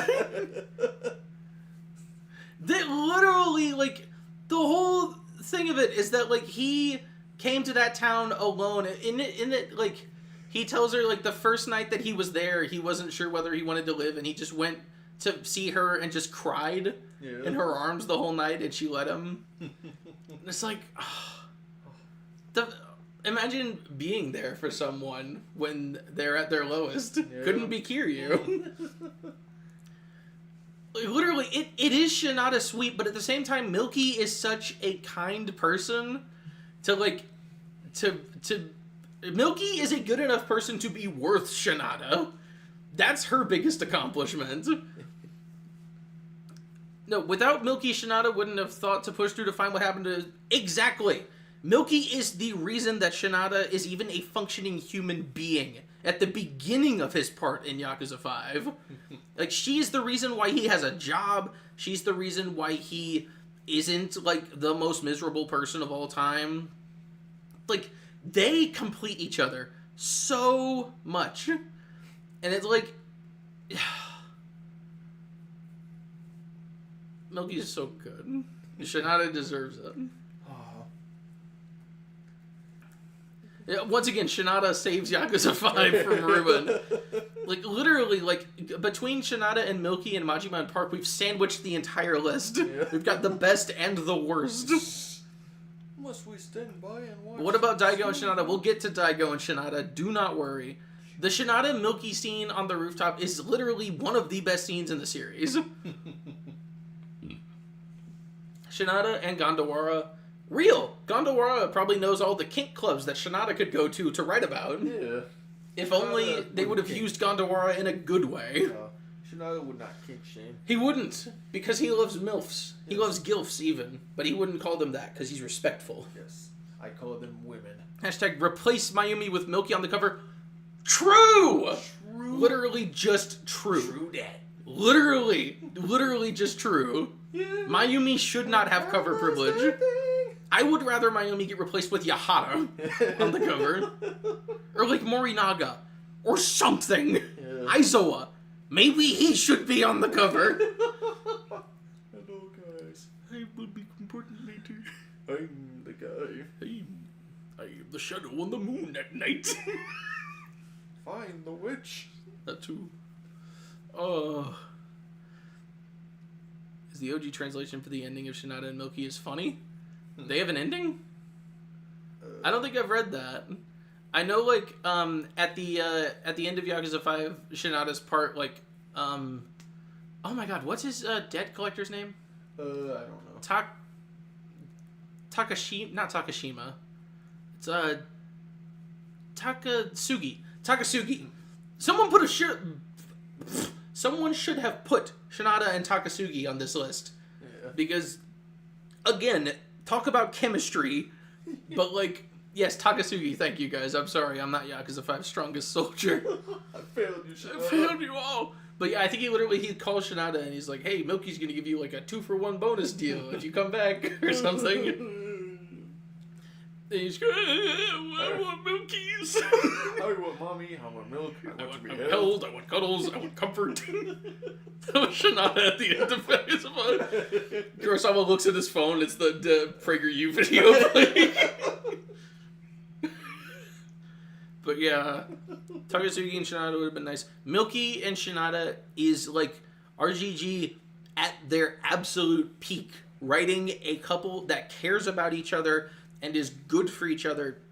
And again, like, if you like toxicity, you like toxicity. We've got that. We've got that in spades. And I think it says a lot that they are capable of writing such heinous shit, but also capable of writing such a pure love between two characters. And now we get to the fan submitted things. I've listed Shion first because this is the most canon of all of these things. I don't recall what exactly Shion's deal was in Yakuza 5. I know she was like a... not snooty necessarily, but she was like an aristocrat type. Yeah. Like, she had, like, very princessy vibes. I don't remember what exactly the nature of their story was. Yeah, Shinada can only date equally broke people or people who would help him live the rest of his life. Oh, Shion... excuse me. Shion was broke. I'm dying. Oh, my God. Okay, I remember I saw the end of their sub-story cutscene that, like, she was involved with losing a lot of money because, like, her dad died or something. But I'm going to tell you what. I don't remember much of their story. I'm going to judge this just on their Rouge of Love. This shit goes in cute moments. Their Rouge of Love is so good. I'm going to put it above Kaoru, because Kaoru wishes she would sing with Kiryu. That would have been nice. But their Rouge of Love is real. Maybe that's cheating. I'm going to put it down here. But the Rouge of Love is really good. The Rouge of Blub. Rouge of Blub. We love Rouge of Blub in this house. And they did a confirmed sex. Yes. It's real. And then her and her mom were gonna move in with Shinada. Yeah. I think. La, la, la, la, the Rouge. His style master? Who? No. I was saying that Shion seems like an aristocrat type. I was not talking about Leo, the aristocrat. But, I guess there's also something worth shipping there if you like, Shinada just being mean to somebody. Which he deserved it, granted. He helped him. He sent him on the right path. I love it's really dumb, but I love that, like, multiple getting Ayano Koji to do things. It's just Shinada's like, Ayano Koji! He's like, why are you yelling at me? Ayano Koji! And he's like, fine, I'll do it! It's stupid, and I think that's funny. I like it. If Shion asked Shinada to marry her... Yeah, I remember, that's what I was saying. She, like, said, I can't wait to move in with my mom into this abode. And he's like, Huh? Those Shinada Yakuza 5 face. Yeah, exactly. He hits her with that one. It's like, can we move in, Shinada? Just a cracking at the seams. Oh, wow. Yeah, Shion is cute. This was a surprise pick. I had forgotten about this. It's Haruka and Akari. Do you remember Akari? Oh, she her rival friend. She's the friend that she meets, who they battle for Christina's attention. Yeah. And then Akari, someone said that she's like her Nishiki, basically, and that is real. Yeah. That she's literally just Haruka's Nishiki, and she doesn't die at the end. Yeah, I remember playing this game, and I remember her sending me a text about like wanting to challenge the people at like some point, like somewhere near the river. Yeah. And I looked around that place, but I was on the wrong side of it. That I saw no one there. So And then I you was just like, stopped. I was like, oh, so it must be like all the people you can challenge around the place or something like that. And I just never did until like way later in the game. I was like, oh, that's what I meant by that. I was on the wrong side of the bridge. Oops. Yeah. Imagine Akari's like across, like, Haruka! I'm over here! Haruka's like, I suppose I'm supposed to battle all the people around the river. No, I'm over here! I talk about the face he makes when he has... No, not the knife held up to him. It's when Sawada is kneeling on the ground after he hits the home run. Yeah. And Shinada walks up to him. Sawada looks up and he's just like blank staring at him. It's my It's my life. It's my life. That's so very, very sad. No, it's my Hello? Hello? Hello? This weather girl said it's fucking hot by mistake. True. It's this. That's the face he makes. That's what he did to Shion when she was like, "Hey, can I move into your house with my mom?" He's like, "Excuse me? You want to do what?" Shabababu. Shabalaba doobalika me boop. Me boop. We're almost there. Yeah, they had a lot of scenes. Her and yeah, I love that Haruka's like dance rivals get so much screen time. Haruka's friendship theme got reused as the photo booth music. Oh, I forgot they got a photo together. Yeah. Wow. I don't remember most of Yakuza 5, but I know the characters' names. I know they did stuff. But, yeah, Haruka and Akari as, like, her Nishiki with, like, far lower stakes. But she's her friend to the end, and Akari's like, you were my friend.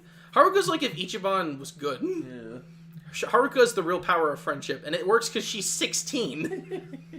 And she's not a Yakuza who has to kill people and shit. So I'm going to say they go to cute moments at least. I'm going to say better than Shion. Do you think above Yuya? Probably not, because I don't know. purely for the fact that I screwed that up. Yeah, I was going to say, I don't know.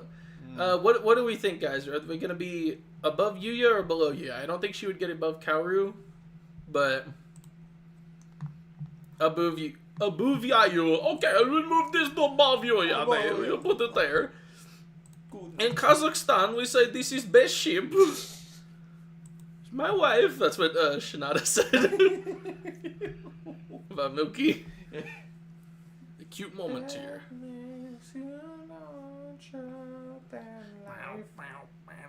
The Daigo Cell says something so baseball phobic. Gotta hit him with that 200 yen stare. We've heard of the 200-yard stare. We're getting talked about the 200 yen stare.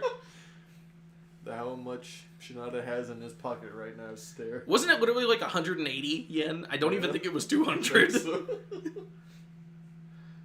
It is Daigo and Shinada you spy next. It could possibly be. Haruka could say she likes fat guys in every... Oh, does she? Or she can. She's Akiyama's daughter and Kiryu is the mom. After all, you're the mommy. That is a Spider-Man Web of Shadows reference. Venom literally says that shit at the... Not the beginning. No. Like the midpoint of the game. Yeah, when shit like starts... When he starts like male pregnant birthing symbiotes. Yeah. Impregnating the symbiote. Web of Shadows was weird. Yeah. Web of Shadows was a really weird game. Time to die. Continental Portuguese again. Next up on the list, we have to look at Daigo and Shinata. Now, when you...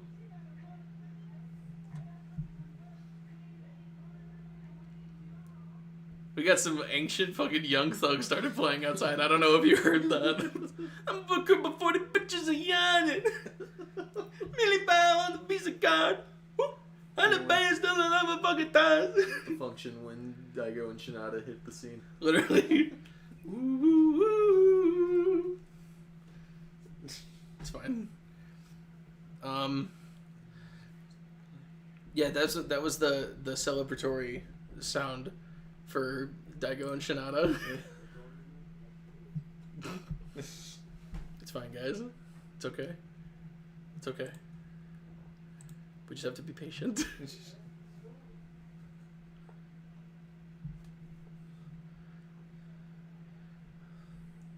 At least they're not playing one of those new Thug songs. I know he says some choice words. Yuta and Haruka should go in damn. We'll have to consider that when we get there. Jay did help me pick out this picture for them. I had some like bad pictures before. This is the best that we've got. There's like 3 scenes tops where they're in the same frame. So, Emma, you need to do your job. Just go. It's Emma. Yeah. Do your job. Do your job. Put the fries in the bag, bro. Slob on my knob, like corn on the cob. Check in with me and do your job. Do you know what I'm talking about? Have you seen that video? Sounds familiar. It was, hang on.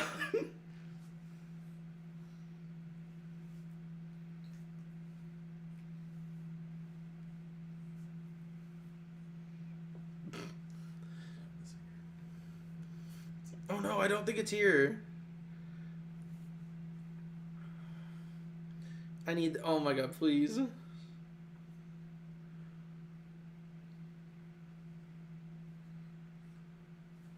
Please. Oh. What's going on? Oh, don't eat that. Yeah. The Art of Sucking Dick by Dr. Jordan Peters. Read to you by the author, Jordan Peters. Chapter 1. Dick sucking in the workplace. Slob on my knob, like corn on the cob. Check it with me and do your job. Lay on the bed and give me head. Don't have to ask. Don't have to beg. Jordan is my name. Sex is my game. That's enough out of you, Mr. Peterson. Anyway. That'll be all for now, Mr. Peterson. That's enough, Mr. Peterson. Is that guy from Hello Neighbor? This is a replica.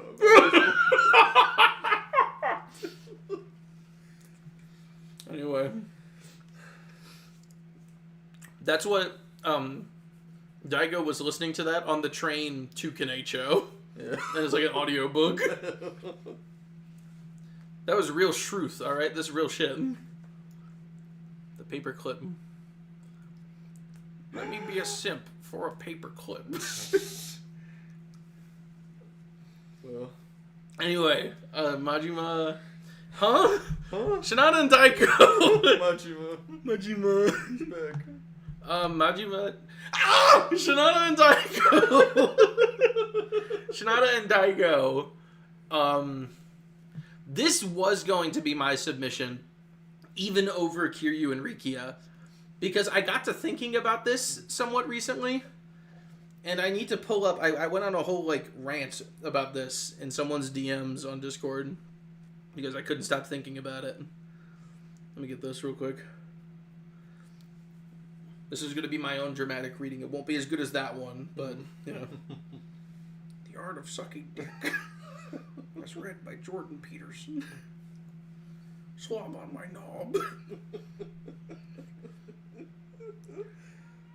Check in with me and do your job. Lay on the bed and give me head. I can't finish it.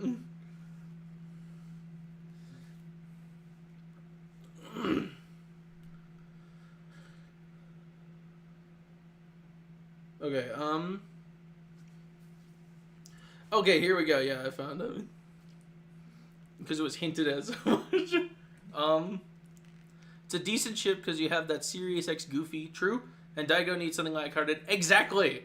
Daigo needs this shit. This is like his, not a rebound necessarily, but this is like his, you're worth it, I guess. Yeah. Let me see. So I said, personally, I believe that Daigo is suffering from the constant infatuation of every man around him. He's like a total, oh my god, what's the word for it? He's like a twunk magnet, I guess.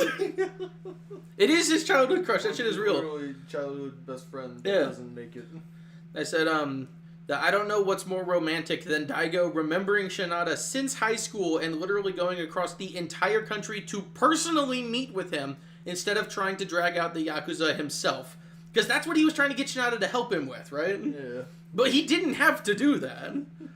He didn't have to find Shinada and offer to get his dream back in order to bring the Kuroha family out of hiding. Again, who the fuck remembers the Kuroha family? Their crest was the feather. Yeah. Here we go. Not to mention, Daigo is the one who started the fight with the rival school in order to stop them from interfering with Shinada's ability to complete in the Koshien tournament. And like Daigo says, it was for the dreams of everyone in the school. Let's be real. Mm-hmm. He did it for Shinada. Yeah. Come on now. Come on. Let's be real. Let's be real here.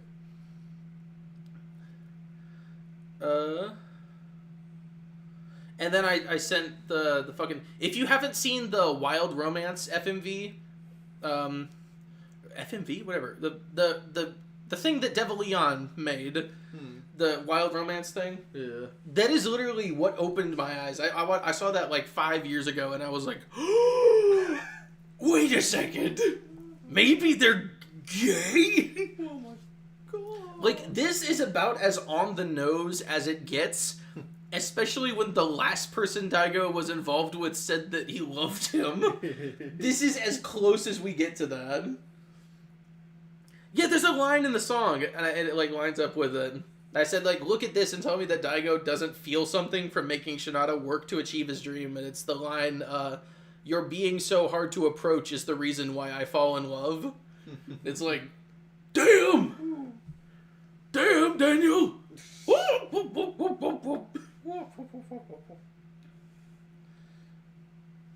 Oh yeah, and with Mine and Daigo being doomed is why Daigo works so hard to make sure Shinada doesn't befall the same fate of feeling something and not being able to attain it. Or maybe it's Daigo realizing he doesn't want that fate to befall him for his being unable to get closure and other things from what he did for Shinada in high school. Like... Ah! Shit is real. I was gonna say, I'm sorry I've been ignoring the chat for this whole time, but I needed to get as much of this out as I possibly can. Like, this is it. This is it, dude.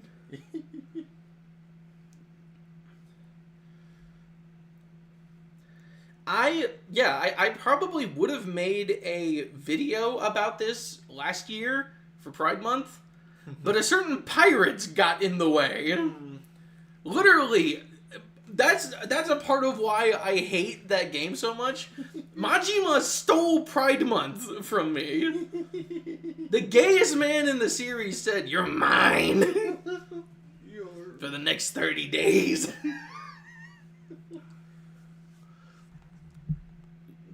But yeah, the Wild Romance lyrics, it's like, it's so on the nose. I don't understand how they could have that and that not be what they meant by that. Especially since... Is there any other boss fight in the series with a licensed theme?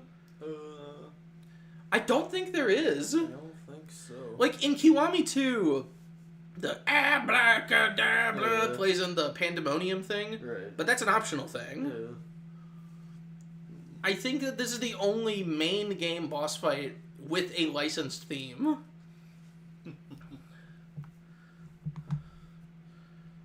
Oh, check my DMs. Also, I will do that. Well, I don't know what to do. Shut up.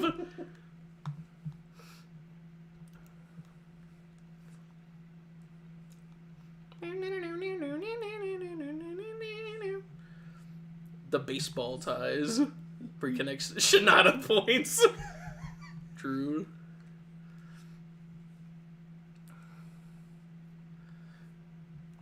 Wow.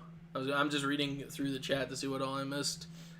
Everyone agrees with me. I'm right. Majima7 says Daigo is popular with older guys. Let's not forget the fact that Majima is the one who put Daigo in drag. Yeah. He did that. He tried to make him kiss him. Majima was moving in strange ways since before 5. Yeah. In Dead Souls, he was starting to be overtaken with the spirit.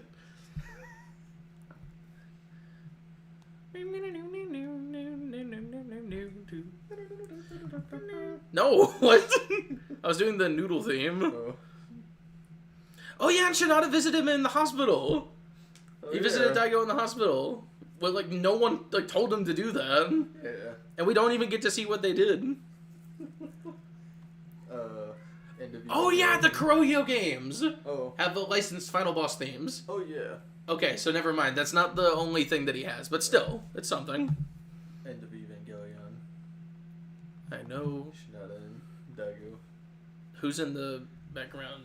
Like the... No, it's that one scene in the hospital. Oh no, don't do that. Oh no, don't do that.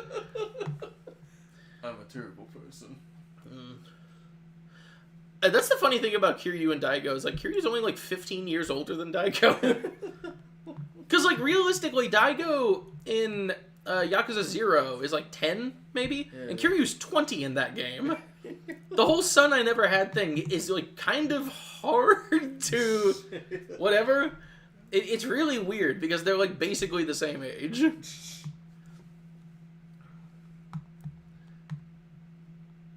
But did he get revenge for Daigo? I don't remember that. I don't remember much of the finale of Yakuza 5. Wow. Someone thanked you for the Shinji reference. Oh, you're welcome. Oh yeah, and then Daigo gave all that money to Shinada. Yeah. And then Shinada literally turns around and gives it to Takasugi. Right. Again, Shinada is like a bi icon for the ages. That man is trying to get into everyone's pants. Yeah. He loves everybody. And he only knows how to express that love through sex. He went to Akiyama to get the loans. Yeah, and he was like trying to whore himself out to Akiyama to get more money. Yeah. It's like the only way I know how. Sex appeal. Well, if you want to get that money, you're going to have to go through some tests. Test number 1. Slob on my knob. Like corn on the cob. Test 1, oral. Test 2, oral. We'll come up with the rest of the retest. Wasn't good enough. But I haven't even done it yet. How do you know? We'll see. I know. I have very high standards, you will come to find. I gotta do my best. But yeah, this is all to say that they go in the top of mint for each other. Even more than Milky. Like, let's be real, Shinada and Milky is it, but like in terms of Daigo, this is it for him. This is Daigo. I was really heavily debating breaking the rules and bringing this shit up to like OTP tier, but I don't know if I want to do that quite yet. But it'd be really funny if 3 of the 4 things in OTP are the gay ones. But that's what Yakuza's good at. And 2 of them are Daigo. Mine passed on his gay to Daigo and he inherited it. What'll Shinada do next game? One can only guess. Hang on, I need to check. Oh, wait, shit. Will that pop up on my stream? What? If I open Discord? I guess. Well, did you see it? I don't know. I didn't have Could you check? Could you check? No. Hang on, guys. I'm gonna swap. I'm gonna just move you guys over here for a second. Okay, you're gone, I guess. Whatever. Just go back to the flashpoint. There we go. Hang out here. Hang out in Flashpoint for a second. I gotta check something. Oh. What the frog? I don't know why that frog was there. I think I forgot the context for that frog. Got the frog, dude. And, yeah. Anyway, you guys can come back now. I'm unbanning you. Alright, you're on fire. Come back here. I need your ready. They're taking pictures of squirrels? I'll give you a steak. Can you pay me in a van? Discord leak time. It's so over, dude. I did leak my Discord there by accident. I'm sorry, guys.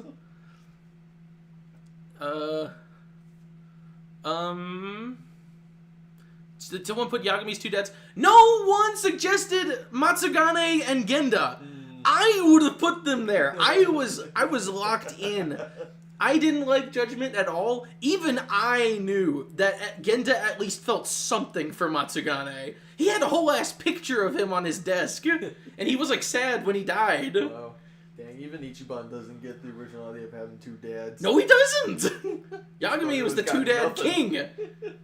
And his two dads were actually interesting characters. Yeah. Although, I guess, Tanimura had two dads first. Oh, yeah. So, Tanimura's the two-dad king. Dang. We'll do part 2. Part 2 will happen, sometime. Men. It's like a cake. Sounds like the gay beam hitting Taiko. Men.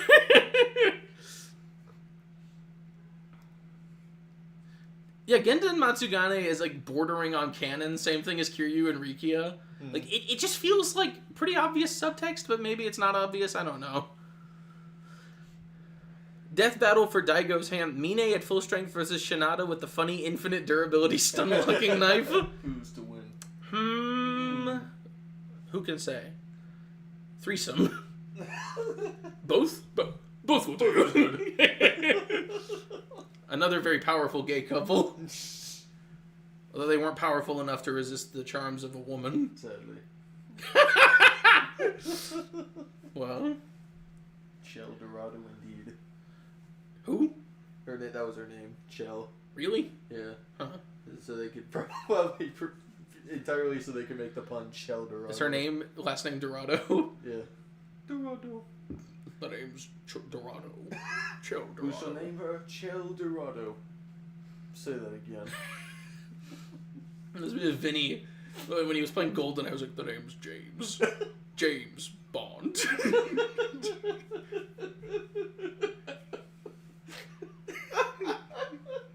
James, Bond. James. The name's James Bond. You're the James now, Bond.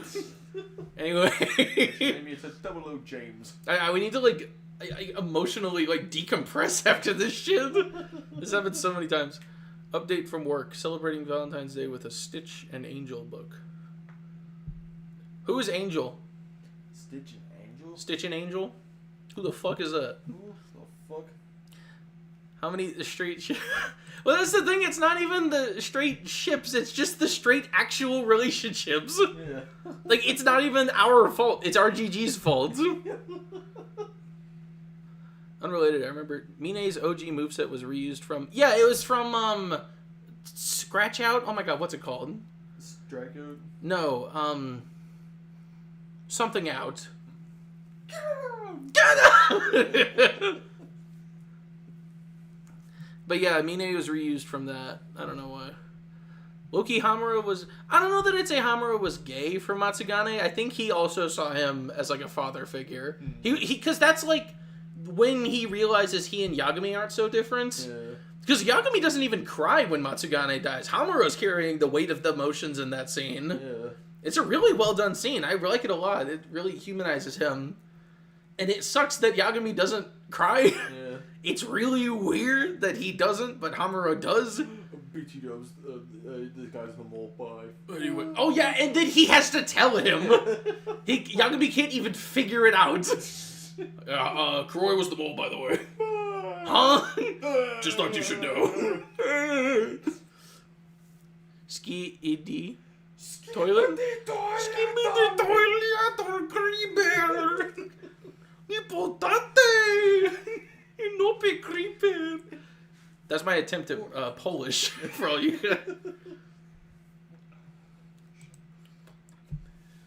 Can we put Kuroi? Kuroi was not on this list, thankfully.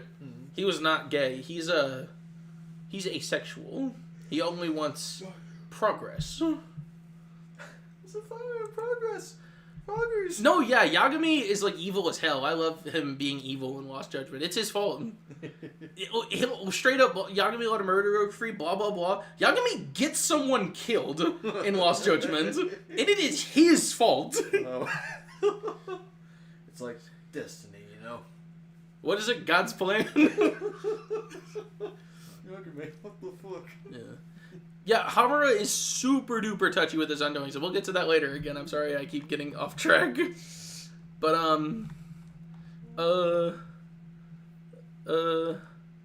Akiyama and Shinada.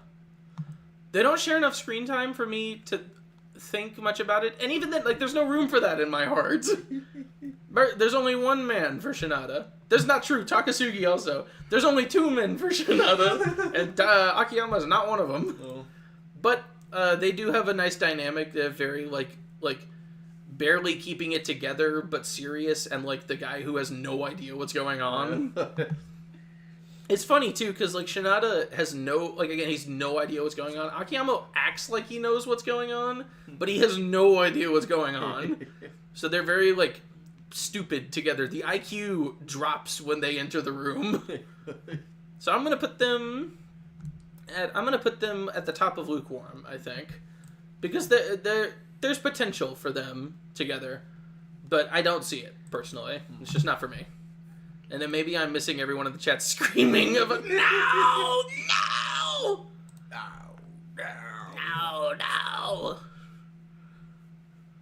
Let's see. Shinada has only 2 men and 1 baseball rival. Yeah, Sawada sensei. Exactly. Akiyama only has room in his heart for 1 man because he's not even gay. He's just like fine with pretending. Yeah. Akiyama's not gay like that. Shinada was born in it, molded by it. I was born in the gay.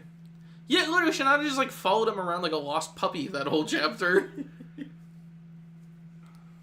Damn. Might be a hot take. I think Yagami's more interesting in Lost Judgment because he's less. Yes! Yes! Yagami is a piece of garbage in Lost Judgment. He's not a piece of garbage. I wouldn't call him that. But he is like not tuned in to what his actions are doing. He is not aware of the consequences of his actions in Lost Judgment, and I love that. I love that he, like, strays too far over the line to do what needs to be done. We need more protagonists that will do that. You kind of dislike the Kaito Files. Oh, we'll talk about some of that. Jay played the Kaito Files last night. Yeah. We were up till, like, 5 a.m. playing the Kaito Files, and it sucked. But we got it done. Akiyama only has Kiryu in his heart. True. Yeah. True. Yes, Lost Judgment is doing it by accident. That's the problem. It's because they think that Yagami is like the unambiguous good guy. Which, like, I like the story in Lost Judgment because it accidentally works in a lot of ways that they weren't intending it to work. Yeah, no, they did not intend for that at all. Whoa. But final 5 rep. Again, someone who was thinking out of the box. We've got Sosuke Komaki and Tatsuya Ukiyo. I think I said that the wrong way around. It's Ukiyo Tatsuya, right? Yeah. And Sosuke Komaki. These 2 are really good. I like them together. These 2, like, Akiyama and Shinada enter the room, the IQ drops. These 2 enter the room, bodies drop. Yeah. These 2 are just fucking kill people, and I love that for them.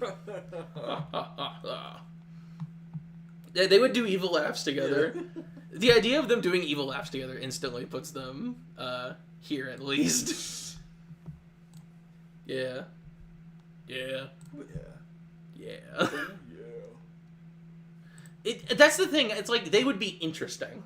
And interesting carries so much of the series for me. Because so many things in this series are not interesting. It fucking sucks. Fucking Congress. Fucking sucks. Fucking thing sucks. Is it none of the details from his past were mentioned in Judge Eyes? Yes. I think that the Kaito Files works as its own self-contained story, it is really dumb that Kaito suddenly has a past. But it's a good past, so it gets a pass. They call it the past pass for me. Call it the rat. Go and teach you how to float. Replace Mayumi with Sosuke? I don't know. I think he's like 19. Yeah. So I don't know about that. But I do like the duo of him and Kiryu. They have very good chemistry. Yeah. And I think it's fun that Kiryu has to learn to cut loose from this like punk kid who doesn't know any better. It's the last bit of depth we get for Komaki before he's shunned forever. Komaki fucked. Yeah. He had kids. He fucks. How did he do that? Komaki fucks? His name is Fred Fox!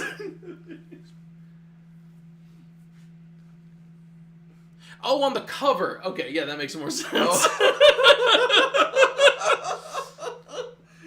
But we covered Astolfo. I'm not going to go over that shit again. Hey, Kiryu, I made you dinner. Oh, Yagami did meet a bear in the Kaito files, yeah. Yeah. But, Bill Cosby, young yay! Low-key true. He was a good person, though. He has a pure white aura, and he swears he never did anything bad. So we trust him. Kato-san, I wouldn't do nothing to the girl. When you're holding a pudding pop, your other hand can be doing anything. When you're holding a pudding pop, your other hand can be doing this or this. I asked Majima-san if having a girl was okay, and he said no. But and I asked if having a 18-year-old was okay, and he said okay.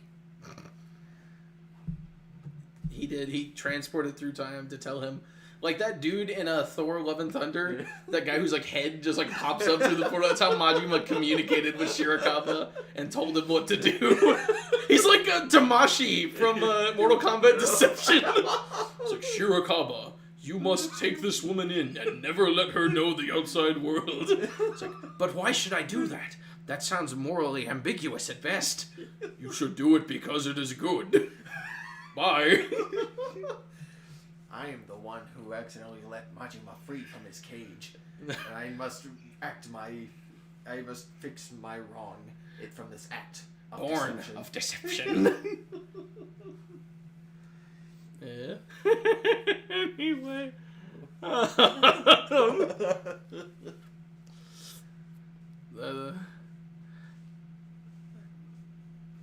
They didn't want Higashi to be in it? What? Is that true? Is that like why they did that? Jason's secret son? Maybe. Jason would never cheat on his wife, though. He would never. He would just hit his children. We got But introduced to the prospect of more kids to hit. okay, we've hit the buffer between 5 and 0, where I'm gonna need help from chat again. Did anything happen with Oreo and Ishin? Because like the whole thing, there's that clip in the intro of Ryoma pulling her to his chest, and I know that she betrays him later on because she was trying to protect Sakamoto Ryoma, but it was a fake Sakamoto Ryoma. And she was very sorry about that. But, like, do they get married? I remember Park in Ishin more than I remember Oreo. Oh, Kiryu marries an Oreo cookie. Who did? It is. They get married, but Kiryu dies in that game, I thought. I gotta get married? It's a cute moments, like, if people need time to remember who she is.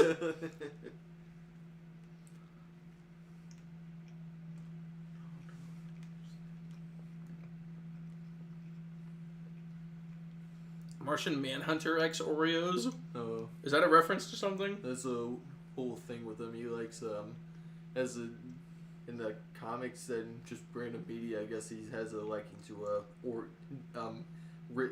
fucking what's the term I'm looking for? Cookies. Off-brand Oreo cookies. Oh, okay. Does that make it into the Justice League show? I don't think it does. Oh. That's a good box of Choco cookies. Huh. Thank you. You're welcome. Jay's good for getting references that I will not get. It's only cute moments in the remake because of Yuki. Boo! It should have been Yumi! It should have been Yumi! Boo! Boo! Those fucking cowards have had 2 chances now to pair Kiryu with Yumi in a spin-off, and we'll get to the second one. It should have been Yumi, and for that, she's going in lukewarm somewhere. Wow. I don't remember anything about her. I'll put her above Yoshino. I'll put her below Yoshino. Damn. Yoshino did things. Oreo did not do things. Now, we're on to part 2 of our little discussion. Are we? Is this like a... Oh my god, kind of. Got a pretty firm divide between parts here. The Majima discussion. Yeah, the Majima is back. Yay. Yay. Things some people just don't want to hear in real life. Majima's People back. hate Oreo. They keep put her in tub. Majima's back. The girlfriend said I sounded like... Oh yeah, Jay. Jesby's girlfriend said you sound like Charlie from Smiling Friends. That might be the best compliment anyone could give to my voice ever. Well, Jay, that's really nice that she said that to you. That's really kind of her. Maxwell, you gotta shut the fuck up now. Dude, you're so fucking old. What is your problem? Why are you playing these games? Go home with your family, dude. We're all getting old, Pim. You know, we're just past our prime. You say that to Pim? Yeah. Why? Pim is like the most ageless looking thing I've ever seen. Because he also said you are getting pretty old, dude. We're all getting old, you know, it's just past our prime. Damn. It's the reason why they got better. Yeah, I assume it's because the real life people got together. I figure maybe there's something similar with Musashi and Ukyo, but it's really weird because Ishin is also really loose with the identity of who Sakamoto Ryoma even is in the first place. So they were fully within their rights to make her interesting, and they didn't. Put it in damn. 30 years old. Yeah. That's not old. Come on, that piece of shit. Yeah, he does let her get onto Glep's ass because he accidentally started the Black Plague. He did that? Yeah. They're gonna burn him at a stake, but then he accidentally coughed it in a guy's face and then just spread like wildfire. Shit.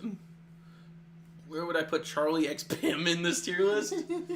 I haven't seen the show. What do you think? Charlie X Pim. What if instead of Charlie X Pim, it was Charlie XCX? I'd say put him somewhere in lower cute moments. They have their time. They have cute moments? They have their moments, yeah. Wow. There you go. Yakuza 0 should have ended with Majima speaking in a different accent. Hello, Makoto. I do not know you. Hello, Makoto. It's me, the man you once knew. No, why would he tell her that? It's me, Majima. Hello, it's a different guy from that guy. No, I'm Majima. It literally should have just like worn a hat or something. So yeah, like a on like new getup because she was able to recognize him through that different haircut. Did she? Yeah. But she didn't see his hair. She like, I don't know. She could kind of see, but like she knew it was him, I guess. But then it was like, oh, I don't know who you are. What's going on? My boyfriend protects me. Makoto, when am I gonna go see the world? Got the whole world to see. Makoto, when can I leave to be on my own? But Majima and Makoto. I feel like starting with Zero erases how insidious this relationship is.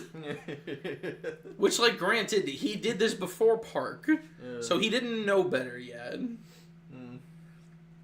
But I gotta say it really gets under my skin how many scenes there are of Majima terrorizing or otherwise upsetting Makoto there are in this game.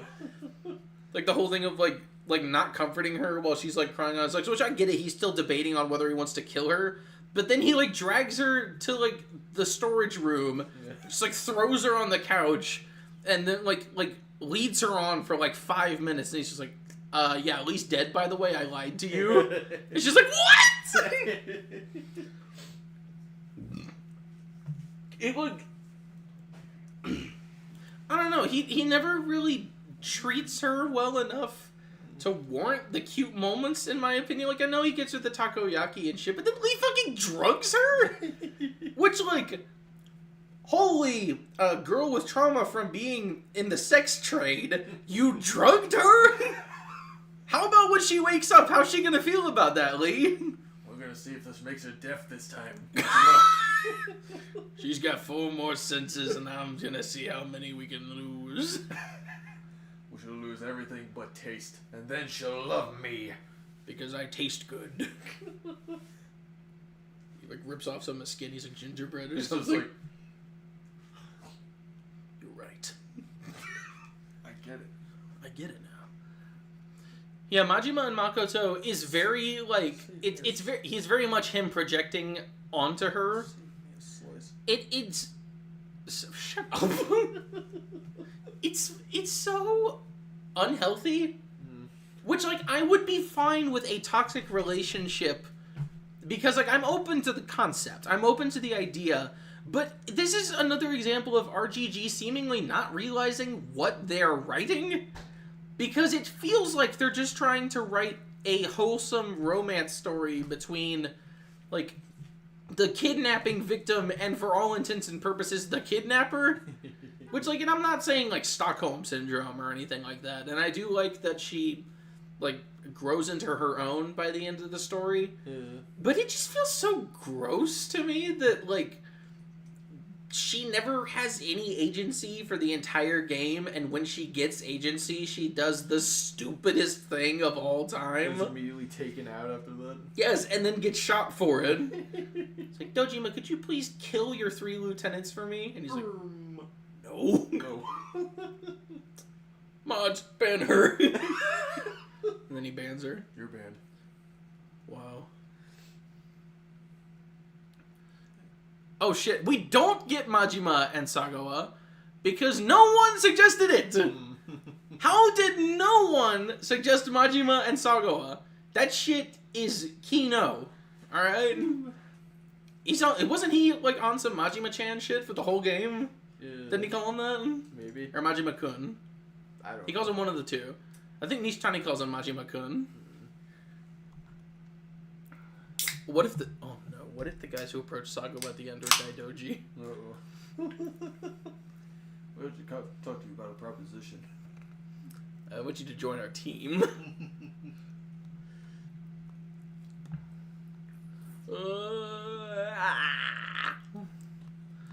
If I ever do a judgment video, can I start the video with a clip of Kiryu saying, "It's judgment"? Yes, I will. That's a good idea. Get ready for it's judgment time. We're starving dogs. Why would he do that? What? That's cruel. Why would he starve those dogs?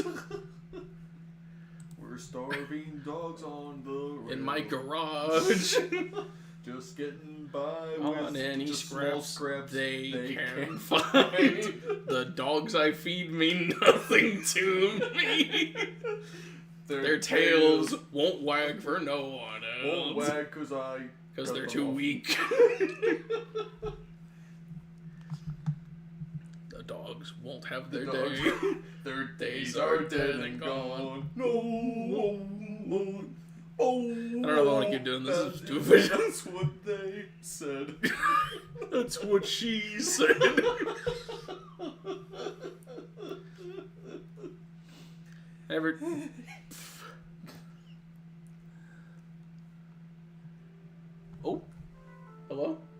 Where's my ringtone, by the way? Hello? I am. We're currently doing things. Yes. What's up? Oh, I'm sorry. You need to take a break for a second?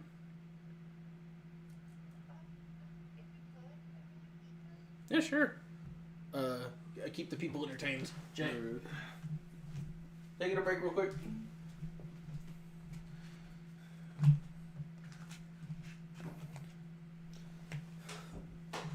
Alright, folks, get excited. It's me again. Alright. What we're gonna do.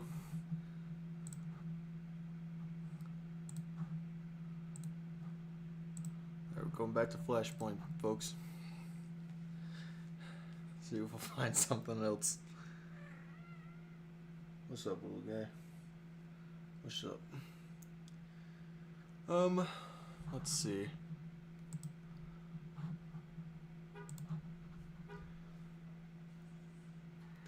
Entertainment. Bank account details. I would if I could, but I can't. What we'll instead do is I want to showcase some bit of Sonic Fantasy, some of the Final Fantasy Sonic X, but might save that for a real special time. What we're gonna do instead. So, what's a good thing I can show off?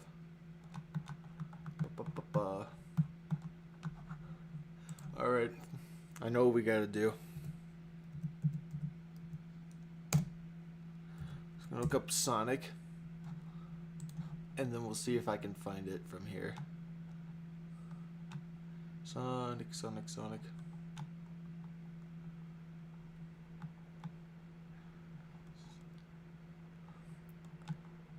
is for the money. We're gonna give it to Sonic.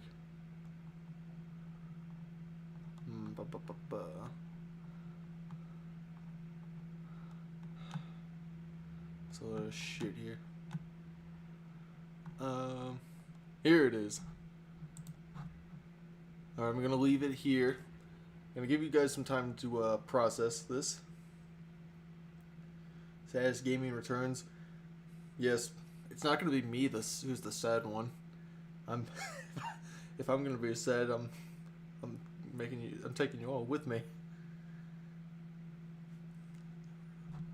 So,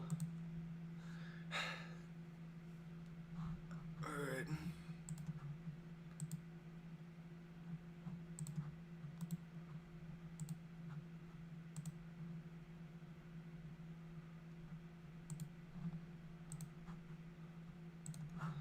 Alright, everyone.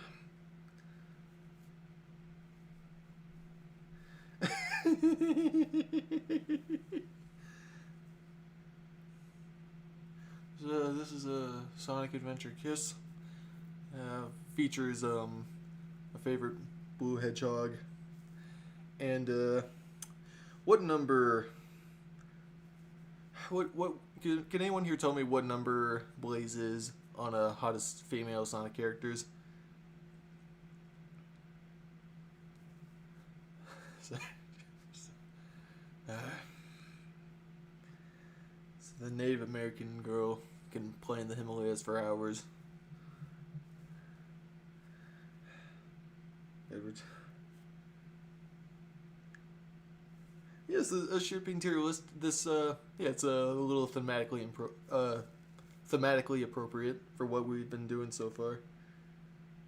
One black dude. Alright. Not knowing any rights. It's just a funny little game we're playing.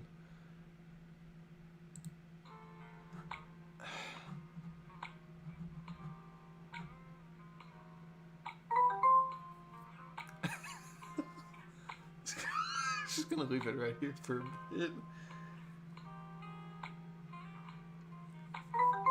Cosmo was on the hottest. Yeah, she was.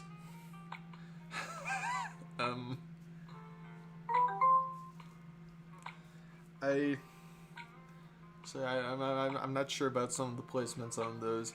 Do we all think that video was genuine, or one of the first examples of troll comedy that was like so convincing in itself that we got no idea if it was actually genuine or not?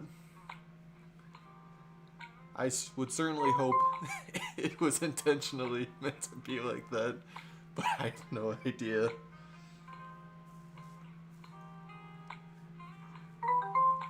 Anyway, I'm gonna start it up. Goal of this is kind of just to keep this up. Sonic Rush 3 is this. This is the closest we got to. Oh my god, it's the close. It's the closest we got to this. Oh shit! Didn't know there was a time limit. Oh crap.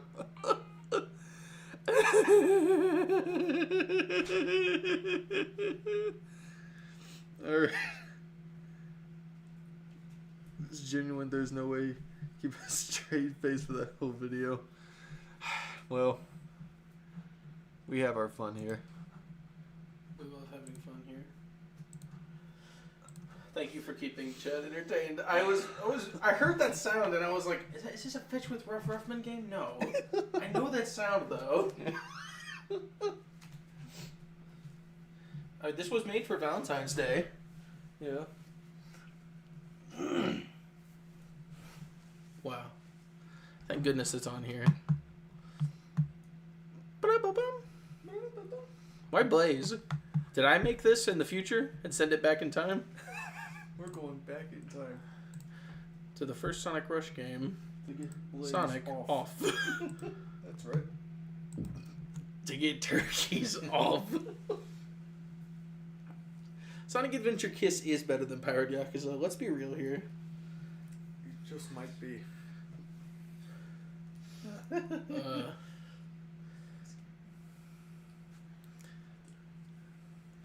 Someone played this game for a whole video? What was going on? It's like Peter did. Not for the whole video. That would be fun. He just doesn't even talk. He doesn't say anything. Just intensely focused. Sonic off the men. Freudian slip.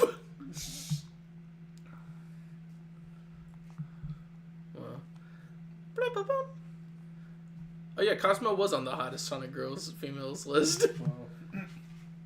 You can play in the Himalayas for hours. I like that the human woman in Sonic X was showcased as an example of the hot females that show up but was not actually on the list. Well, no, there's got to be room for honorable mentions. The most I can say is I'm glad Vanilla was on that list and not Cream. Well, if that list was made by that weird shaped bald dude, it probably would have been she Cream. Probably would be on there. I'm gonna take my Rouge the Bat plush somewhere more private. If Vanilla was real, I'd take her out. I'd treat her good, show her a good time. Treat her with respect.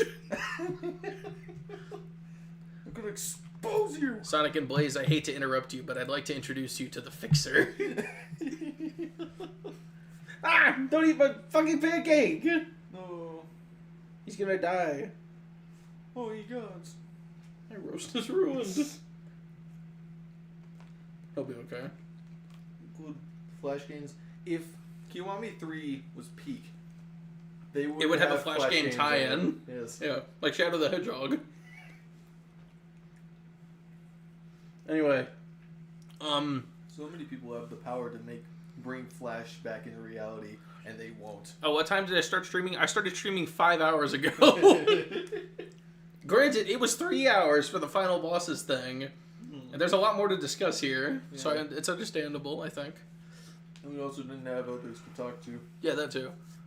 That's why this will be my best video so far. My true destiny. They should literally include Flash games in Kiwami 3 as the kids can play. No, the best cure you can do is give them a fucking Mega Drive again. Yeah. Anyway, where does Majima and Makoto go? Tub. You think so? It just... Because, like, the thing is, they're problematic, but I don't think they're, like, hopeless. Because he does nice things for her. And I feel like if she... it's just, like, a one-off thing that we acknowledge was a thing that happened, it would be whatever, but we just, like, keep bringing it up as, like, dude... Yeah, they keep fan servicing like, it. You had your chance, dude. Like, let it go. Yeah. The Kiwami... The Majima saga... The fact that, like, he goes back... The fact he remembers her when having amnesia. Did he? Yeah, you can sing the song in Pirates. Oh, yeah. I love you. Maybe he didn't see the video. Anyway. Where are we thinking? Are we thinking tub or lukewarm?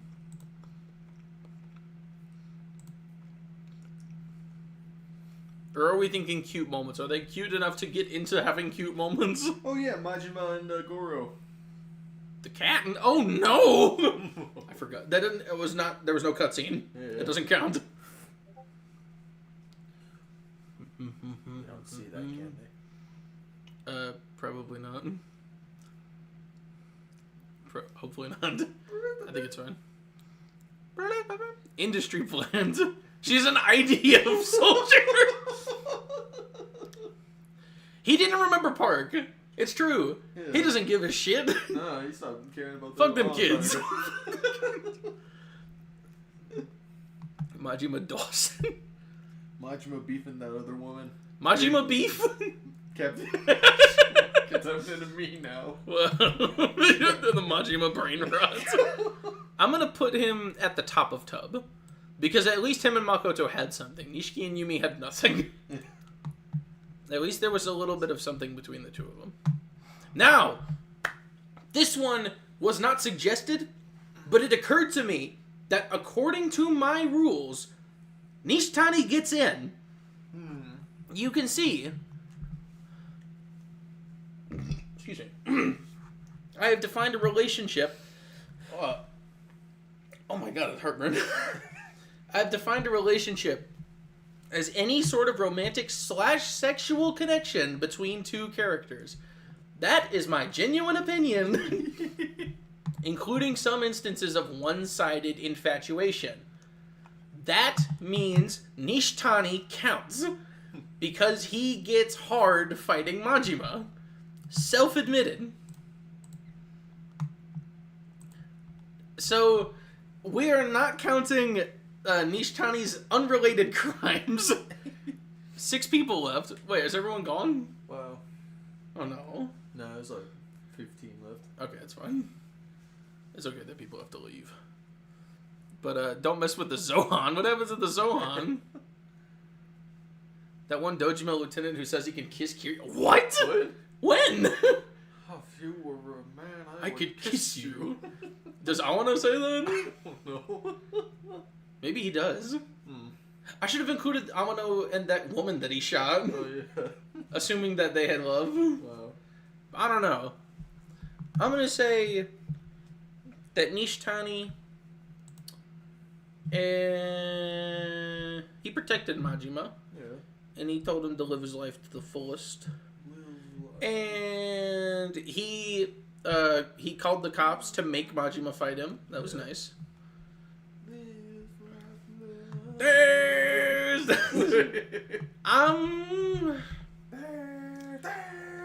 Again, it is entirely a Nishitani one-sided thing, but he does so much.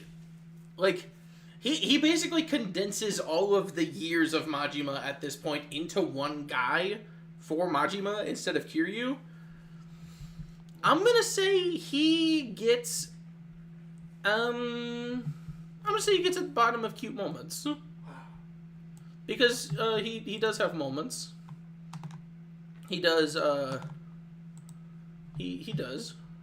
I think it's true. Yeah. Did we lose that one guy who was no, there you are. Okay. I was about to say, I thought we lost you, Rock Shell. Rocks! Have you seen that video? Yeah. You see the sand? Sand. Sam. I'm sorry if we frightened you. I didn't mean to scare you. Is that guy shaped Majima to who he is? It's true. He taught him how to molest women. Yeah. Is the list public? The list is public. It is. I think it is. Maybe it's not. It'll be public by the end of the stream. This is how you cook a sand cake. Oh, no. Shut your bitch ass up, Troy. Shut your bitch ass up. I just realized I was imitating the Chesburger version of that meme. Mm. Do you guys know that? Like the Chesburger from like Roblox? No. It was like a... Anyway.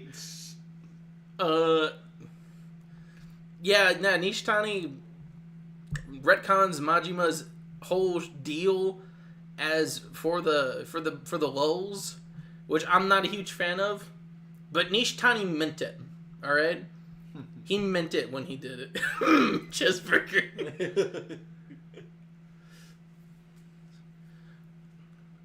This is how you got a sand cake. All the way down. Shut your bitch ass up, Troy. That was terrible. That sounded all like him. Hot cakes. Anyway, I'm gonna say Nishitani meant it. I'm gonna abstain from talking about Rina for this list because this has gone on long enough and we still got a ways to go.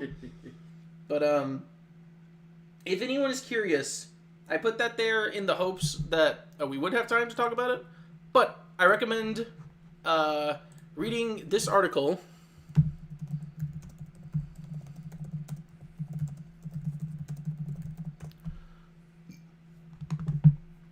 This.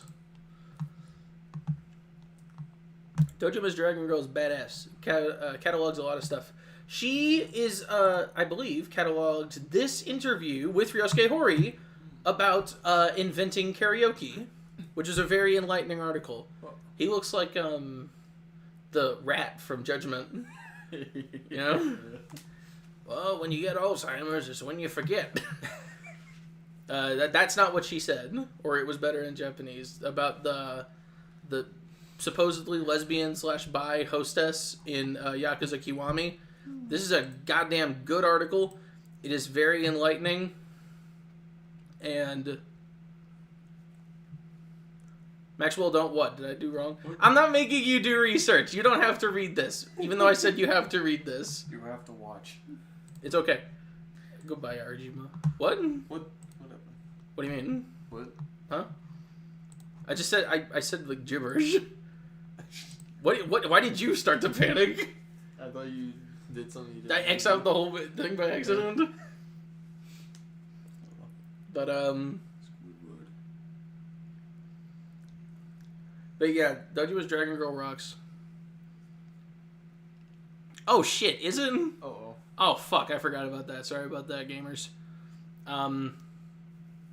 He looks like a shrew. In a biological sense. He is a very... Looks like a funny man. He looks like a Yakuza 4 funny. Yeah, sorry about that. You're ever calling for that hostess? Bring me Rina! Bring her! Okay, anyway, Dojima's Dragon Girl, that article is really good. I said slurs by accident, sorry about that. Oh god! We've reached Somaya. Uh-oh. Okay, okay. Talking of problematic media. Okay, so Somaya and Kiyomi is an interesting case because in terms of compelling fiction, I would say that they are decently high on the list. I like the story of this abusive, like, piece of garbage who, like, did something nice for her, but then, like, dubiously kissed her, which leaves it up in the air as to how much she wanted the kid in the first place. And then she left him, which good for her. But I really like him and Nagumo together kind of having to learn and grow as people to be better men, basically. Because the whole, like, payoff to Someya's arc at the end is his telling Kiyomi, like, I learned better from being the person I was to you. I never raised a hand to our daughter. You know, like, I treated her like the princess that I should have treated you as, or something like that. Or something along those lines. I like that he has to learn better and that he does. It does not excuse the fact that he, for all intents and purposes, probably not the best person in their relationship. Somiya and Nagumo would have been interesting. No one offered it. I'm gonna have to keep track of all this shit. But,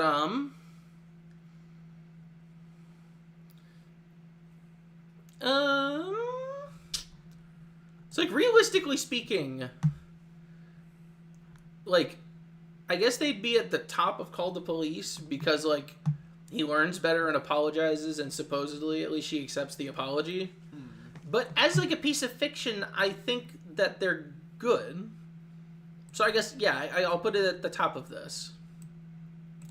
We now have something better, I think, at least, than Akimoto and Mizuki, which is an actual piece of compelling fiction with problematic agents involved.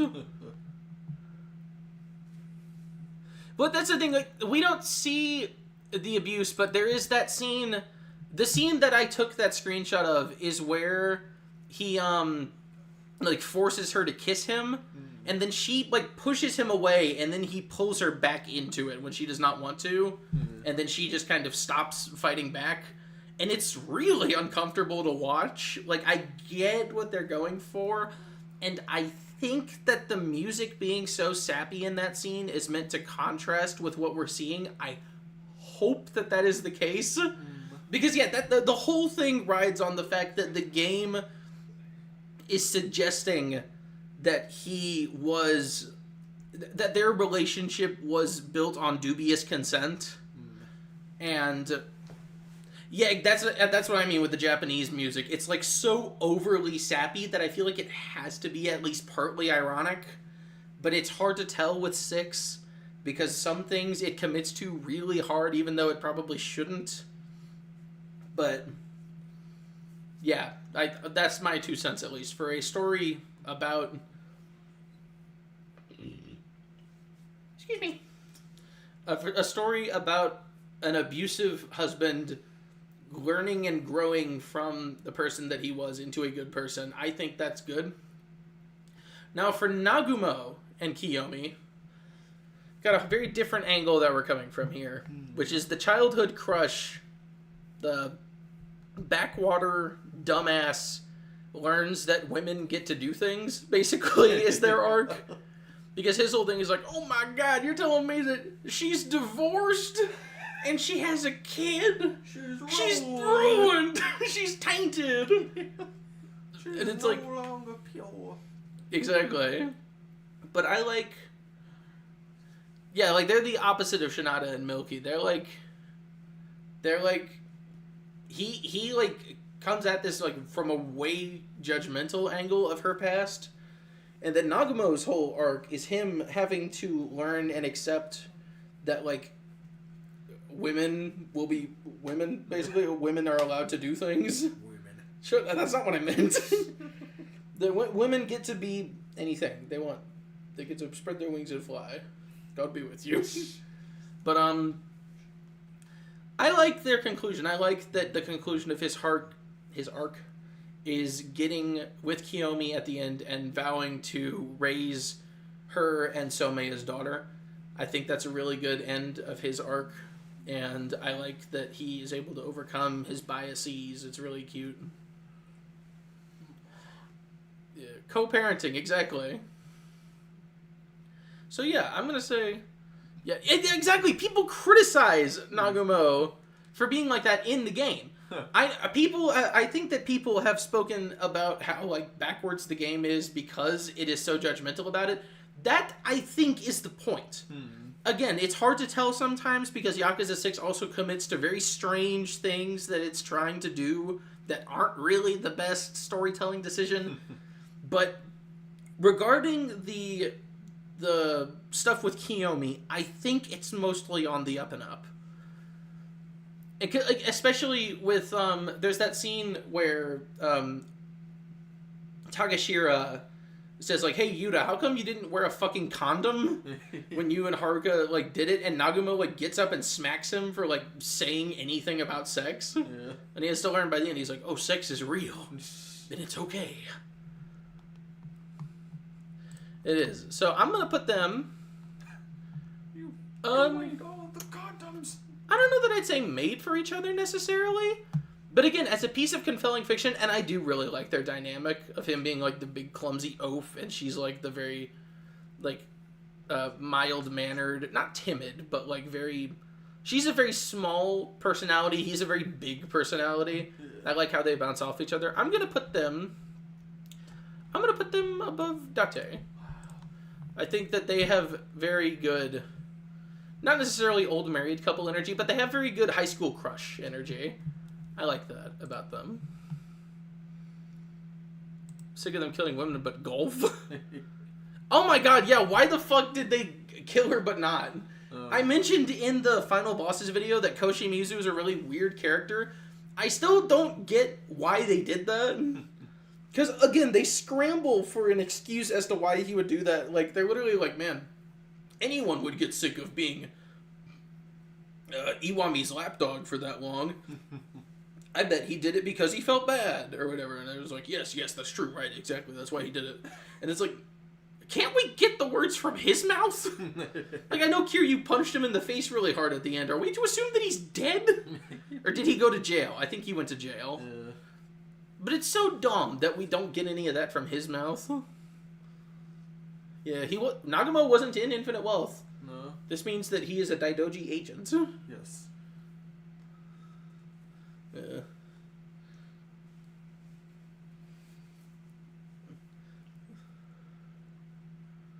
Oh yeah, that's the thing. Like, the hypocrisy of Nagumo coming to Kamurocho and instantly being like, "Where are the women at? Yeah. I'm gonna go have sex now." Because I think the game is on the up and up with him. And now we come to, like, the final boss of Yakuza relationships, which is Yuta and Haruka. What Kiryu does to half of the people in that ending doesn't look survivable, to be honest. But, like, can you ship the series with falling off? Of course you can. Anyway, we're free to do what we want here. Wow. Yuta and Haruka, though.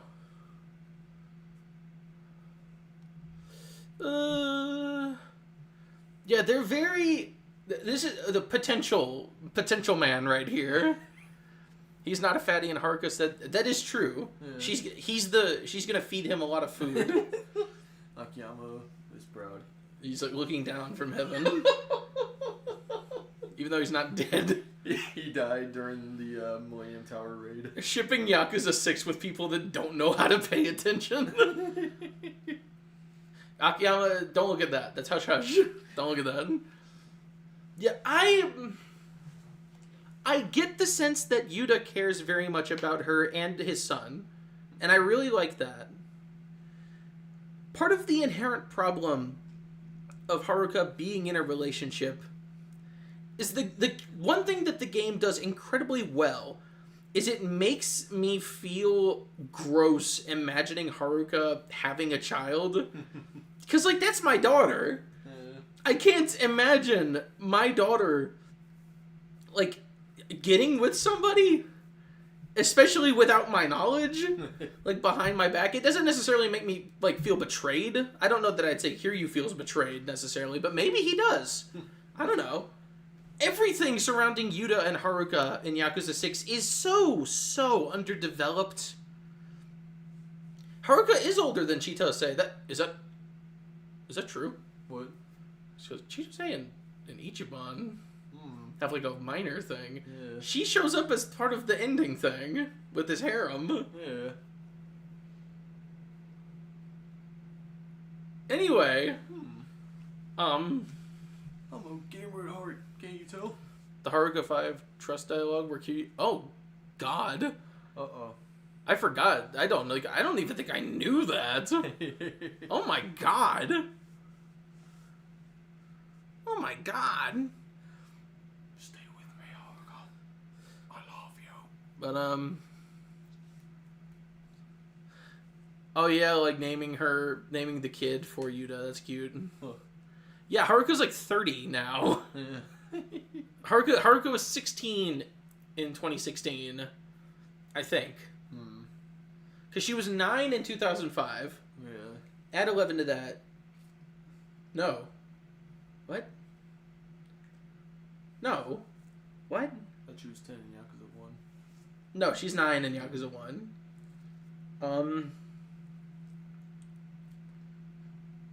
Oh my god, wait. No, she's like 20 in Yakuza 6. Because she was 16 in Yakuza 5. Right. That's what I was thinking of. Oh my god, she's like 20 years old. Yakuza is really good at making me feel like Old Snake. Yeah, she's like 20 in Yakuza 6. So again, she is fully within her right and ability to do whatever she wants at this point. But the game is so good at making me feel like she's not. From Kiryu's perspective, anyway.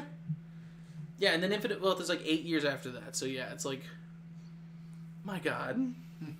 What have I done? Yuta's overhated in the fandom, but he doesn't really have much chemistry. Yeah, he proves himself more to Kiryu than he does to Haruka. Yeah. Because, like, it's a game from Kiryu's perspective. We're the ones who's seeing that. I cannot believe that while Kiryu is writing Daigo's letter, they're just in the background doing things. I want to see that. I want to see Haruka and, like, her husband, basically, having a relationship. I want to see why they feel the way they do about each other. And Yakuza 6 is so bad at telling me why they like each other. Yeah, I love that. I love the letter being a bait and switch. I love that shit. But I also love that the ending where Yuta gets in front of her and then Kiryu gets in front of him is like a parallel to the end of Yakuza 1. Where Kiryu's the one who's going to get shot, but then Haruka jumps in front of him, and then Yumi jumps in front of her. Yeah. It, like, reframes it as, like, Haruka now has these people that are willing to step up and protect her the way she was always willing to step up and protect others. And even then, she's, like, protecting her baby, too. Yeah. She's, like, in front of it. And it's, like... It's so good. It's so good. Yakuza 6 is really good at certain things, but it is so bad at, like, everything else.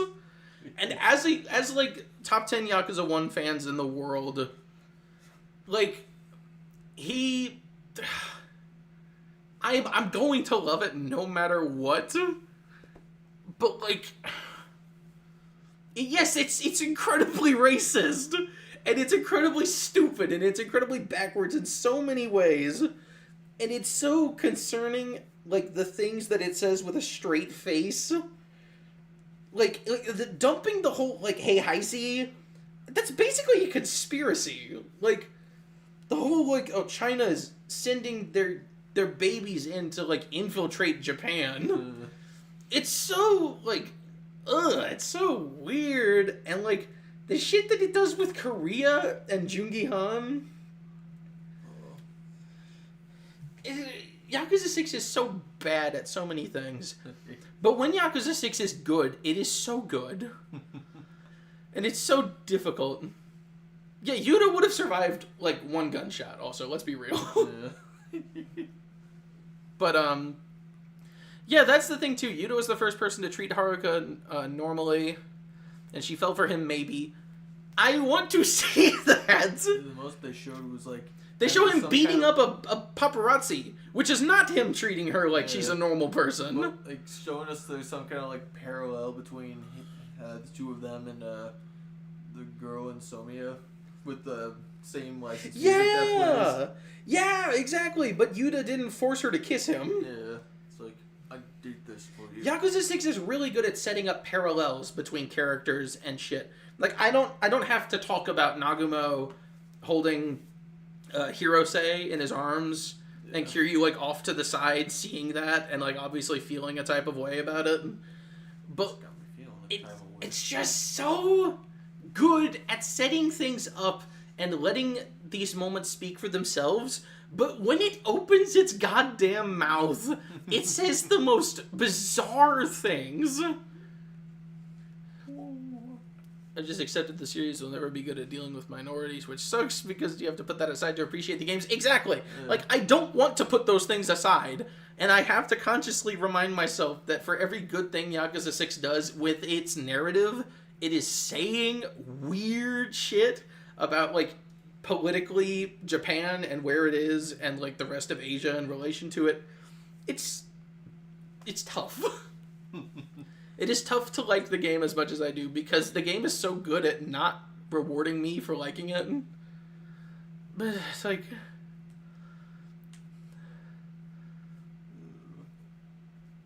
Yeah, that's the thing. I believe Haruka and Yuta, but I want to see it. I want to see it. Show me the character development. Show me these characters having a relationship. That's the point of this.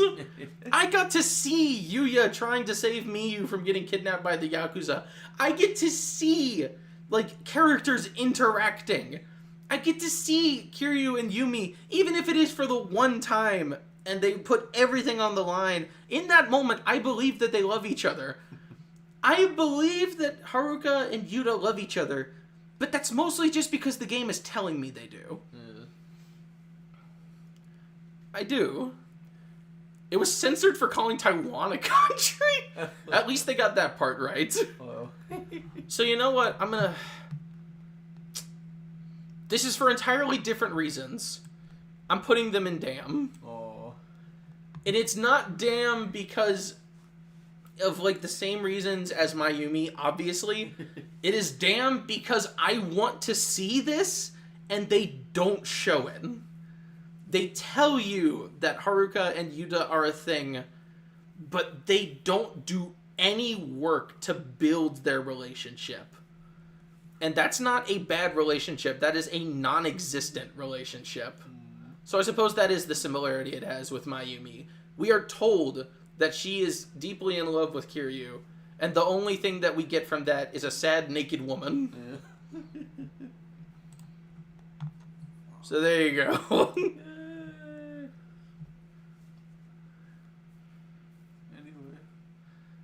And yes, Yuta being ready to die for them is a very Kiryu move, and I wish that Kiryu would have taught them better not to do that. But it's not in his character to be able to do that at that point. Kiryu's been trying to die for over 10 years by this point. He's not gonna learn now.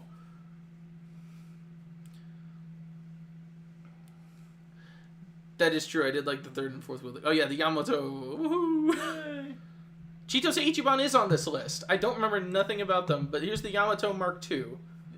Yamato Mark II, I'm gonna go, I'm gonna put this in Call the Police under, but I'm gonna put it next to Jingu. Because in terms of, like, being comically evil, it has real world consequences, and it is like a really weird dog whistle to pull out of nowhere as the plot device of your Yakuza game. But it's not literally child problems. It's not literally statutory rape. Well. So I'm gonna put it there. I'm gonna call the police on this boat. Get the fuck out of here. Yeah, fuck that boat. Exactly. I hope the Yamato comes back in Yakuza 9. The boat is kind of the Daidoji. The Daidoji are the boat. But we don't get to see the boat. We only get to see the people who ruined the series. I guess just like that.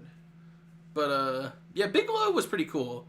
I liked Big Low. Yeah. But, I wish that he had more time to be a character. But, Yamato's gonna be the new orbital laser. Yeah. Let's get sailing. Final boss against the Daidoji. I still don't get why we didn't have the final boss on the boat. I don't get it. Put us on the boat. I want to see a video from Iwami and Sugai when they're like watching Kiryu and Somaya fight, and they're on the boat. And they have "I'm on a boat, motherfucker! I'm on a boat" playing in the background. I don't know why Majima doesn't get to use the Yamato Mark II. Oh, okay. So nothing new introduced in Kiwami 2. We have reached, the boat fight was done in Lost Judgment. That's true. You'll get a boat fight in Lost Judgment. Oh. We've reached, Fist of the North Star, which is very strange. It's suddenly a weird diversion. I don't know how many people have any experience with Fist of the North Star outside of this game, but, in general, the way that Fist of the North Star Lost Paradise uses Yakuza and the Fist of the North Star series to tell an interesting and compelling narrative with like, you know, the thing with the actors, right? Yeah. So Snowiest sucks cocks in hell. Whoa, guys, what the hell? What? I feel like a demon possessed me out of nowhere and made me say that. What the fuck? She came in like 3 hours ago, and why did she only say something now? Who? The demon? Exorcist girl. Oh yeah, I forgot about that. Yeah. 3 hours ago. It feels like, yeah. Well, it feels like hours. I fell for hours. Hours. Nah, no one's fucking played this game. Snowiest X Kagawa. He has yet to prove himself to be a morally posturing piece of shit. I am gonna leave the ball in his court. He said that Kagawa is bad. If he starts shilling the game like nobody's business, fuck him. Until he does. I will say, I do find it a little curious that he's going so much against the game now, that so much so his little video shortening the stream reacting to the reveal trailer has been named from Kiwami 3 Deniers in Shambles now to rip Kiwami 3 hype. It's strange, and also in his demo, or the stream he did playing the demo of Kiwami 3, he also his video saying why Pyro Yakuza has been forgotten. Oh, you watched it? Yeah. Okay. In his pinned comment, he said that one of the reasons that he didn't stay in the video was because director's cut came right after, and he kept saying scam 0 director's cut. Yakuza scam director's cut.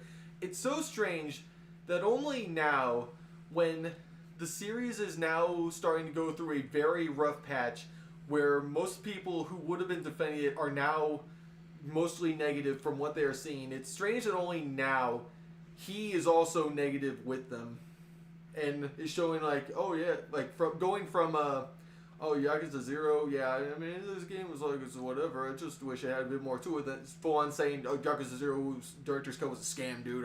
It's a piece of shit, it's a scam. It's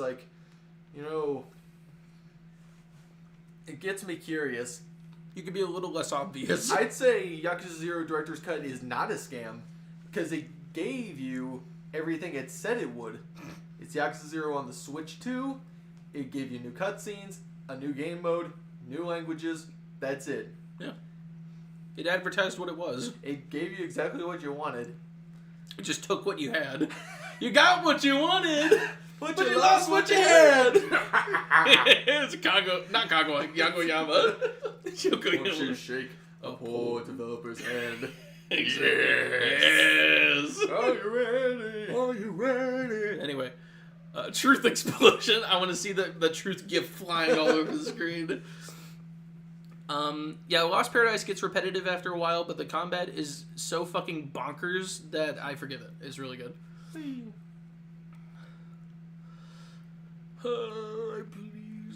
I'm a spineless crying baby. Whoa, who said that? I didn't say that. What the fuck? Whoa.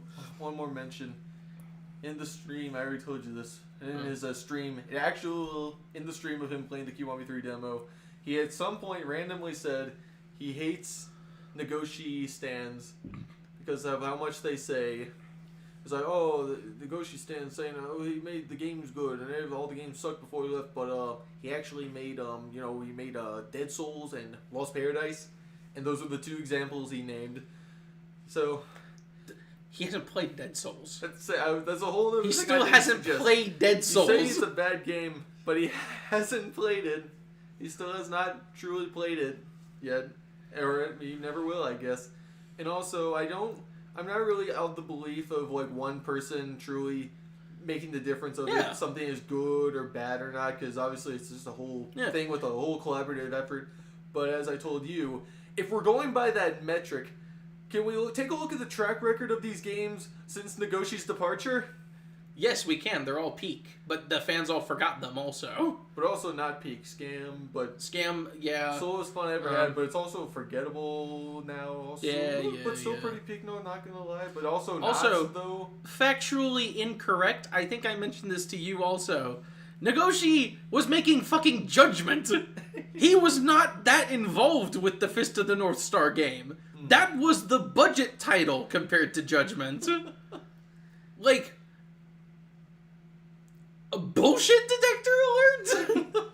And that's not to say he had no involvement with Fist of the North Star, but like, Judgment is literally his baby. Yeah. And I've always been vocal about not liking Judgment. I will never say that Nagoshi is a faultless director, because he made that garbage.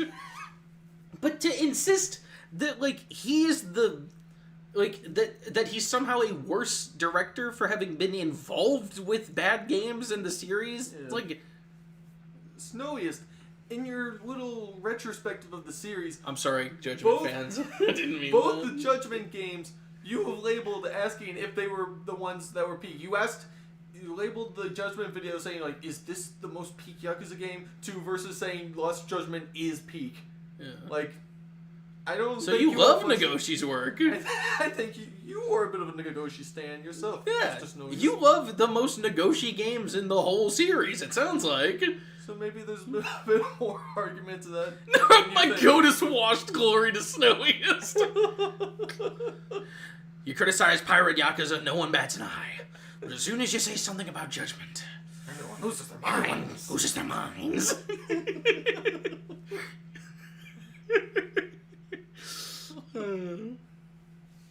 Hamura is a decent villain. I like Hamura the more I see of him. I still need to watch the Pierre Taki versions of those cutscenes, because I like the replacement Hamura. I like him a lot, and I like Fred. Fred Tataskure is a good voice actor. Yeah. I still need to watch the Pierre Taki versions of those cutscenes, so we'll see. This is infighting. Judgment infighting. We're not in Judgment yet, you guys. We don't have to fight. Receive You North Star is excellent, though, yes. Yeah. But, yeah, you can drive a car. But, yeah, I'm not gonna call Snowiest a grifter until we've got a little bit more proof of that. Make the... You got no excuse now. You got it, boss! Typing. It make me a Judgment video with nothing. Nothing? Name a Yakuza game with a good romance side story. Shion in Yakuza 5? It's really convenient that you'd ask that on the ship video. I'm glad you asked.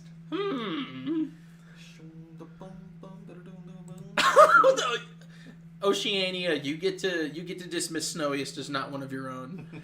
All I will say is that as a Radical Soda fan, I'm ripping New Zealand right now. Kiwi is on top.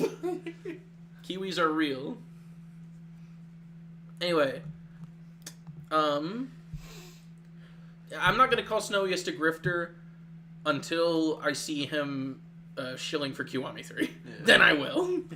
And I am not gonna be surprised if he does. Anyway, so Shin and Yuria in the Fist of the North Star. Shin is Nishiki and Yuria is... We'll get to that. Okay, so the whole thing of Nishiki stealing Kiryu's love, because Kiryu's Ken, obviously, it's cool. insofar as it parallels it, but I'm gonna have to put this one somewhere and call the police, because he literally forces her to say that she loves him while he's killing Kenshiro. So it's not like out of a pure sense of love or anything. He's just obsessed with her. So I'm gonna say more interesting than Jingu, so closer to the top here, but on the same level because he did the same shit. Now, Ray and Irie, I'm gonna go out on a limb here. I did see someone else said that they've only read the first volume of it. I also own the first volume. It's fantastic. I love it. There is very much beauty in its simplicity, A Fist of the North Star. I love its storytelling. I love almost everything about it. Ray is difficult to love. Because Scotty and the Jeff? What the fuck? What reason was there for this?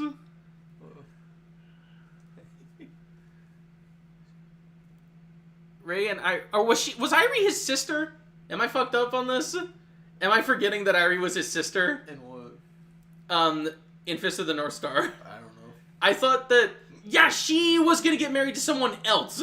I'm fucked up. Yeah, they're siblings. I forgot. I'm sorry, guys. Never mind. Putting this down here. I forgot that they were siblings. I thought that they were romance interest.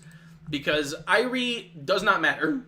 Irie is literally the most unimportant shit because he seeks her out as, like, the not the treasure to be won, but, like, the goal of the quest is to find her because she's sold into slavery. So in my head, I replaced her as his love interest and not his sister.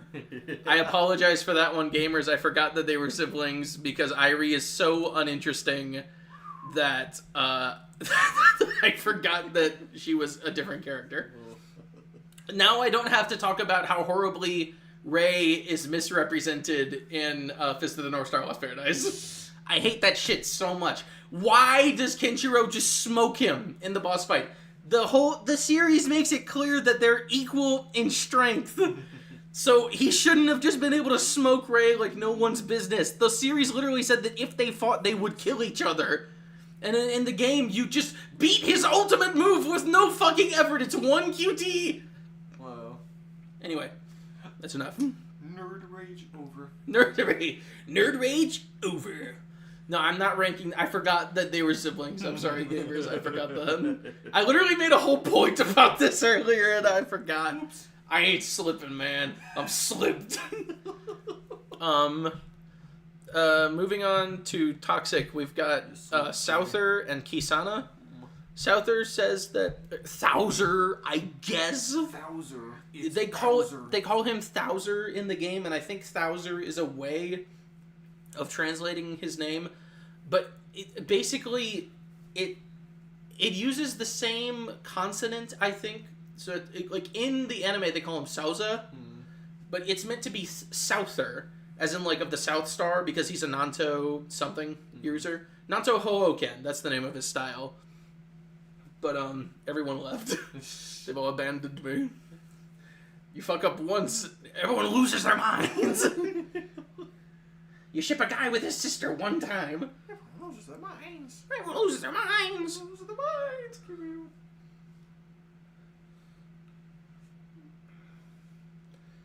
But yeah,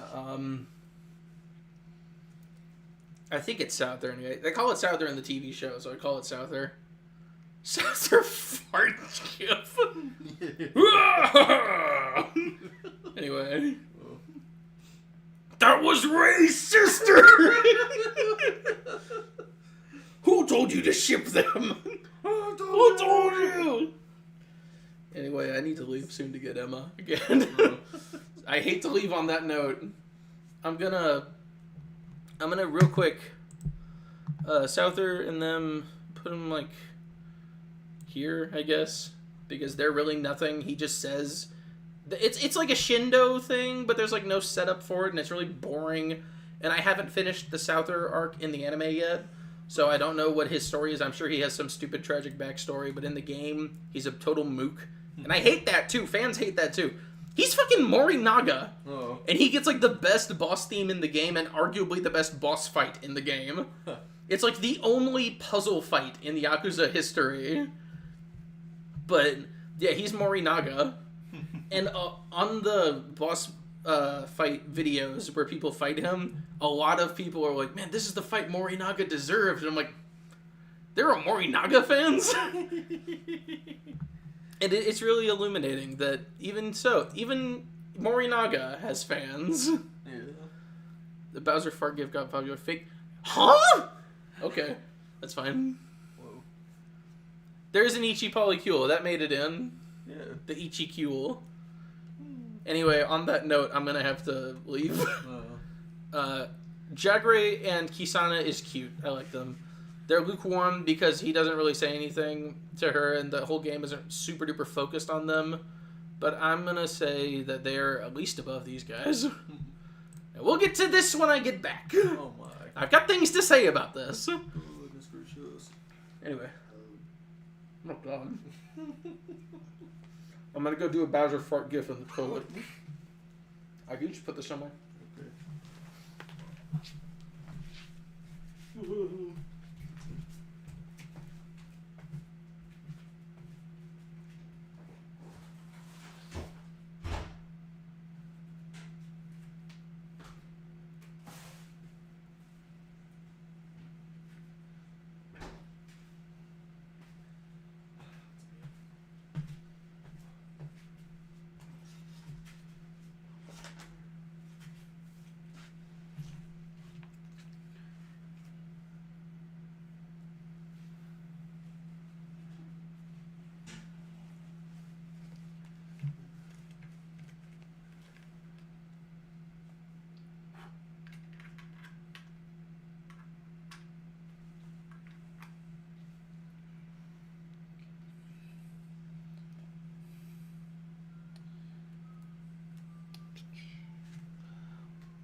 Alright. You know the drill. Yeah.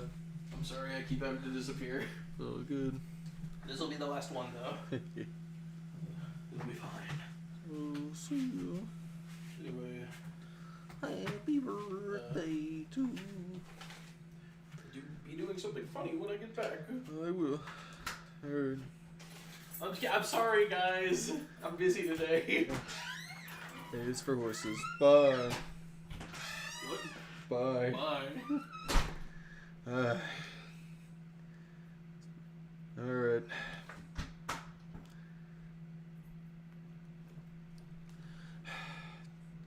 Time for me, part 3, baby. You know what time it is.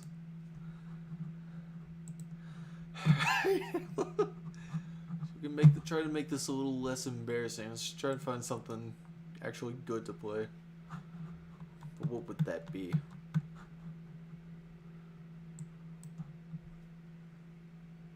Adventure Kiss 2?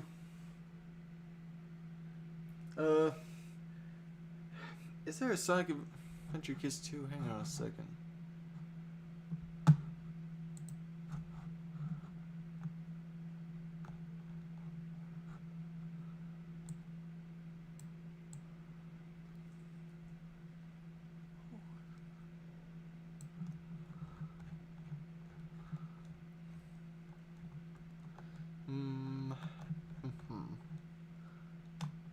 Getting there. Let's see. Either if there's a Sonic Adventure Kiss 2, the reason we all watch. I appreciate the sentiment, but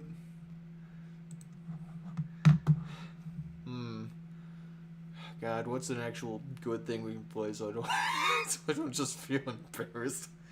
Good thing with just a mouse. What is a game that I play a lot? Damn. Yeah, sorry, Bill. This is just kind of a once in a lifetime thing.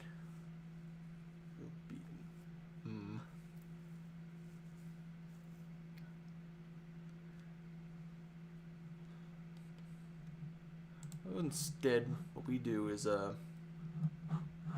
we take a look at I don't know about animations. It's a whole different thing, just watching shit. I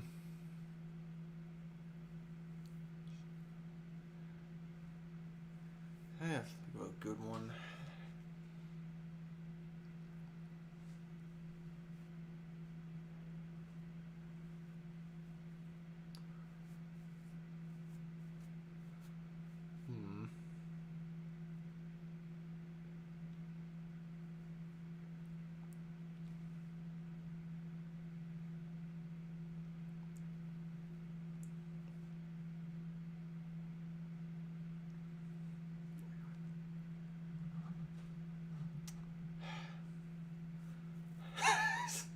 Third time doing this in the same day and I'm already washed up.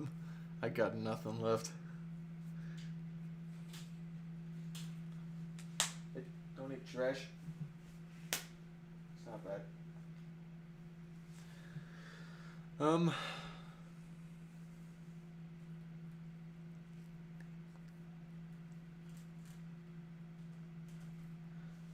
Where's Sonic Adventure Kiss 3? It's wherever Sonic Adventure Kiss 2 is. You're gonna have to be looking deep for that.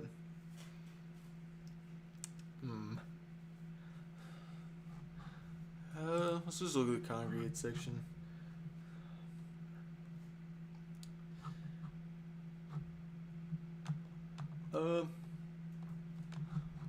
Fuck it. We're doing this.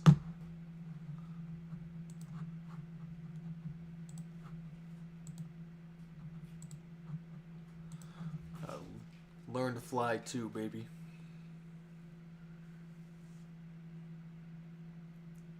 This date. This is a pretty good one. I played this all the time back in the day.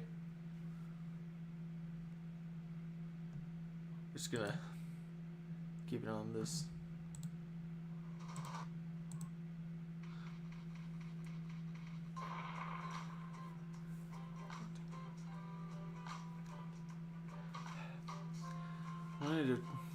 Reviewed by oh my god, it's me. I reviewed this game and I never even knew it. So how about instead of talking about the game, because I can't do that, how about we all discuss it's a basic conversation. What kind of music do you all like? Me personally, I'm one of those people who listen to a lot of the video game OSTs because I don't have any actual regular music tastes, but any actual music I do like, I tend to like Elton John and Electric Light Orchestra a lot, I've come to find. I think they got some really good music. Lower Town, New Metal, Sea Face and the Gaping Mouth. Say my experience in the music scene is very, very sad. I have no idea who any of these people are. That's how bad it is. Yes, I am white. I can't help it. I'm sorry.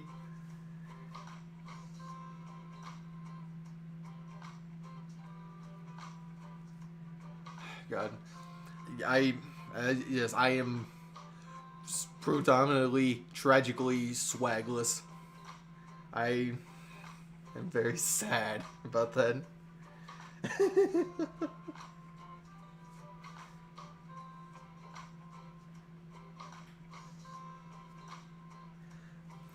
Let's hope this damning revelation does not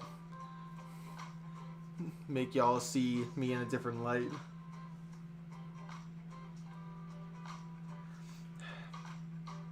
You're a white person. Thank you. Let's play this fucking game. Gotta tap the nose. That's a little thing you can do. I like a lot of the secrets in this game. Going on story mode, baby. See the penguin here, he learned to fly last game because it's the sequel. But got bullied on the internet, and is now on his little revenge arc, you can see.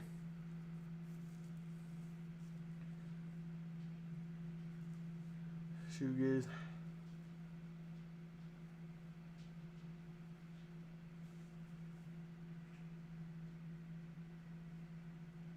Yeah. They're FNF, Undertale, Persona 3, Reload OST. I'm a certain kind of white. The main video game OSTs I listen to is obviously, I listen to, listen to Yakuza. I listen to Sonic a lot of good stuff on there. Listen to some Mario. He's got some good stuff. Like some of the Metal Gear Solid tracks, like those. Professor Layton.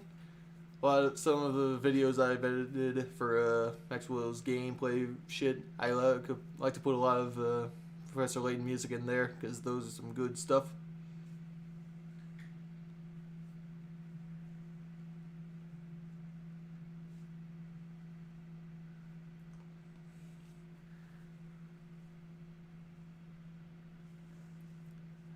How about Moti? It's a very limited thing. I really need to branch out in a lot of stuff more. Just like in every aspect, like movie wise, music wise, video game wise. Just one of those people. I got my small little circle of comforts, and I am a little too scared to branch out of them because I'm just not sure what I'd like. I'm a guy who place I work at. You recommend his Resident Evil games a lot. Asking me if I ever played those. I should start to do so because I heard a lot of good things about those.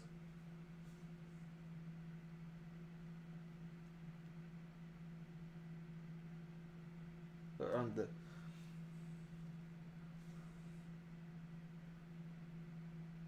lyrical game songs. Oh.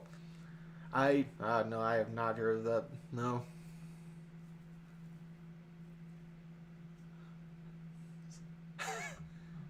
Not too good for conversations and stuff like this. I should obviously branch out for stuff so I can talk a lot more stuff. Because, like, if you ever give me a conversation and ask me about the logistics of Sonic the Hedgehog and the little world he lives in, I will talk nonstop about shit like that. But if y'all want to listen to some good music, this game actually has got some good tracks. Check the shit out.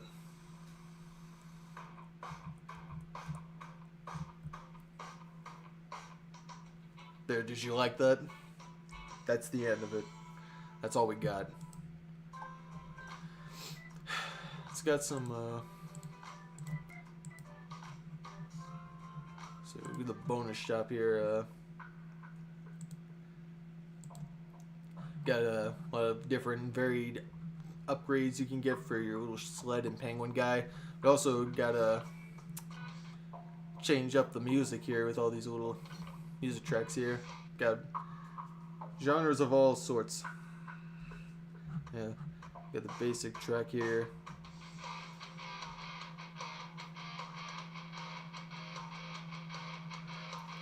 Yeah, I love Sonic R. Got Sonic R. Fucking stop. Sonic R's music carries so much in that game that I got my own little ranking of those Sonic games, and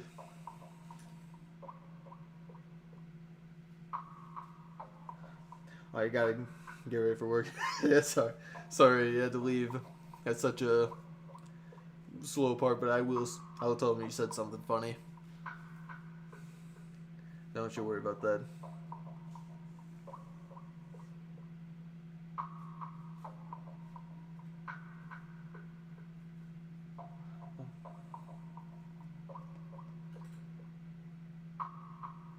As much as thank you very much for showing up. Same to all you guys sticking around and not immediately leaving the moment you hear that I have to take over once more. Very good to have you all here. What, so? Sonic R seems really fun.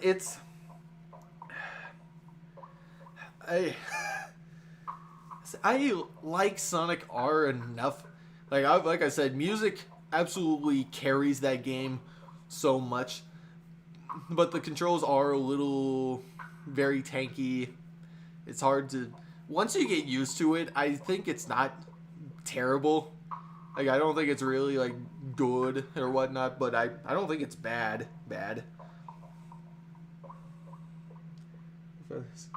Scooby-Doo, Ohio.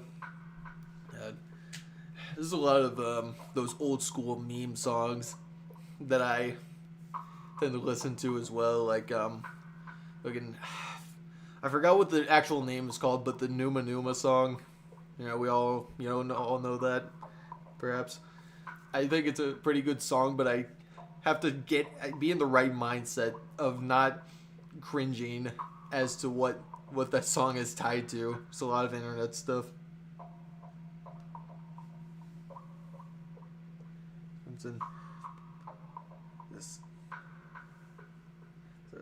Sonic.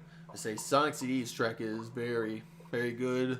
Japanese was the Japanese track is very good. I like the American tracks versions of it too.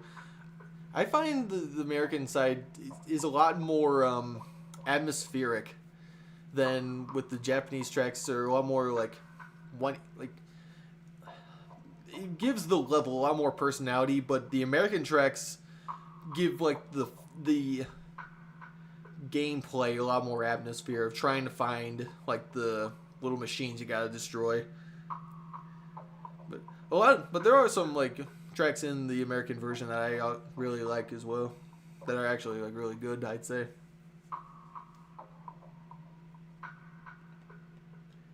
You turn on Metallic Madness US version, you get nothing but bongos in that. It's really a strange choice for it, but it kind of works.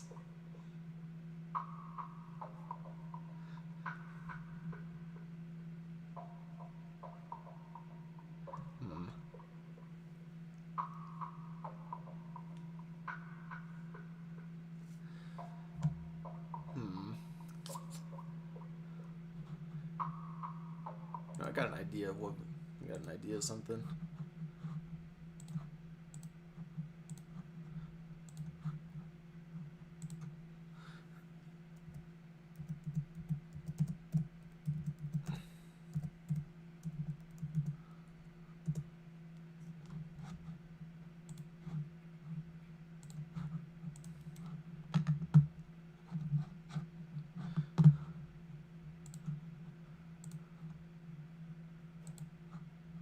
Yeah, so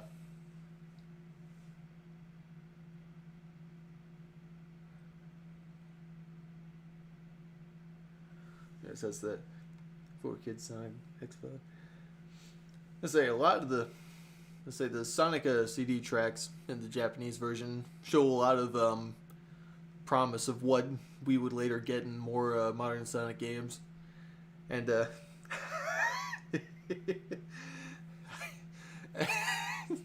funny is about the US having the 4Kids Sonic X5.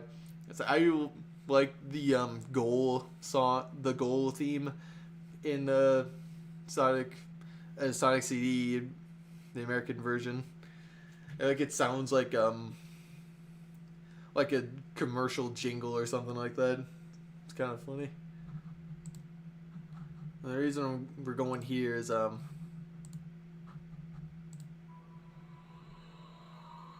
I like a separate feeling you get from old Flash games is that of games that include songs from other stuff, because of technologies of the time. They have to be compressed as hell, and I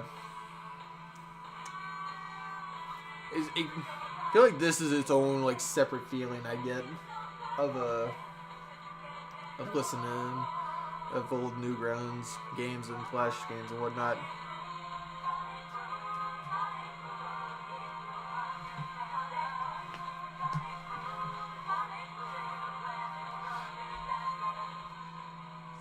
I get to say this game has got like that.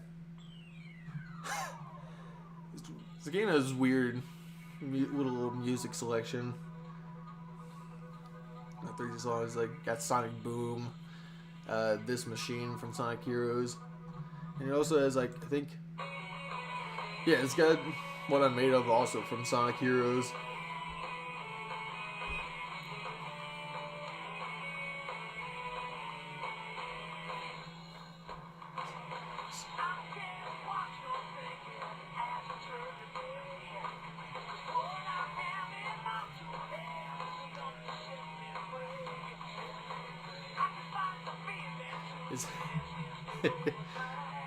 It's stuff like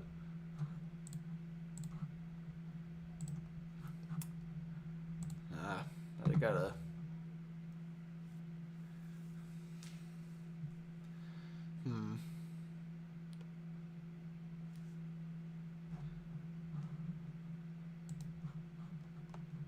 Just go back to doing this, I guess.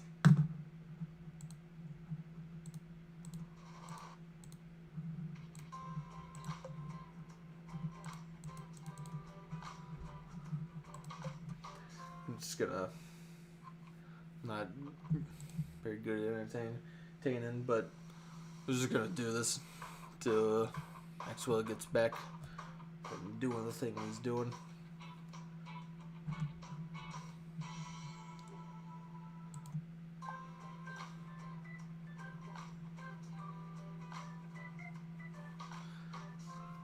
Get some just taste of old school Flash games gameplay.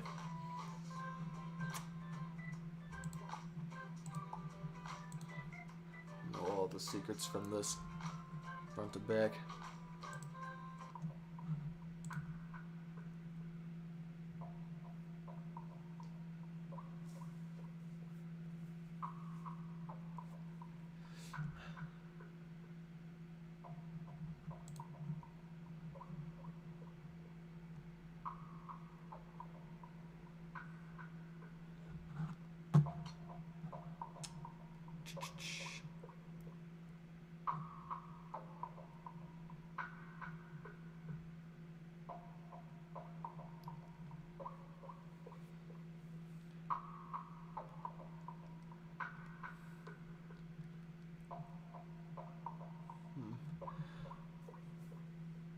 That's the whole thing. I was such a innocent little kid back in the day. I was so remember being so taken aback of like having this little cutesy little what I suppose a kid's game having just straight up having the word bullshit in it.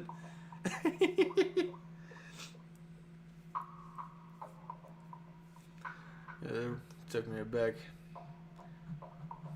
I guess all kids have that little time in their lives where they don't want to say nothing bad and whatnot, but they just get to a point where they just like stop caring, and then for a time they just start complete little sailor mouths.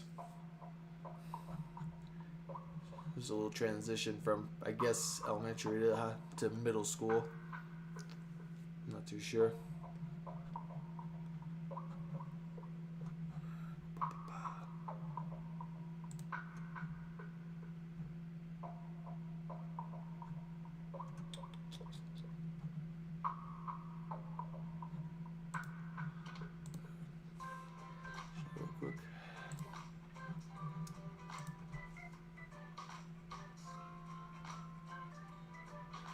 The only time Mustard was you have no honor. Yeah, that's it. That's a good thing about not wanting to say swears a lot. Gotta come up with a lot more interesting stuff to say. That's why a lot of kids media seem to resonate with a lot of people than like media made for adults. You know, the whole Vivzy Pop meme. The meme about like if written by Vivzy Pop and it's nothing but swears.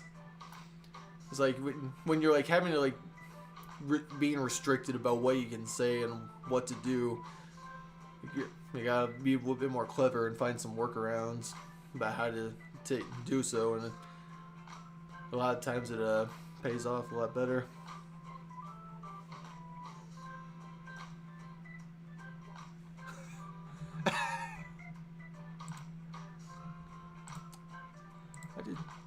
Holy crap, I never changed it. I never changed the screen, god.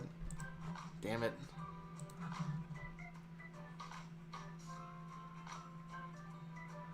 Sorry about that. It seems like I've just been sitting here talking. So he's not here anymore.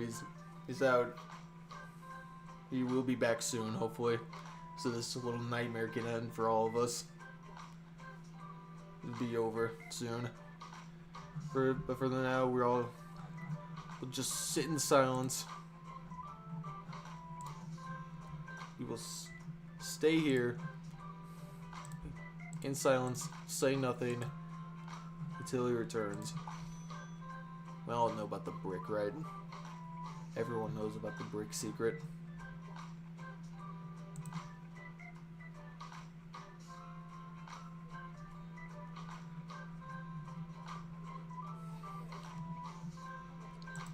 Alright. Here we fucking go. Woo! Yay! We did it, fellas. We did not break any records from that. A good strat to do is it's kind of just that little period of doing runs just to earn more money, so you can start actually getting stuff that can proceed in the game. God. I'm back, bitches. What the fuck? You. Did you learn how to fly yet? No, I learned how to, You learned how to, yes. The new martial art. I need you guys to know that I live with those jokes daily. Yes. It's amazing. Yes. Put Park X Majima and OTP before he returns. A little too late to recommend that, pal. Quick, while they're not here! Looks like you're a little late. You just missed it. Yeah, just missed it. Now all the people know that I'm extremely white. That was to be expected. Yeah. Were you trying to hide that? No, I wanted to ask about music, but then I had to reveal I don't got music tastes myself. I listen to Sonic soundtracks. I literally said that. Yeah. Why'd you only buy the brick? Are you stupid? Because I don't got the money. It gives you Don't have money. What do you mean he's been shitting for 20 minutes? Referring to You're you shitting being on gone? the microphone. And that's worse because I'm repeating everything you say into the microphone. Oil foil also had to leave. Are they referring to you being gone to pick me up? I have no idea. Oil foil had to leave because they had to work. Oh well. But they did say something funny. You have no honor is the best insult. Especially, you said when you were too young. Coming from like a 4-year-old, that shit is terrifying. What have you lived through? Damn. That is like a reincarnated samurai thing to say. Yeah. We go to the ship list. What if it was I wanted to called show you the this shit list?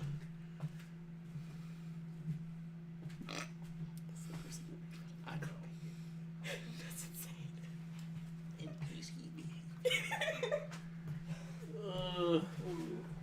Are you going back over here? Yeah. Why? She's not going to join us. No, she is not. But if you want to, I guess.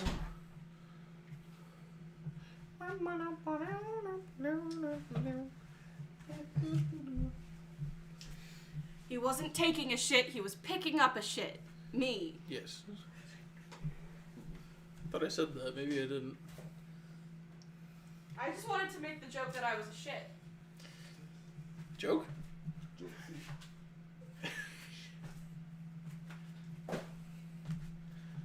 Sorry, I shouldn't have assumed you knew what a joke was. Yeah, I don't do that. All I do is speak the truth. All I wanna do is ship some bums. You got the rainbow twirl. I did get the love rainbow you. twirls. I love you too. What if I shat my pants? Now that's a question. I did have Chipotle last night, so we're not out of the woods yet. Jay, if I make chicken salad, will you eat it?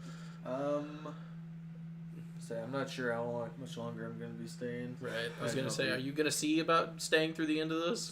I will stay through the end of this, but I'll probably leave right after. Okay. So I don't know when that will be. Can't hurt to have more. Okay. Yeah. I just didn't know if you wanted me to prepare something else for you. Okay. I don't know if I. We have sun chips if you want that. Yeah. So I might just pick up something on the way home.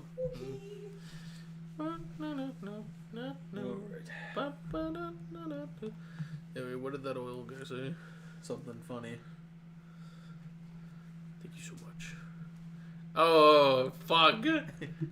Discovered. Alright. Anyway,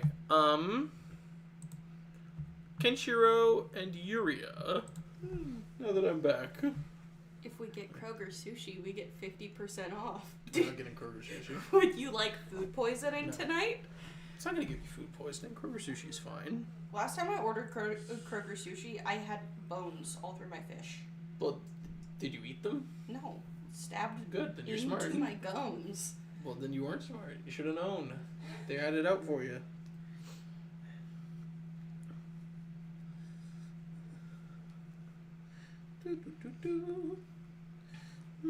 I'm surprised you have. Well, that's not in cute moments. Okay, I thought this top bar was in meant for each other, and I was like, No. I am surprised that you have that many. No. I would never do that. I missed the explanation of the anime girl. That's a guy. What? Average Astolfo moment. We're not frequently ordering Kroger sushi. It's just like Kroger sushi's always on sale because it's shit. Why every time do I mention any kind of food do I get bullied by your fans? Because food be eaten. We be eating in here. Sonic Racing Crossworlds fails to meet Sega's expectations. Well, that's just too bad. What fucking game has met Sega's expectations? I don't think there is one. Anyway, Kenshiro and Yuria. So, here's the deal. This final scene in Fist of the North Star game is really good. Because, granted, I've not finished the anime. I have no idea if, like, Yuria is secretly alive, and that'll be dumb if she is. I have no idea if Kenshiro meets her and has a scene like this. But scheduling work Saturday and Sunday next week? What? You do? Yeah. Why? I really told the guy that my schedule was fine. Oh my god. He just wants you to earn more money. Yeah. But, at the end of the game, Kenshiro wakes Yuria up from the pod, and he's like, Yuria, I love you. I love you. And Yuria says, I love you too.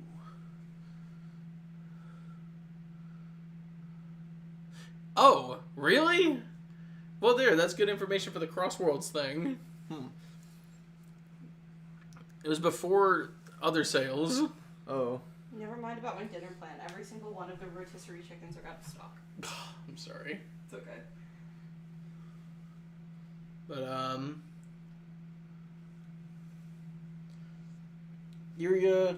Kenshiro says, Yuria, I love you. And Yuria says, I love you too. And that's nice. Has there ever been... Have any of the other people on this list said the words I love you to each other? I'm having like an Ichiban Psycho moment.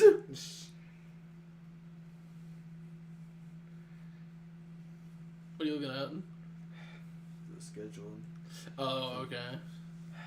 Is it just bullshit? Yeah, I guess I tell him about it tomorrow, I guess, but if I'm gonna have to be working then, I guess I won't be seeing Cass's thing. What, would they schedule you for 2 o'clock? Can you not ask for like an evening thing? Like 3 to 7. My god! There's no way. I want to give up on being a functional adult and just eat SpaghettiOs for dinner. Are you good with that? Sure. Cool. I'll probably get Taco Bell for myself. Alright. 2 nights in a row. Ooh. Yes. Good and then bad.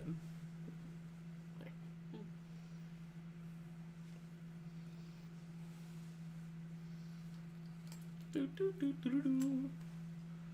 Do, do, do, do, do, do.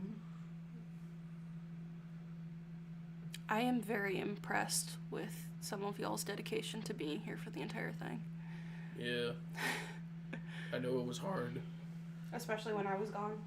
Especially when I was talking. It's difficult to maintain presence.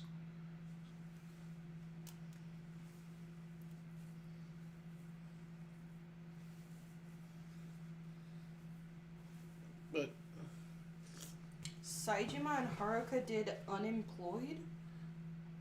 they did get unemployed, it's true. What does that mean? It's just true.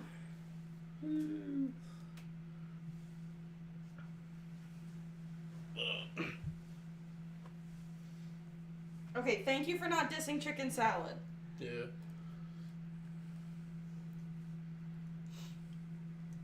Are y'all good? I don't know why you guys are quiet. Yeah, we're good. Okay. I'm confused because you said you were instantly going to go do something else and now you're not, and I'm confused what your intentions are, so I was I'm waiting. trying to figure out what to do for dinner.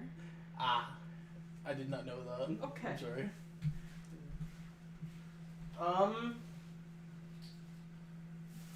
May I offer SpaghettiOs? Yep. But will you accept them? I mean, you could offer them, but considering they are closer to me in the kitchen, I don't see how you could give them to me. Dang. Oh well. You guys can continue the I know. not involved. I know. Okay. We're not evolved? Even if I'm not involved. Ah. I don't know why you're being quiet on my account. Well, I thought you were trying to catch up with things.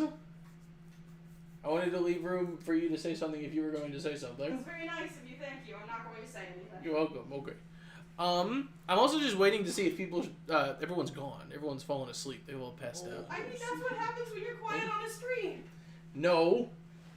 No, I have to wait for everyone. It's like when the teacher doesn't talk while the class is talking, waiting for everyone to pay attention. I'll wait. I'll wait.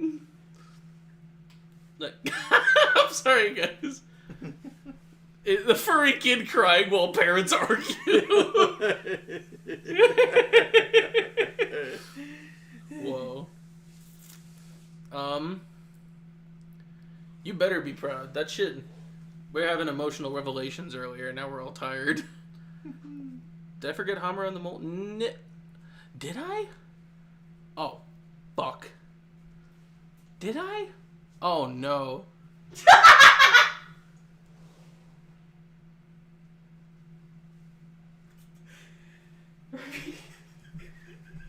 You okay?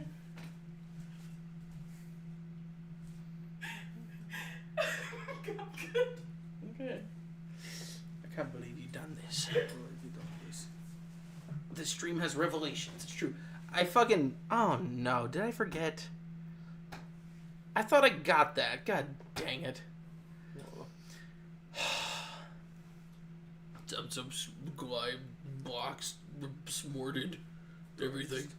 Okay. Anyway. Oh my, I need to get my head. Oh my, I gotta get a fucking grip. Like that dude from Hotline Miami 2. Okay.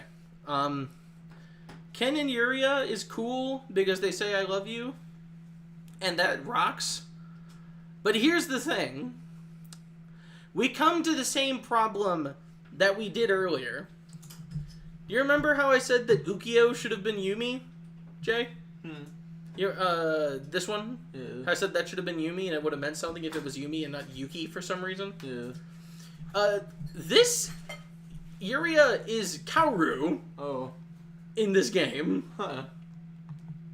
Which is really peculiar because the whole thing of it is that Kenshiro gets to see Yuria for one final time before the end. That's like the whole ending of the game. Which seems a lot like Yumi. And it's extra weird because Kaoru already plays someone else in the game. And it's like, do we have some sort of vendetta against Yumi at this point? Because this game came, like, right after Kiwami.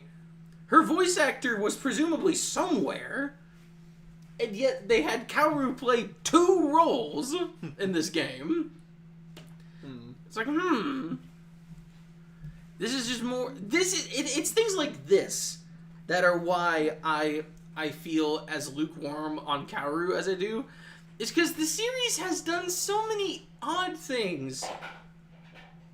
Excuse me. To point to Kaoru as endgame, I guess, for Kiryu. Moments like that and like other things that not having Yumi in other roles in other games. But it's like, this would have been the place to do it. Especially since Nishiki is Shin. What does Nishiki have to do with Kaoru? The entire thing of it is that Shin and Ken have a conflict because of Yuria. Yeah. If that's what it is, then Yuria should have been Yumi. And she's not Yumi.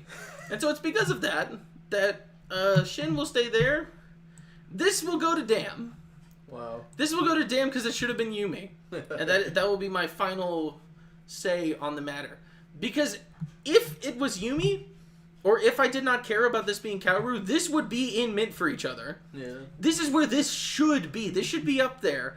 But the fact that they flubbed it so hard as to miscast one of the most crucial characters for this whole, like, allegorical nature of the story to work, when Kaoru was already someone else, I just don't get it.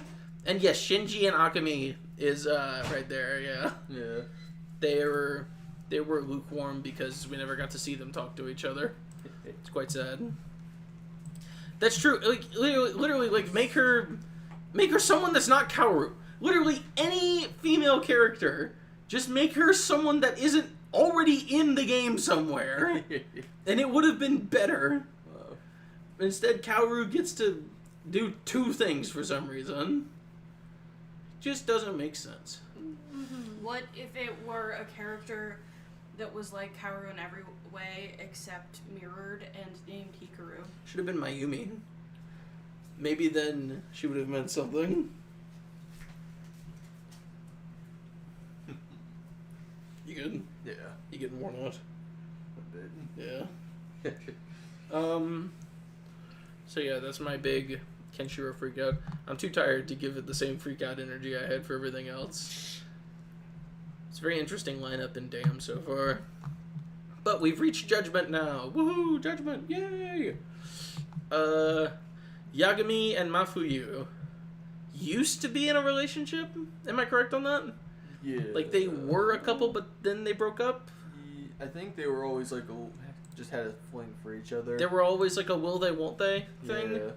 Yes, because fucking the edgy girl always comments how they wanted to be together, or how the girl. Stale Bread Tier is absolutely right. Like, Yagami and Mafuyu. Yeah, it is implied that they have feelings, and people around them talk like they're, oh, you should get back together, or you should get together, because you guys would be so cute. But, like, they don't do anything. Yagami never really feels any type of way about her, to my memory. I have not played Judgment in a while. You played Judgment recently. Yeah. Did you feel anything for them? Not really, no. Did she feel anything for him? I guess. I don't know. It's like... Yeah, this, like, that one stupid thing where it's like, you got powered up. Oh, yeah, because she cheers for you? Words. Yeah. It's like, yeah, now I'm strong. That guy does like, do it for me also. Stale Bread Tier. Yes. Stale bread. Water without any ice. And the season of The Simpsons. Tub. I don't know that I'm going to put it all the way at the bottom necessarily, but like... Oh, you added another I did. tier? This is for disappointment. Or otherwise emotional shit.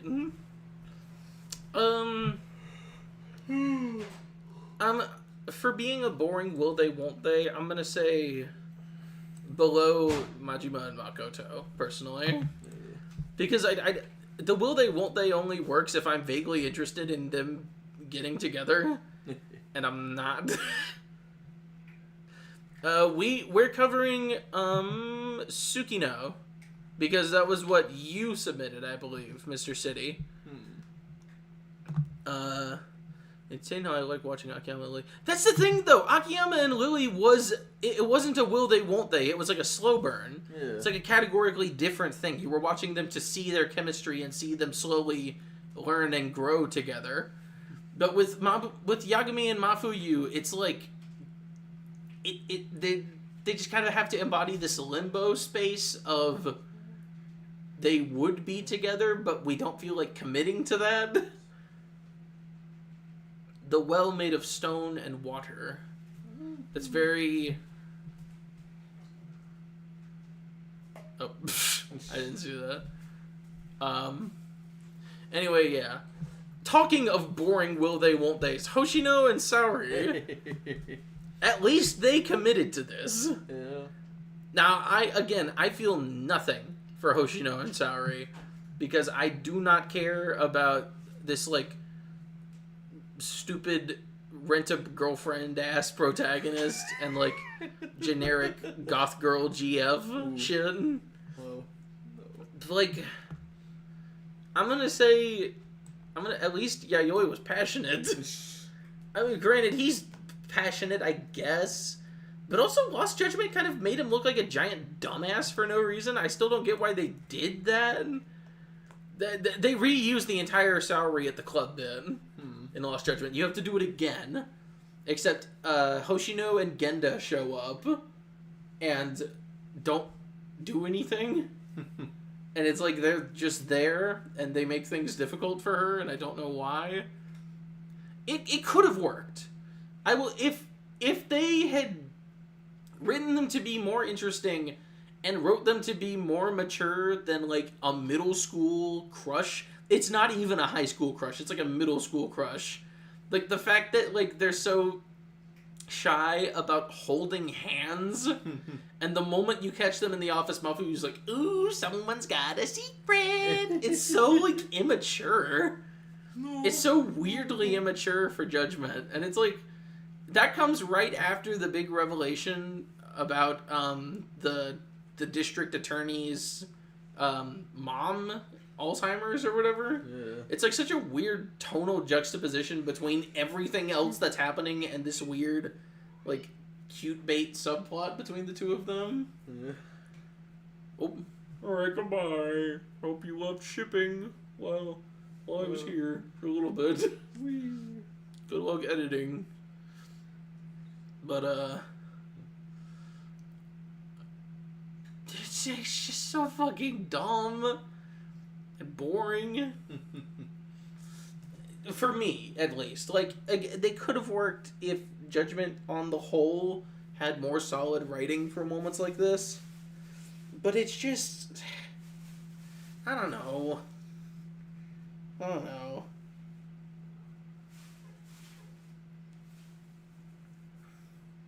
my god, it's Makoto Majima, but worse somehow. Like, is it? Holy shit! Oh yeah, Okubo and Emi. We get to move on to this now. So Okubo and Terasawa, it's Shinpei Okubo is his name, right? Yeah. Shinpei and Emi. So, remind me, or correct me if I'm wrong, the whole thing with him is that he used to be abusive, but he learned better and is okay, right? Yeah. Isn't that like basically what she was saying in court? Yes. And that's like what got him off. Yeah. Was Okubo was part of the Majima family. Oh yeah, it was that was Sugiura's sister.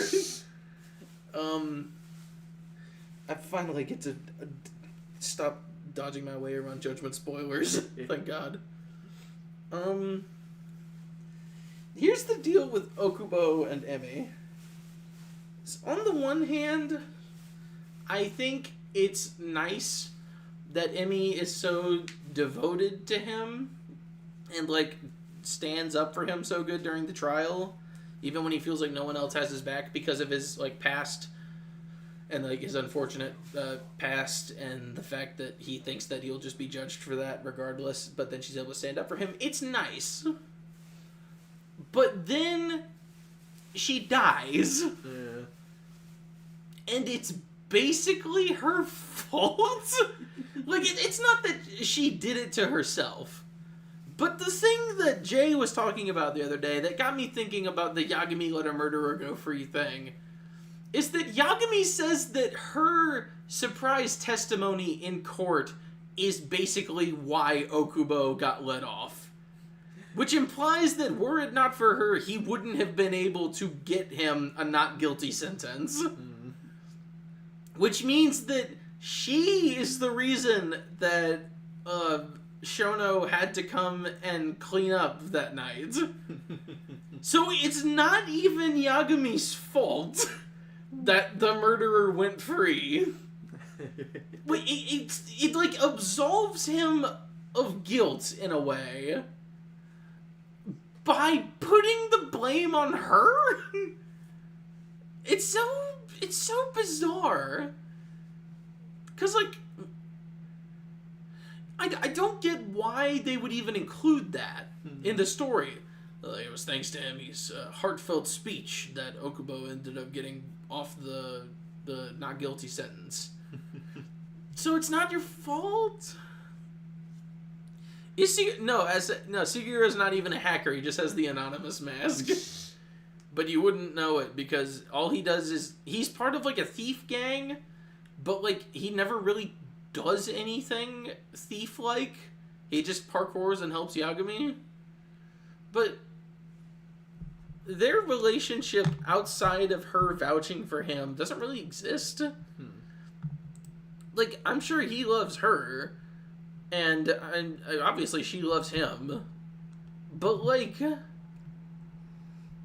it's the game frames them in such a way that it's meant to be a tragedy that circumstances lined up such that Yagami got an innocent man off of death row only for fate to make it look like it was his fault that Emi died. But it wasn't really his fault that Emi died because RGG can't commit to making any of their protagonists flawed in any way.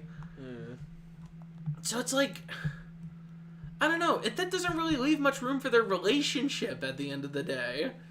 I never really think about Emi and Okubo as boyfriend and girlfriend. I just think about guy who's on death row and dead girl that the game gives you an achievement for ogling her boobs and butt. You gotta use your judge eyes to look at her boobs and butt, and then you get an achievement. And yeah, the gang never shows up after you beat Crow. The fact that I even remember Crow, my god. And the only reason I even know Crow is because he's like a shitty version of the Black Raven from Professor Layton and the Last Spectre. Or the Spectre's Call for the PAL region viewers. Isn't that what it's called? Yeah. Okay. So, like, what do I even do with this? Where do we put these guys? Because, like, the big show of whatever, I respect that. But it doesn't really add to anything. So I guess I'll put them under here. Because the game frames her vouching so hard for him as ultimately a bad thing, technically. Yeah. And, like, you know, maybe I'm reading too much into it. But it's so difficult to even think about them outside of the context of Yagami. Because their relationship ultimately is not important to anything. She just was the girlfriend who got murdered. So, yeah, peak, basically, yes. Yeah. So moving on to the non-canon things. We got Tsukino and Yagami. Technically, I guess it's canon that he has to romance all the girls to fight Shin. But, whatever. we'll put this under dubious canon status. Did you do any of the romance? You had to. Yeah. Do you remember what hers was like? Outside of being accosted by the 3 perverts gangs? It was that she wanted to get a job somewhere. I know the guy with a top hat was like harassing her. Yeah. Who was that? I don't know. Was that Leo the aristocrat? I guess so. Wow. His grand return. I assume the Dark Souls City individual has some I know you mentioned positives about her. It was like nice to become a part of her friend circle after helping her with the perverts case. Yeah. I don't remember much of her personality. I think I mentioned my favorite romance partner was always the he is the reincarnation of Mr. Libido. He's evil. But my favorite romance option in that game was always the fortune teller lady, because she reminded me of the fortune teller from Yakuza 3 who had like 5 grown man children who beat you up or whatever. Oh, she wanted to get away from her rich... Right! That guy was like a suitor. And she was going to be in like an arranged marriage or something like that. Yeah. Something along those lines. But, I always liked the fortune teller lady better, just because. But... What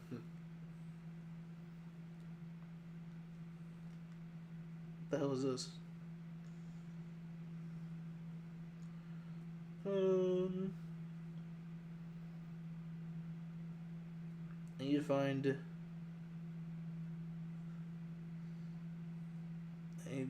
it. Oh my god. I need to find it. Here we go.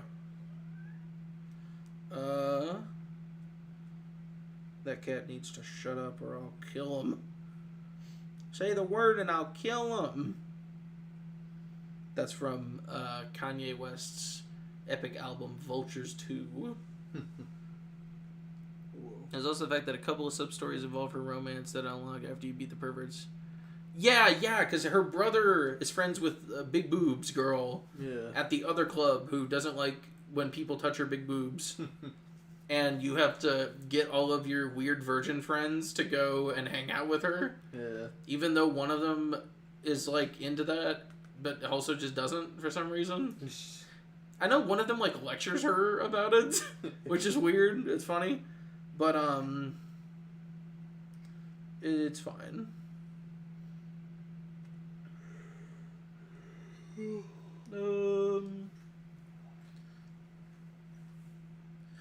Oh yeah, but she shows up in Lost Judgment too. I haven't dated her in Lost Judgment though, so... Oh well. I'm sure she was wonderful there. I'm gonna say that she probably had some cute moments with Yagami. I'm gonna say that she's above the Yoshino, just because that you actually develop things with her. Maybe that's too high, but I don't remember hating her narrative. She wasn't a child, so that's a step up for Yagami. Oh, structure of how they connected all the plots. Yeah, that the relationship itself was not very interesting, but it is nice that she lets you see so much more of the city through that story. So I guess I'll move her down to here. I'll move her down to here. There we go. So Kaito and Higashi. Too busy doing the detective girl stuff. Yeah. There's a lot better things to do in Lost Judgment than date girls. But, Kaito and Higashi. I've got the little shot from the Kaito files here where he's got them all wifed up. He's like, pour my tea. And he's like, okay, Kaito, I'm sorry. He's like, don't speak out of line again or I'll kill you. Yes, master. Oh my god. But, they're nice. I like that Higashi looks up to him so much, and I like that he has take Higashi under his wing. They got beat up together in Judgment by Kuroiwa. And the Kikashi was like, "Get up, Aniki, please!" And Kaito was dead. That was nice. I'm really burnt out here towards the end. Yeah. But, they were nice. I liked them.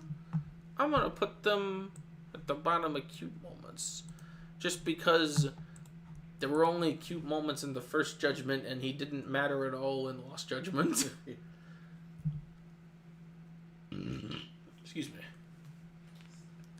Oh, here we go. Hamura and Higashi. Mm-hmm. So, funny thing about this, the whole thing with the gun, right? Yeah. He does that with Kengo, too. Oh. Do you remember that? When Yagami fights the Matsugane family behind Cafe Alps? Yeah. And he walks Kengo in with a gun, and he's like, "Here you go, Kengo, just shoot Yagami right now, please." He's like, "No, I don't want to." I like that it's a recurring thing. I don't recall what all Hamura said during this encounter, but I'm sure it was weird and suggestive. So I'm gonna rate this on the toxicity scale. I'm gonna put him above these guys, because this is a lot more fun than whatever these two have going on. At least this is interesting. Yeah. And you got the age gap, it's wonderful. Oh, yeah. Oh, here we go. Now I got a little more passion in me. Guana should have been a romance option. True! Anyway, what's wrong? Why are you saying things?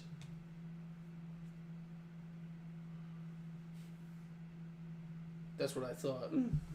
Anyway, oh my god, what is his name? Arakawa and Yumeno, I think is her name. I initially forgot that this was even a thing, but I think that it counts because he is into her. And yeah, Masato Arakawa. And Yumeno is the girl's name. He gives her a bunch of money. Well, a bunch of gifts that are worth a lot of money. And then she turns around and cheats on him with Horino Uchi. And it's like a Darman sketch. Yeah. And it's like, and then Darman walks in on him in the bathroom. He's like, "Darman, is that you?" He's like, "Hey there, Masato. I understand that you're not feeling so good after getting your heart played with by that girl Yumeno." She broke my heart. I don't even want to buy your dumb merch anymore. Let's not go quite there yet. You've got to understand that just because one girl messed with you like that, that doesn't mean there's no other fish in the sea. Lady cheats on crippled boyfriend, lives to regret it. Literally, he becomes the CEO or whatever. And she's like, "Oh my, you're so distinguished and handsome for a man your age." It's like a mobile game ad. He gets like the floating green goo syringe and uses it to become a level 50 mayoral candidate or whatever. So I'm gonna put them, just because that literally didn't go anywhere and it didn't matter for the entire rest of the game, I'm gonna put them under Yagami, because at least other people said that they liked each other. Yeah. He's in a very similar spot with Nishiki of like having her like kind of as a status symbol. Yeah. Because he wants the #1 girl in the club or whatever. But at least Nishiki was interesting. So I'm going to move him below. Masumi Arakawa and Akane, was that her name? His wife? What? Yeah, you're so distinguished for a man your age. Hilarious, right? This like laugh is so like unfettered. In the end, that's what I changed my body for, or whatever. So, Masumi Arakawa and Akane are literally never on screen with each other. And I was debating even including this, but I guess since she has such a big part in Infinite Wealth, it sort of... That's fine. It sort of counts, I guess. But he...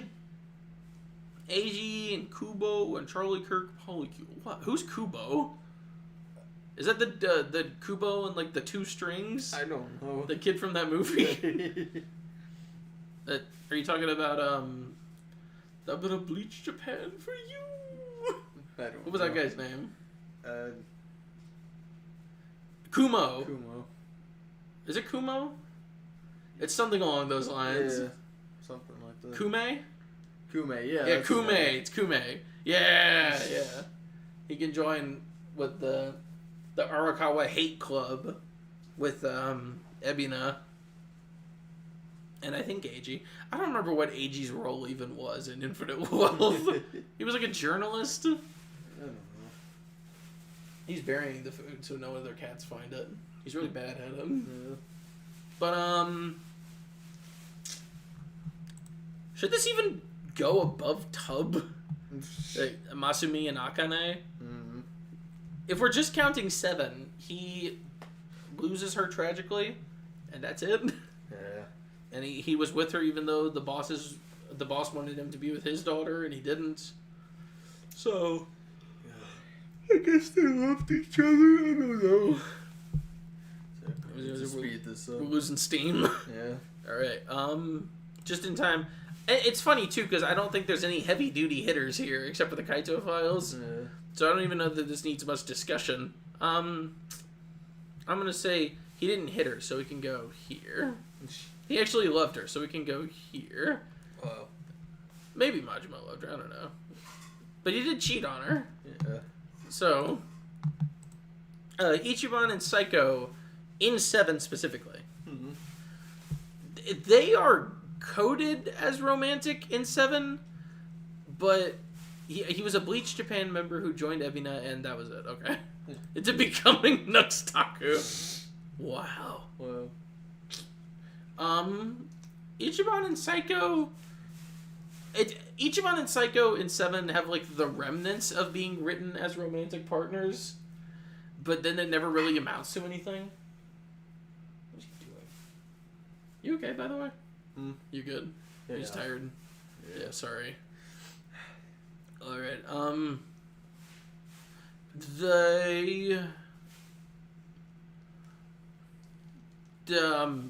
Do they even care about each other that much? I guess the game sort of says they do. In 7? Yeah, help her with their drink links and such, and then the final thing is like, wow, Ichiban is so cool. I love him. And then she shows up in the big thing afterwards. That's true, yeah. So she has to count. Yeah. So I'm gonna put her somewhere in lukewarm, I guess. Below Yumi. Whoa. Because he helps her a lot, and I think that's at least as good as Shinji dying for Akame or Akane. Yeah. Are there 2 Akanes? Or is that Akemi was her name? Yeah. Akemi was her name. All right. Here you going.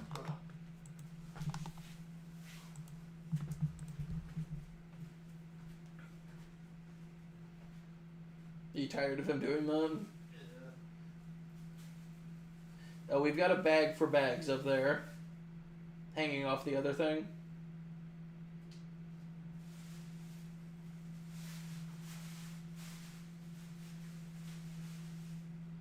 Cool.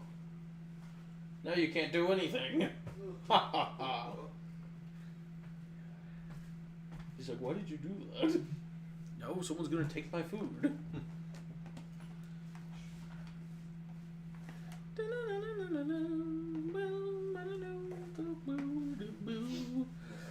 It's funny because we were losing steam by the end of the other one too. Yeah. That's kind of what happens when you do it for hours on end. That is true.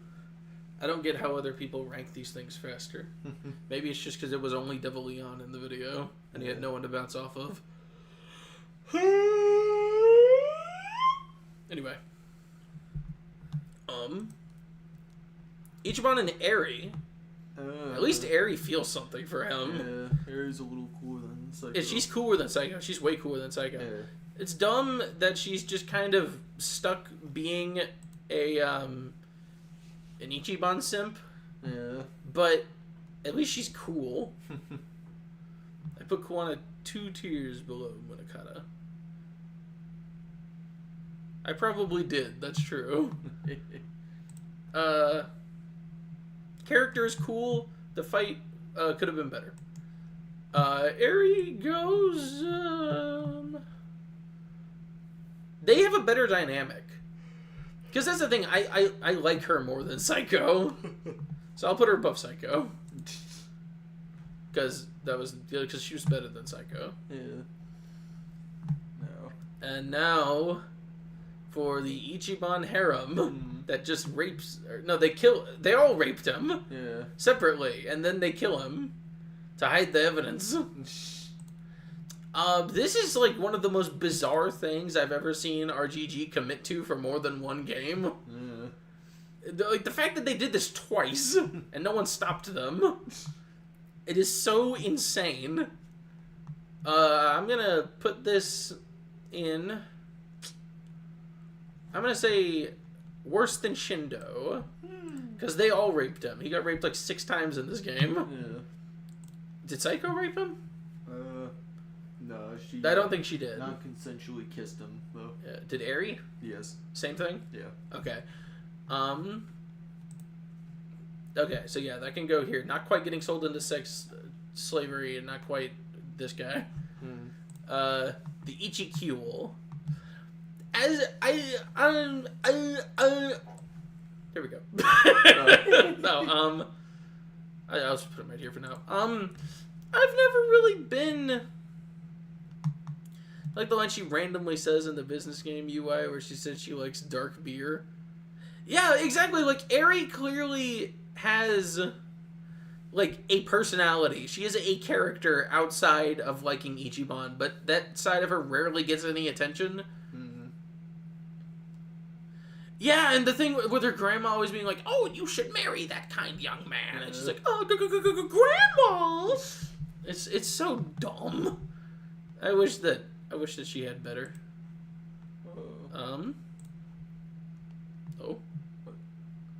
Oh. The chat ran out of memory. I don't know what's happening. The stream is getting torn asunder. I guess you'll have to keep it up on your phone. Is that alright? Yeah. Life's trying to keep us down. Is it working there okay? Yeah. Okay. Okay, so yeah, I know what that is. The Ichikul works better as friends than as any sort of romantic anything, and also Nanba's here. Because like, that's the thing is they work far better as friends than attaching any romantic qualities to more than 2 of them. And even then, Ichiban and Psycho are boring. And Ichiban and Eri are kind of just fine at best. I don't know that Ichiban and Adachi would have anything. I don't know that any of these people... The idea of Nanba and Jungi-han being alone for any amount of time is, like, frightening.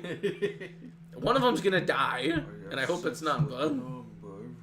Oh my god! I predicted this! So I'm gonna say they're at the bottom of Tub. Just for me personally, because I think they work better as friends than as romantic partners. Psycho and Sung-hee. This is interesting because they only really have the toxicity between them going for them as something interesting. But that's not really... It's not like she... Well... I mean, Sung-hee does try to kill them at some point. So I guess they can go and call the police. But I think that... they are... are they more interesting than Akimoto and Mizuki? I'm gonna say no. I think they're more interesting than Shin and fucking Kaoru Yuria. I'm gonna say that they go here. I've never felt much for Psycho, and I've never felt much for Sung-hee, so they go fine together. I like Eri too. She's also my favorite from 7. Yeah. She's pretty cool. It's true. She is pretty I like her good. design is a normal person. Yeah, she was based off of an actual human being who's normal. Yeah. Eri was also my fave in 7, which is funny that she never gets any story appearance. Yeah. It's like a fake RPG. A real RPG would have included her in the story cutscenes somehow. But Joji X Kiryu. Beautiful eyes. Beautiful man. Whoa.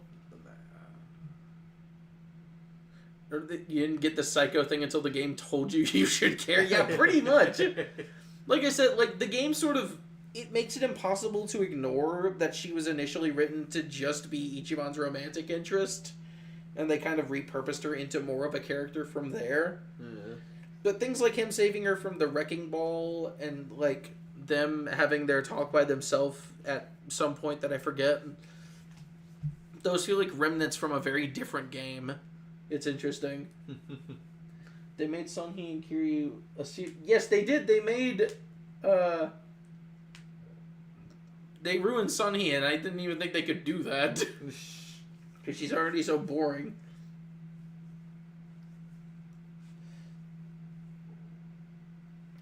Dang, clearly I need to try more of the girl jobs when I play this game. I only ever use Eri as the secretary because of the thumbtack scatter. Yeah. That shit decimates crowds.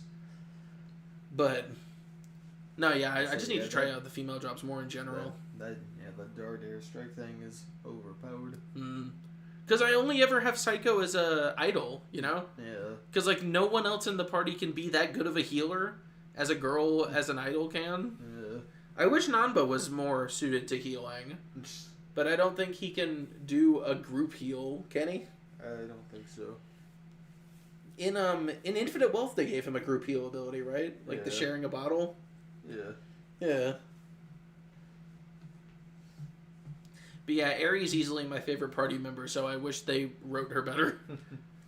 Okay, speaking of Call of the Police, we have the other Nishtani. I am pretty sure, I've spoken about this before somewhere else, I'm pretty sure it is stated in-game that he has raped Shishido at least once. Oh. So, we're going to instantly throw that, I'm going to say, under this one, because, again, Shishido was literally a sex slave. Well. They only tried. He did. So, there you go. Wow. Oh yeah, Ichiban can be a healer. I forgot about that. Oh yeah. But I don't care. I keep forgetting he can do that because I don't usually play a paladin in games like this. Right. But I'm glad so many people like Eri. It's nice to see. Huh. Maybe I just need to try more things in 7 in general. If 7's gameplay was good, I would be so much more happy with playing it because I really like the assortment of jobs you can have people be. But as things are, it's so tough to go back to. But simple enough matter with them too, because it's not like Nishtani actually feels anything for him. Although you could say there is appeal here in the sense that, like, Shishido, like you could work something here as a relationship between the two of them. So maybe it shouldn't be all the way down this low. Because I think I've got this separated such that Jingu is the point where it stops being interesting and it just starts being bad. So I'm going to put him above Jingu as like the spot where we stop counting them as wholeheartedly just bad, because there's like a smidgen of interesting here. You could do something interesting with the relationship between the two of them, and the game sort of attempts it, because Shishido is not the most boring character of all time. He just isn't very interesting to me. But there is something here we can do. I will see what they can do. Oh, thank goodness I've got that version of Persona 3 then. I've got the one that makes it that you can't control party members.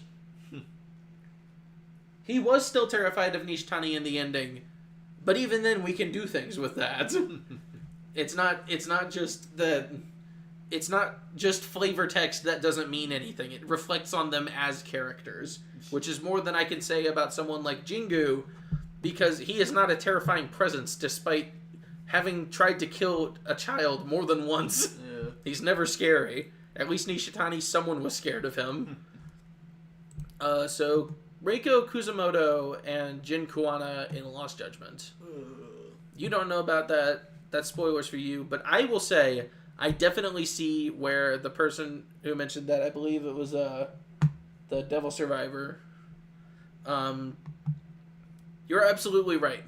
Assuming it was you that said that. What? About, not you, that guy. Not me. Him. What? I wanted to be a trumpet player. But my dad killed me. There is a mod that ports 7's combat into 8? Man, if only I had 8 on PC, maybe I would do that. But as it stands, I will not be doing that. But, oh, you were Hammer and the Mole? Fuck, I'm sorry. Oh, shit, I guess I better mention that. The Hammer and the Mole thing, I like it. I like it, it's good. It would be somewhere in lukewarm. I wish that Hamura and Kuroiwa had more, if any, scenes together. I don't know that they're ever on screen at the same time in Judgment. But I love the background details. And I like that after Kuroiwa tries to kill him, he gets sad and wears his clothes. It's very Judgment. Yeah. But this is fine. I like this. He's like prostrating. He's like, I'm so sorry. I tried to do everything for you. And she's like, you don't have to do everything anymore. So I'm going to say, above Shinji. Wow. He very much like gave up his life for her in the way that Shinji did for something else, but not a Kenny. But like, he did it for her specifically. And I think that's cool. And why the fuck did I do that? Go get away. Eri can stay up here, though.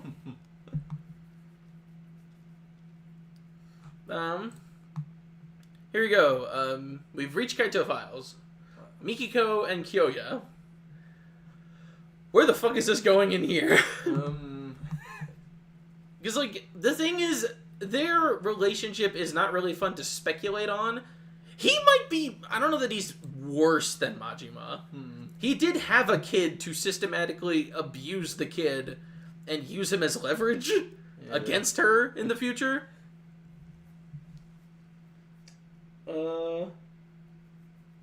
Wasted potential like poor Aizawa. Yeah. Shishido had a cool tattoo. Did he? I don't remember. I don't remember his tattoo. I'm sure he did. Kaito and Redhead dude. That's his son. He's Kaito's son. June's my best friend. He's Kaito's son. Host Jungi forever. Host Jungi would be cooler if Jungi had... Maybe Jungi has a good magic stat. I don't know. I like when he says, Happy birthday! Happy birthday. Yeah. But, I'm gonna say he's like comically evil, right? Yeah. He's comically evil like Jingu is. So I'm gonna say... I'm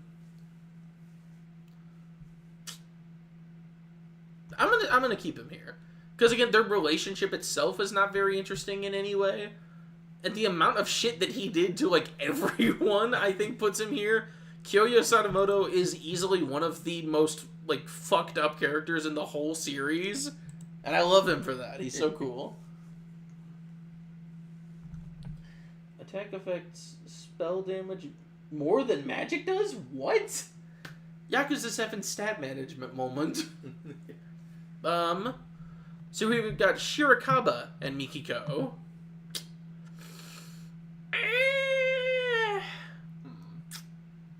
I don't know.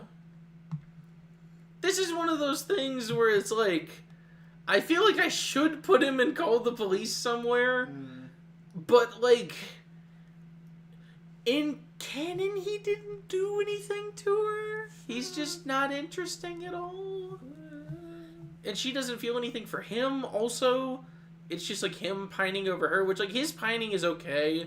We've seen better written pining. I'm gonna I'm gonna put this right under Jingu, because again, Jingu is the point where, we're not interesting anymore, but he is so comically evil that I cannot take him seriously. I can take Kyoya seriously, because his comically evil actually has results that we see. With him, he's not like horrible. He's not as bad as any of these guys, but he still is like pretty categorically not good for what he did. So, yeah, poor Mikiko, holy shit, is right. Genuinely. But, oh, that's you. I thought that was a cat. No. Yeah. Kaito and Mikiko. I'm gonna say Kaito and Mikiko. I'm gonna stick them here to move them up to... I'm gonna say... at least here. Wow. They are really good for each other. I love their dynamic. I love how they bounce off each other. I love that this is an actually good example of chemistry between characters actually adding up into a meaningful relationship. And, like, maybe Hana and Akiyama are cuter than they are. They're just kind of, it's wholesome, 100 Chungus, whatever. Yeah. But,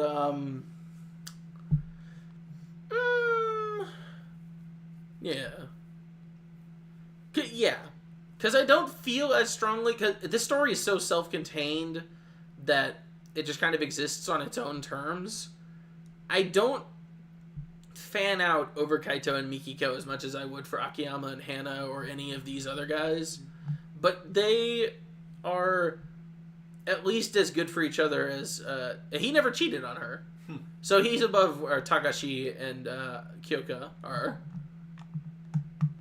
So now we have hell on earth is what we've reached.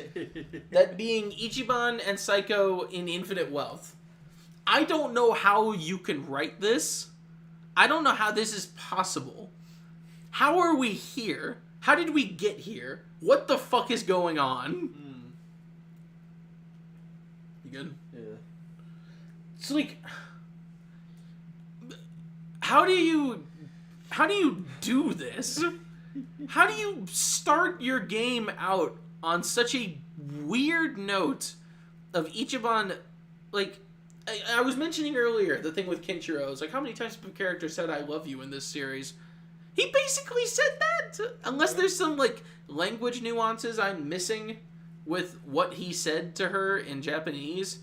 I feel like the fact that he didn't outright say I love you is not really the problem with his proposal. Like, I feel like it's the fact that he's moving too fast, right? But the game seems to present it as just a problem of he didn't say I love you, and maybe that's me misremembering. But, like, considering what it adds up to by the end of the game as just, like, a joke, it makes their entire dynamic in this game completely worthless. And also they spend the entire game not even in the same party as one another. Psycho has more chemistry with Kiryu in this game than Ichiban. Yeah. So I'm gonna... is this even worth putting in damn? Probably. I don't know. You think so? Because, like, we're somehow coming down from this, which I was already not into. But I feel like damn is getting too crowded. So I think... probably not. I'm gonna say tub then. So not like it had that much promise to begin with. Yeah, exactly. Because it's not like I'm disappointed. I'm just baffled that this is even possible. So yeah, I'm gonna put them there. And then Ichiban and Chitose.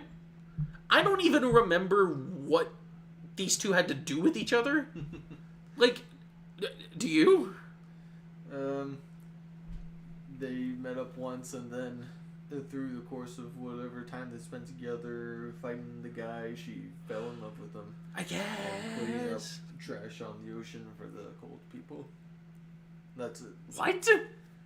Because there was many times like doing like random shit for the... Oh yeah, for Polycana. Yeah. Yeah. Also, he like helps her with her granddad or her uncle or something But, yeah. in her drink link. Yeah.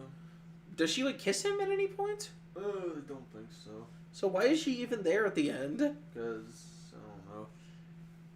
He's like 45. Yeah. And she's like in her late 20s. Which, like, that doesn't make him, like, Majima or anything like that. It's just so bizarre. Why are we trying to romantically pair Ichiban with this young adult who has nothing to do with him?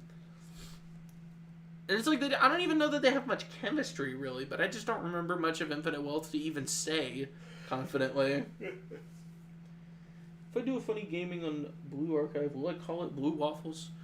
In the event that I do stoop that low, yes, I will do that.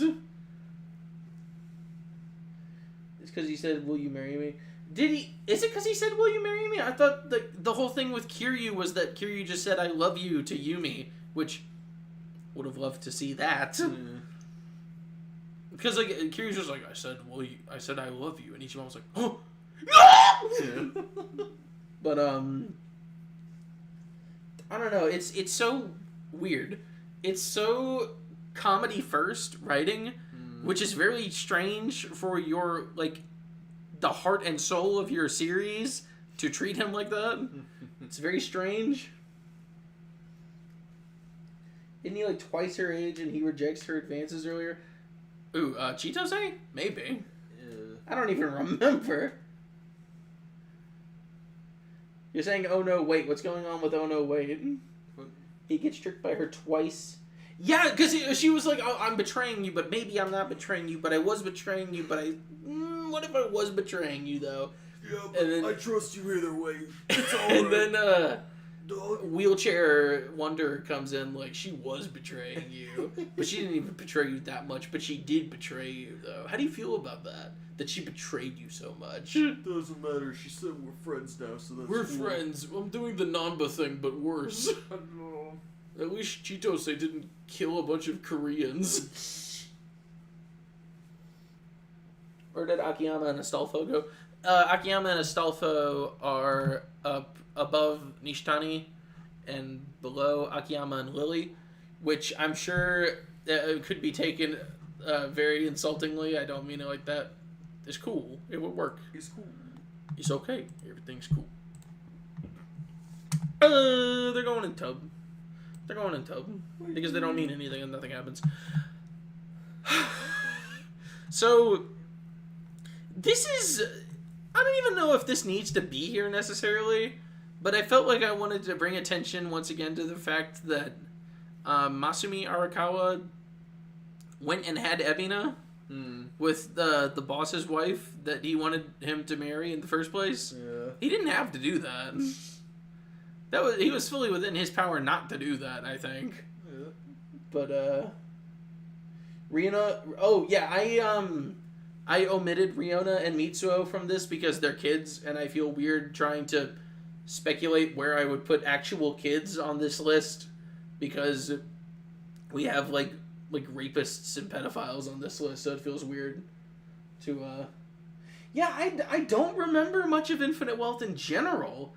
It's weird. I remember that I don't like it, and I remember that the story was bad, but in terms of specifics, I don't remember very much of it. Which I suppose is nice. It's nice to get away from it. Yeah. But like... Oh, Ichiban to Psycho. Okay. And then Hanawa dies for no reason, that's right. I forgot about that part.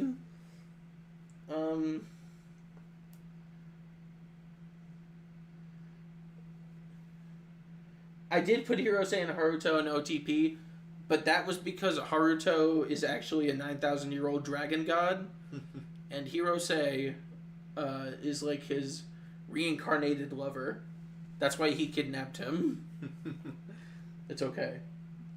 Almost 7 hours and a half of streaming, and still not done. Very detailed and serious stuff. Yeah, it's only really been this long because I had to keep taking breaks to like go and do shit because it's like a Monday and I was busy. I'm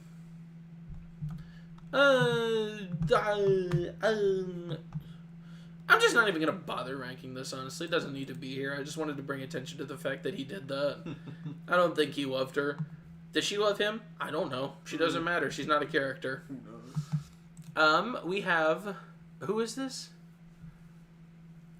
Oh, Sunhee and Kiryu. Because Sunhee is just a Kiryu fangirl now.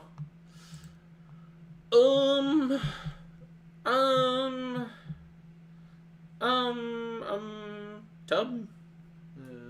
This doesn't amount to anything. And I don't think Sunhee would even do this. It's so weirdly out of character for her. Why did they rewrite her entire character to just be a Kiryu simp? Just flipping doesn't make sense. Is it okay to headcanon the characters as queer or goon to the Yakuza characters? Because I saw this video by the guy who didn't like that kind of stuff. You get to headcanon anything as anything. It's in your head for a reason. It's your personal interpretation of shit. Likewise, whatever you take to the bedroom gets to stay in the bedroom. It's just a matter of how much you talk about it on the internet, I suppose. Which at that point, I'd say it's a matter of knowing your audience.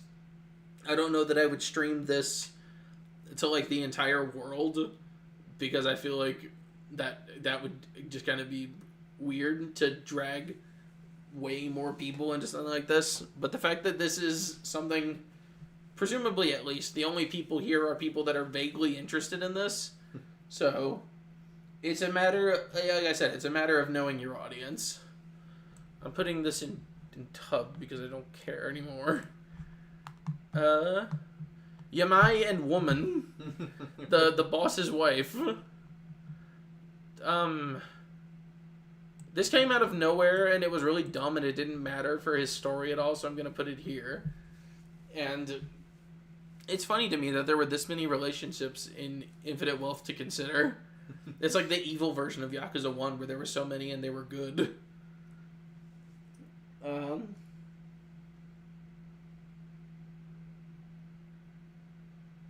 They'll double retcon Hanawa to be Mine in Dark Ties. Sure. I also wish Shinada and Akiyama had more screen time. They would have been interesting if they could do anything together.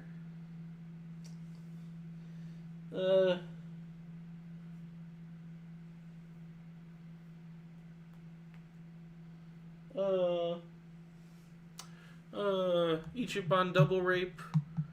Ichiban double rape, I'm gonna say, goes below Ichiban first rape. Because why did it happen again? It's fuck. Why did they do it again? He didn't deserve that. Anyway, our big finale here is Jason and Jane. Who knows who Jane is? Jane is his wife. Jane has 2 lines in the entire game. And the first line is like, I'm glad to see you're back. And the second line is, you guys have stuff to do. It is insane. Yeah, that's the only good thing I can say about Yamai and the boss's wife thing, is that they only give you the lore dump on his shitty backstory at the end, so he gets to be cool and mysterious for most of the game. And I like that. Yeah.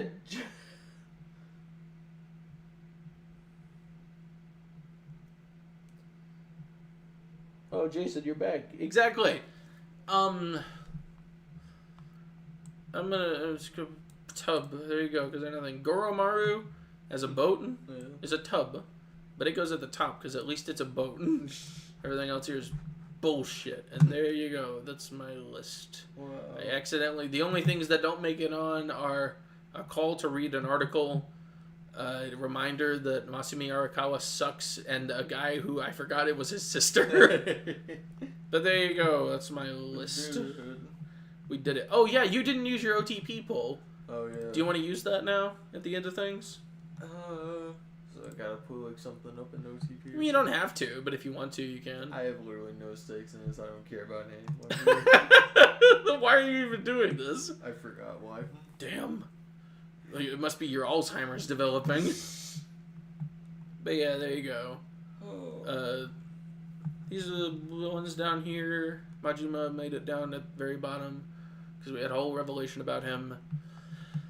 And these are my ranks for the Yakuza relationships and fan-submitted ships. this time next year, we're going to have a way more interesting list that'll take 9 hours to get through. But to those who made it all the way to the end, good job. I only barely made it all the way to the end. But you did too, so good job. You did it.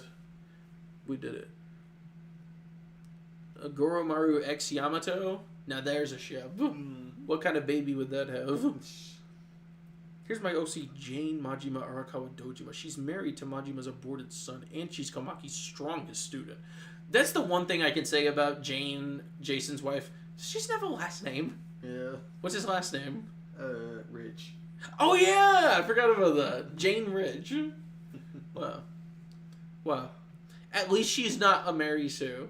She doesn't do anything, which I guess is better. I forgot Maxwell and Blue Waffles on the list. Fuck. It's okay. I'll make that and I'll throw it on later. That one's gonna go under cute moments because that was a cute moment from the Silent Hill playthrough, I think. And then the Hamura and Kuroiwa one, I'm gonna say, would go.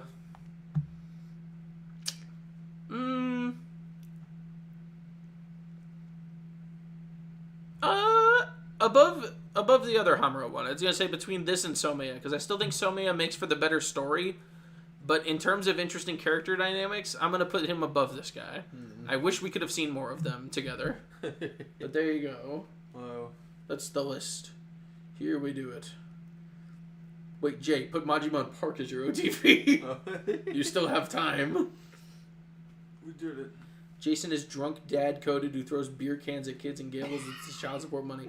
I've got good news for you. Jason just is a drunk dad. He's not coded. He literally is drunk all the time. Yeah, Jason was the abusive father who we forgive him because Majima beats him up and now he's okay. Yeah. Well, there you go. We finally did it. Give me just a second. Look.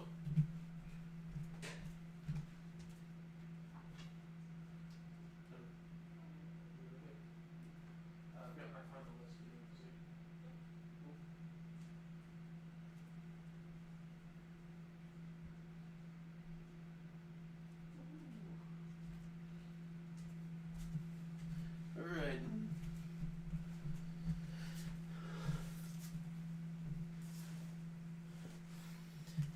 Oh my god, we got an actually I agree overall, a tier list that people can agree with? Can you talk me through it at least? No, I think it speaks for itself. It doesn't speak for itself when I don't know who most of these people are. I need my glasses for this. Worms everywhere? Yes. I didn't. Why was the lid not on it? I'm gonna go rinse this. Ask me questions if you need to. Okay. Who's the person with Yagami? Mafuyu, I think? Yeah. Or is it Tsukino? It's Mafuyu. She is... This is incredibly hard for me to read, I'm sorry. No, it's all good. They're very small. It's more the font type. Huh? It's more the font type for me. Oh, yeah, that too. She's his co-worker. And she's like a prosecutor while he's a defense lawyer. Office romance. Not even really. They're just like... Their friends keep saying they would Oh, be they're in cute together. tub. Yeah, okay. Yeah, they don't actually do anything together. This person wishes Kiryu and Reina were higher, but just because Reina deserves better. Reina does deserve better, but... You wish the reality were better. That's me, yeah. What's this? What's what? Tatsuya and... Oh, and, Where? Tatsuya and, This one. Oh, Hyuga? From, Kurohyo. Okay, yeah, One of these shows. just that picture looks very toxic yaoi. It... What's going on here? He beat him in a fight. Could be toxic, unfortunately. You want this as the last one? Sure. You got beat up. Yeah, final chicken soup cameo to close things out. Wow. Whoa. Saejima and Majima, no one submitted them. They're not canon. Jay, you didn't pick an OTP. Yeah. No. He said he has no stake. Oh. Do I Fair prefer the alcoholic father to be with his son or Majima to be with his son? Well, Majima forgot that he's a pedophile, so he doesn't know that he's a bad guy. So I think he's okay.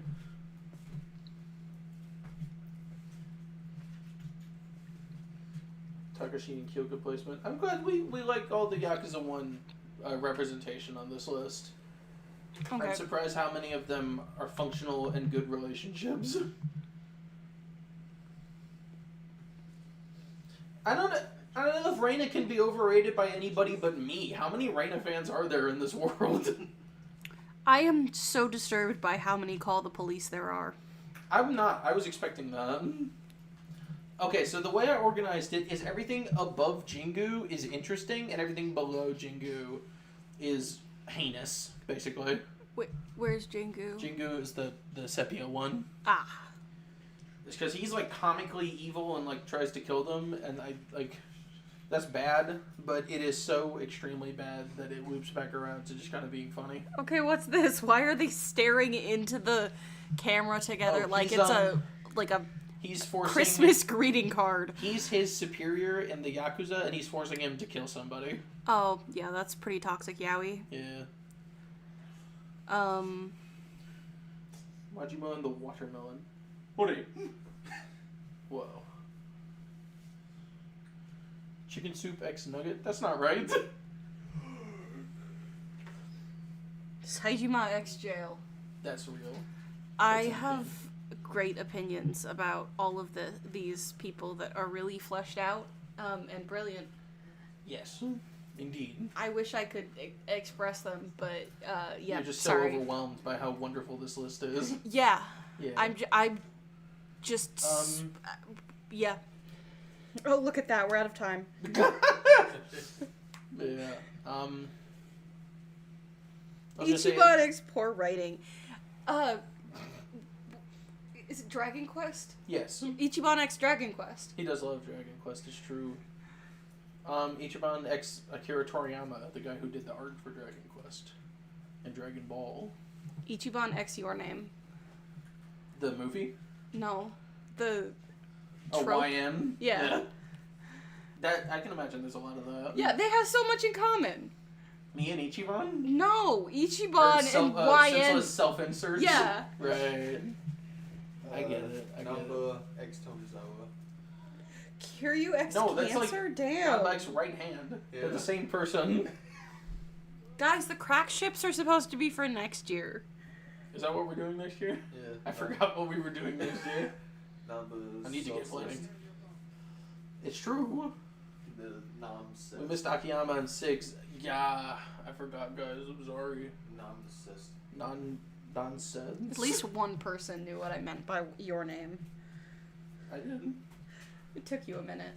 Yeah, but that's okay. Yeah, we're getting all the I'll be by your side. YN and Yakuza land. I'll be by your side. Your son. Sega Saejima Chapter 2! Kagawa in jail. I would just be fine with Kagawa and unemployment, personally. But that would be nice. But, I can't tell if the people referencing chicken soup are still referencing me bringing up the chicken soup, or if there's something else about chicken soup. I have no idea. I assume it's you. What does the thing I brought up have to do with Nugget? Nugget is a chicken. In Yakuza. Oh. It's okay. Maxwell like snowiest. That's a ship of the ages. Kagawa X the rubber industry. Oh, Katsuragi X the rubber industry.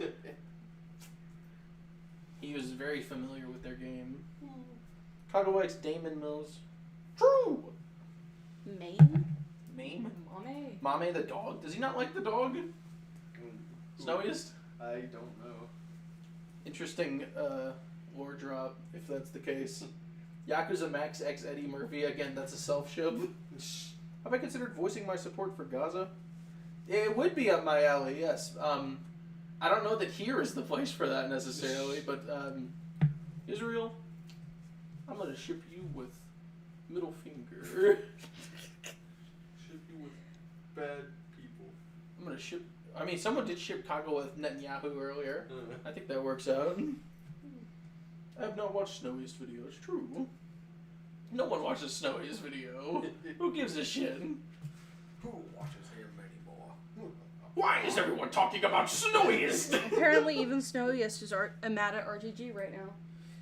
We'll see how long that lasts. We had a whole discussion about We did have a whole discussion about that. We'll see.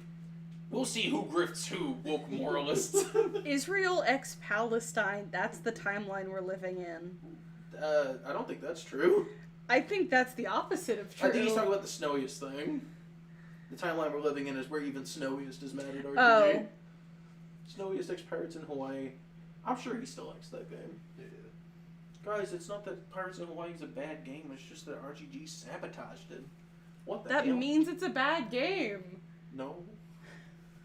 It just means that they're dumb. They don't know the gold they have.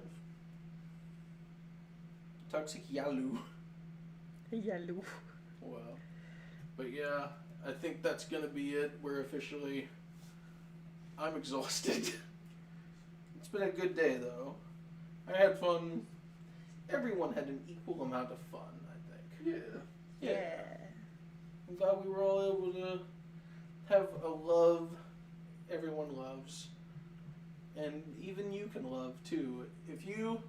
I'll make sure to publish this. Feel free to do it yourself. I will edit it and amend it so that I don't have someone's sister on there by accident. And I'll actually add Hamura and the Mole, assuming there's a frame of them together. But This has been almost 8 hours. it has been almost 8 hours. It's okay though. That because it's so good. Yeah. We'll see how I edit this down to be released as a video. What's wrong with you? Some of y'all are really dedicated, and I think that's pretty cool. We love Snowiest in this apartment. That is true. Snowiest. In this house. He was there this entire time. It's true. Gonna watch the first half that you missed. The first half is a lot more energetic, so that should be plenty of fun. And I was there for more of it, And you were so there for more of obviously it. you'll like it. Most of these go through steam around the end. Yes, but that was always gonna happen. Yeah, keep up energy for the full 8 hours.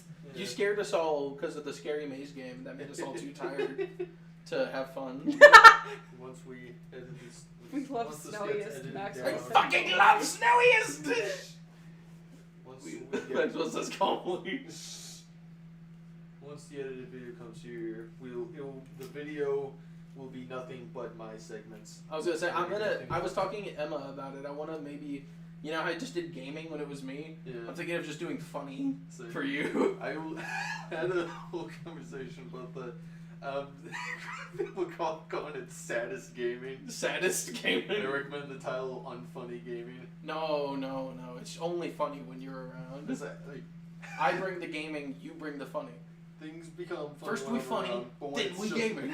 When it's just me, when it's just you, it's just gaming. But when it's just me, I keep rambling on about nothing because I can't decide what to do. So it's just unfunny. Wow. That's what you gotta. That's call your it. stand-up. Yeah. You're just testing your stand-up routine. It's Yeah, not- thanks everybody for sticking around for 8 hours. That was Everyone. insanity. I cannot believe you did that. Oh no. Cringe. Kroger Sushi X Chicken Soup. Real shit. That's what that'll give you. Very much I so. just left my son at the fucking gas station. But yeah, I'm gonna go ahead and shut things off. Bye, Goodbye, everyone. everybody. Thanks for sticking around. Thanks for I'll catch you in the Akiyama video, hopefully. Maybe Tekken first, but Akiyama will be the next big thing that happens. So, bye-bye!